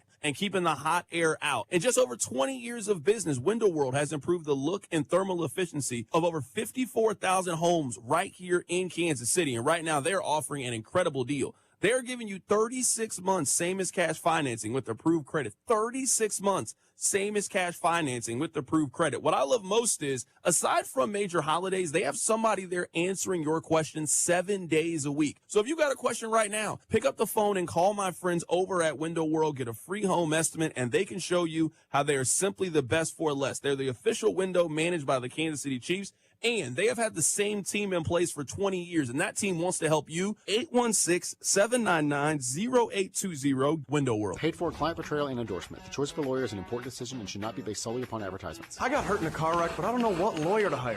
Which one should I choose? Choose Mike. His firm has a great reputation. I looked at their website, and they've got tons of great reviews. They can deal with your insurance company, your medical providers, and help you get your car fixed. Mike's got this. I'm confident my law firm is the right one for you. Call me. I've got this. Mike's got this. All you need to know. 816-888-7500. Mike's got this. Having unexpected car trouble or just in a car accident? You need Jay's Southland Tow Service. They have over 20 years of experience servicing the KC Metro. They specialize in light, medium, and heavy duty, as well as commercial transport and construction equipment. Keep this number handy. 816-779-4869 or southlandtow.com. Use the tow service trusted by most local police departments, Jay's Southland Tow Service. There's nothing they can't do, so be in the know and use Jay's Southland Tow. Hey, it's Rex here with RexBuysKC.com, your local KC home buyer. If you own a property in the Kansas City or surrounding area and want to sell it fast and at a fair price, write this number down. 816-330-6000. I'm a private real estate investor, not some hedge fund or large national chain. My family and I live right here in KC. I can pay cash and close on your timeline, even in as little as 3 days. Here at RexBuysKC.com, we're improving Kansas City one house at a time. I buy inherited houses, vacant houses, foreclosure houses, behind in payment houses, my tenant won't pay the rent houses, and properties that need complete rehabs. Do you own a house that's trashed and needs thousands of dollars in repairs? Great. If you own a house and want to sell it fast, call me at this number, 816-330-6000. That's 816-330-6000, or go to RexBuysKC.com. That's RexBuysKC.com, and I look forward to working with you. When you've got real work to do, Metal Supermarkets will help you get it done fast. With a huge variety of metals in stock, we can help no matter what job comes your way. And all it takes is a few clicks. We make buying metal online easy so you can spend less time shopping and more time getting things done. Metal Supermarkets, the convenience stores for metal. Place an order online today at metalsupermarkets.com. As a mom, comforting my family is what I do best. Vicks Vapor Stick provides soothing, non-medicated Vicks Vapors in an easy-to-apply stick, and it dries fast, so there's no mess. I use it to comfort myself and my family. Thanks, Mom. Vicks Vapo Stick. Soothing comfort for the whole family. And when you need more comfort for yourself, try Vicks Vapo Shower Max for steamy Vicks Vapors. Use as directed. Vapo Stick for use ages 4 and up. Vapo Shower Max use for adults only. This is the story of the one. As head of maintenance at a concert hall, he knows the show must always go on. That's why he works behind the scenes, ensuring every light is working, the HVAC is humming, and his facility shines. With Granger's supplies and solutions for every challenge he faces, plus 24/7 customer support, his venue never misses a beat. Call quickgranger.com or just stop by. Granger, for the ones who get it done. Life hack number 7. Get an iPhone 12 on Straight Talk. Life hack. Here's how it works. You walk into Walmart, go to the electronics section, ask for iPhone 12 with 5G and a dual camera system, and select the new Silver Unlimited plan. They'll smile because it's a good plan. You get real unlimited data all for just $20 a month for the whole first year. Get it at Walmart or StraightTalk.com. Straight Talk. Less dollars, more sense. Taxes and fees apply. Requires activation of iPhone 12 and a new Silver Unlimited plan or higher end auto pay enrollment. $25 a month service credit applied for up to 12 months if eligibility requirements are met. For network management practices, visit StraightTalk.com. Summer's just getting started, so fill your cooler with the smooth and refreshing taste of Twisted Tea Hard Iced Tea. It tastes like real iced tea because it's made with real brewed tea. And with a 5% kick of alcohol, Twisted Tea is perfect for the beach, the lake, or wherever you're hanging out and day drinking with your friends. Look for the bright yellow cans. Twisted Tea Hard Iced Tea. Keep it twisted. Twisted Tea Brewing Company, Cincinnati, Ohio. Please drink responsibly. Chiefs coverage brought to you by Circa Survivor and Circa Million. Now up to $16 million in guaranteed prizes. The biggest pro football contest in Vegas are back. Circa Survivor and Circa Million are now up to $16 million in guaranteed prizes. 2 ways to win and no rake. Enter in Nevada. Play from anywhere. Visit circasports.com for details. What's trending? All right, let's check in on the hot topics trending. Number 1 on What's Trending, we continue broadcasting here in St. Joe from Chiefs training camp. We'll be back out here tomorrow as well. That'll be the final practice before the team has a couple days back in Kansas City off, and then they head out to Jacksonville for the first preseason game of the season, Saturday afternoon, Saturday evening against Trevor Lawrence and company. Today, a couple injuries to point out. Who did not practice today, Clyde Edwards-Helaire dealing with an illness. Also, Chris Jones dealing with that same shoulder stinger, as they called it a day ago.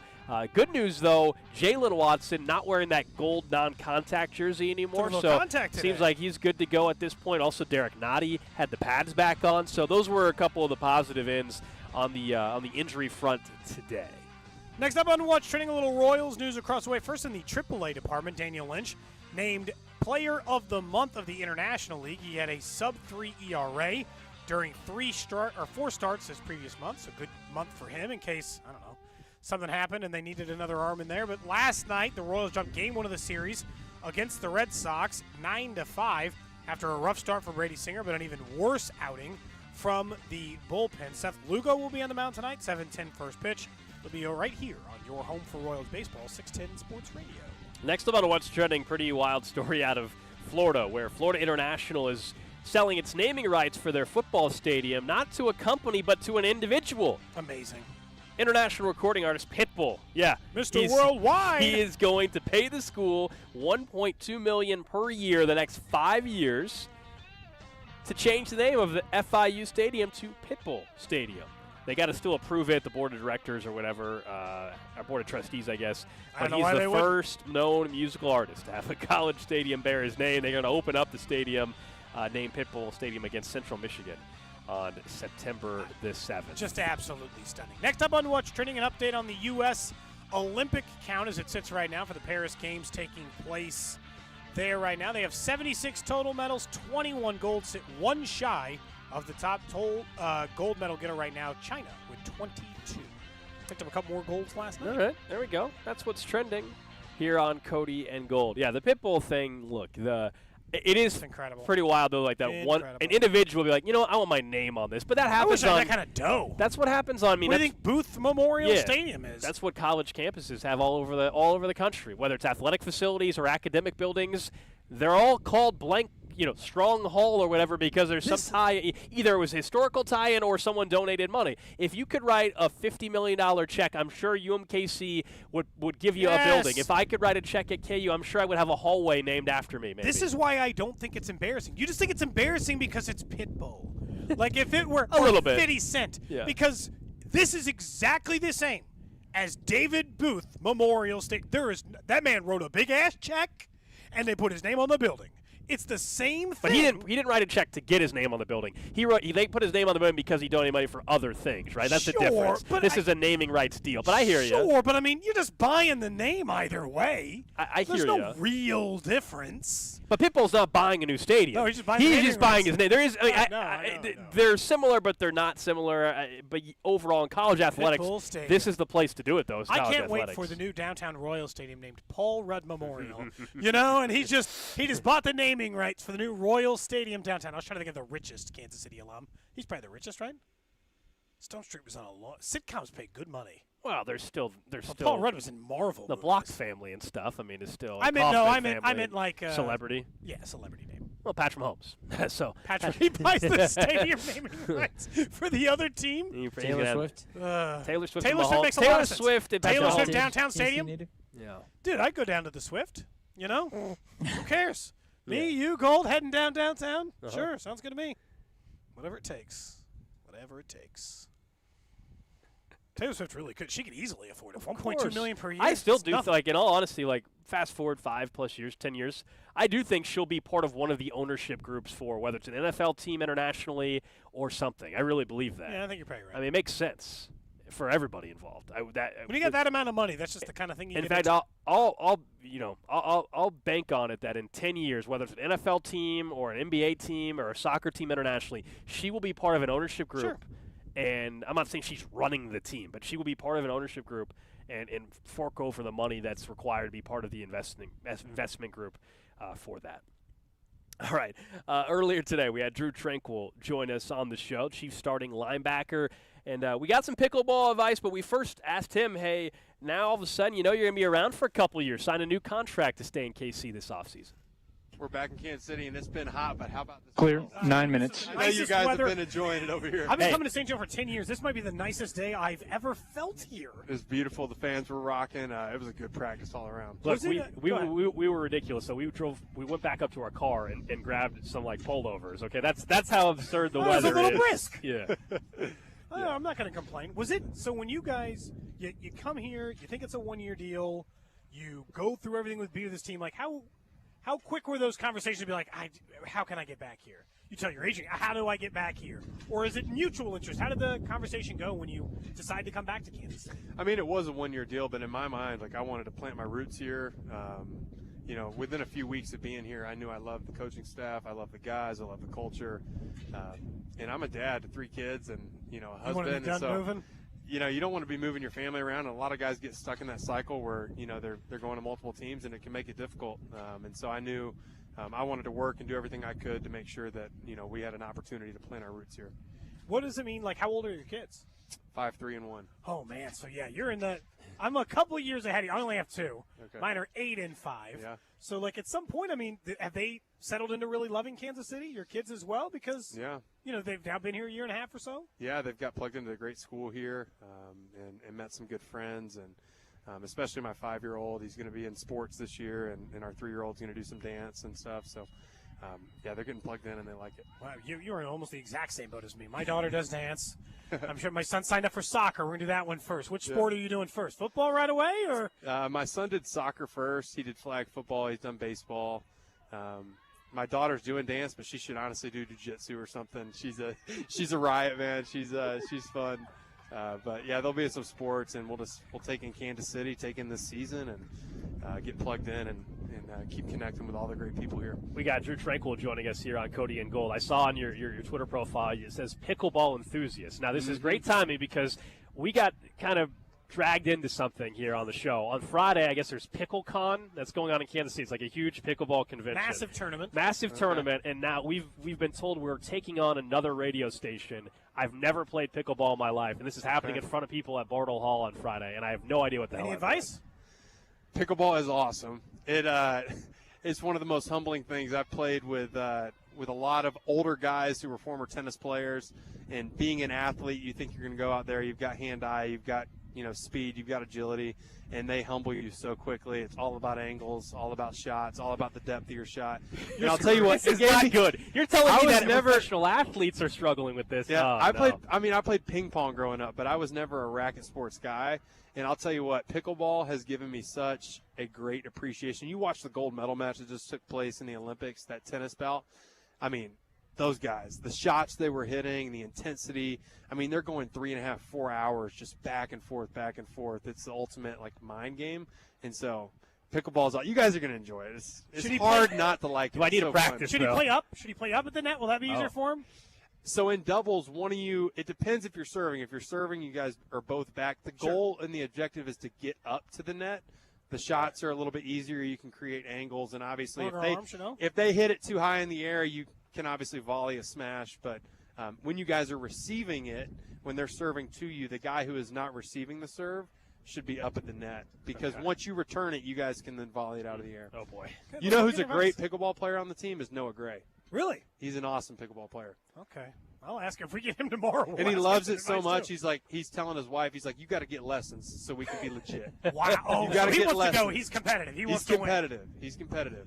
I'm competitive too. I want my wife to get lessons, but she's like, she likes it, but she's like, you're a little too intense. And I'm like, baby, I know. That's just how I am. But we're going to play against other couples. I'll do a lot of the intense stuff, but I need you to be passable. Exactly. We need you to be decent. I have seen one of my favorite things of all of camp is what seems to be a lifelong battle between you and Isaiah Pacheco. So you guys have been jawing at each other, having fun.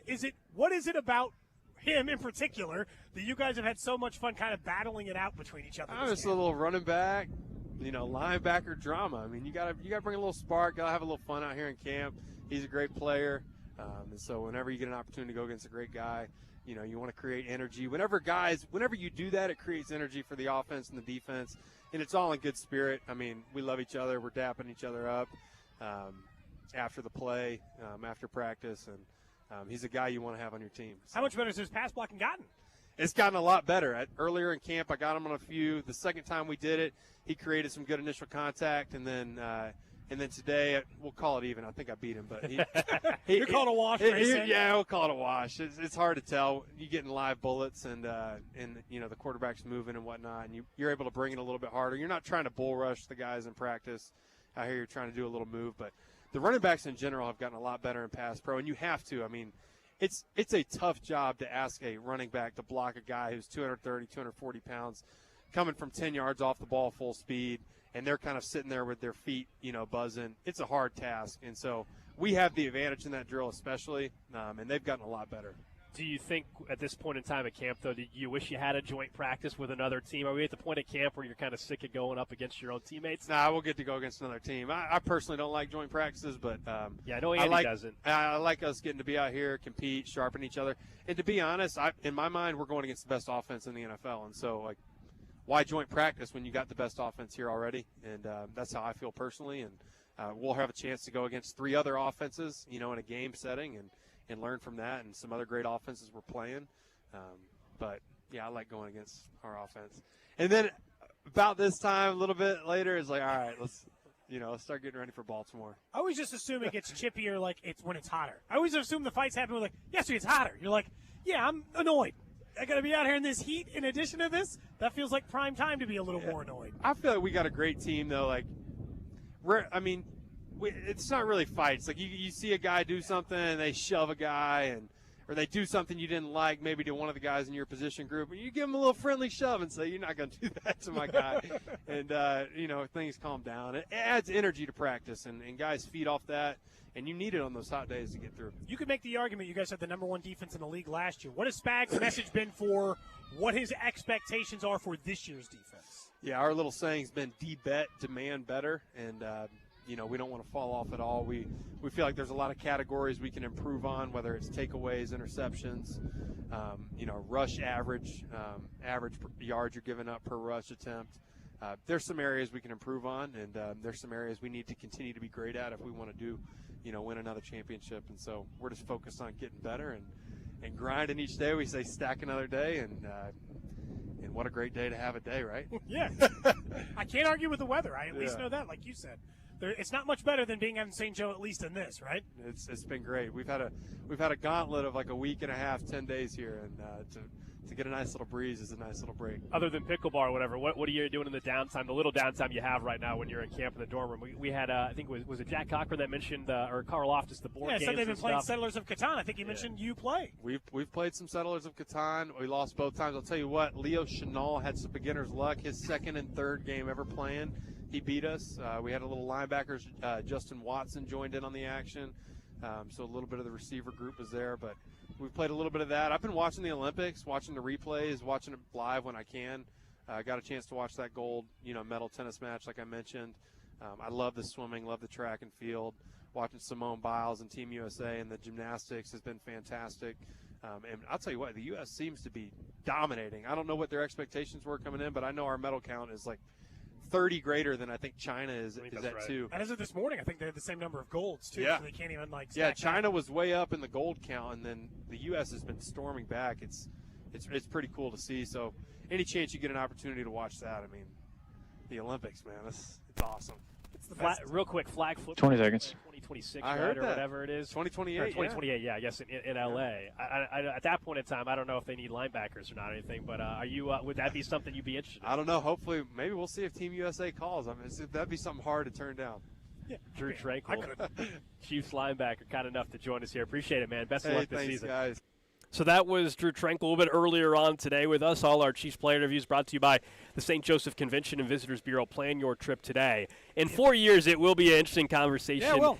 For at that time, where's everybody at in their careers? Quarterbacks and skill players and everything. And, Mahomes has said he'd want to play in one if given the chance. And it's stateside, and so that makes it a little easier. Of course, there's always the injury risk. That will that be different than? You're not allowed. You're not allowed. Flag football. No. Then you're not allowed to play Mahomes is not allowed to play basketball, right? Yeah, so but is like that LeBron different? is allowed to play in the Olympics. Every team Correct. will make an exception for the Olympics. I think they have to because the NFL is going to make it such a point of emphasis. The NFL is already promoting something that's not till 2028, as in it's flag football in the Olympics for the first time. So I think the NFL is going to put pressure on the teams to allow it to happen. Yeah. That's what they want. Of Global course. growth. Course. Which makes a lot of sense. The other part that stood out to me about that interview, other than like the fun stuff, he seems like I'm happy he settled into Kansas City. He seems so happy to be here.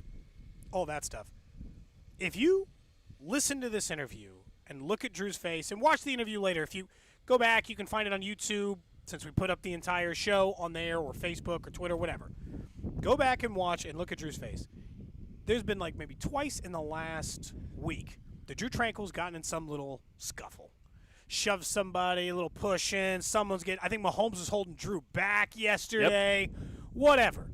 If you think that means they don't get along, look at the man in the eye. He's like, it makes it fun. Mm-hmm. He's just picking on people because he's bored.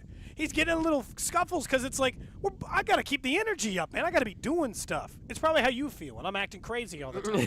I'm not keeping the energy up, okay? I get where Drew Tranquill's coming from. They're not actually mad at each other, I think is the point, right? But he also acknowledged, much like Andy, he doesn't want joint practices. Andy doesn't do it because he doesn't want fights. The videos that were coming out the other day about Amon-Ra St. Brown and the Giants and there was a second one today. There was another one today.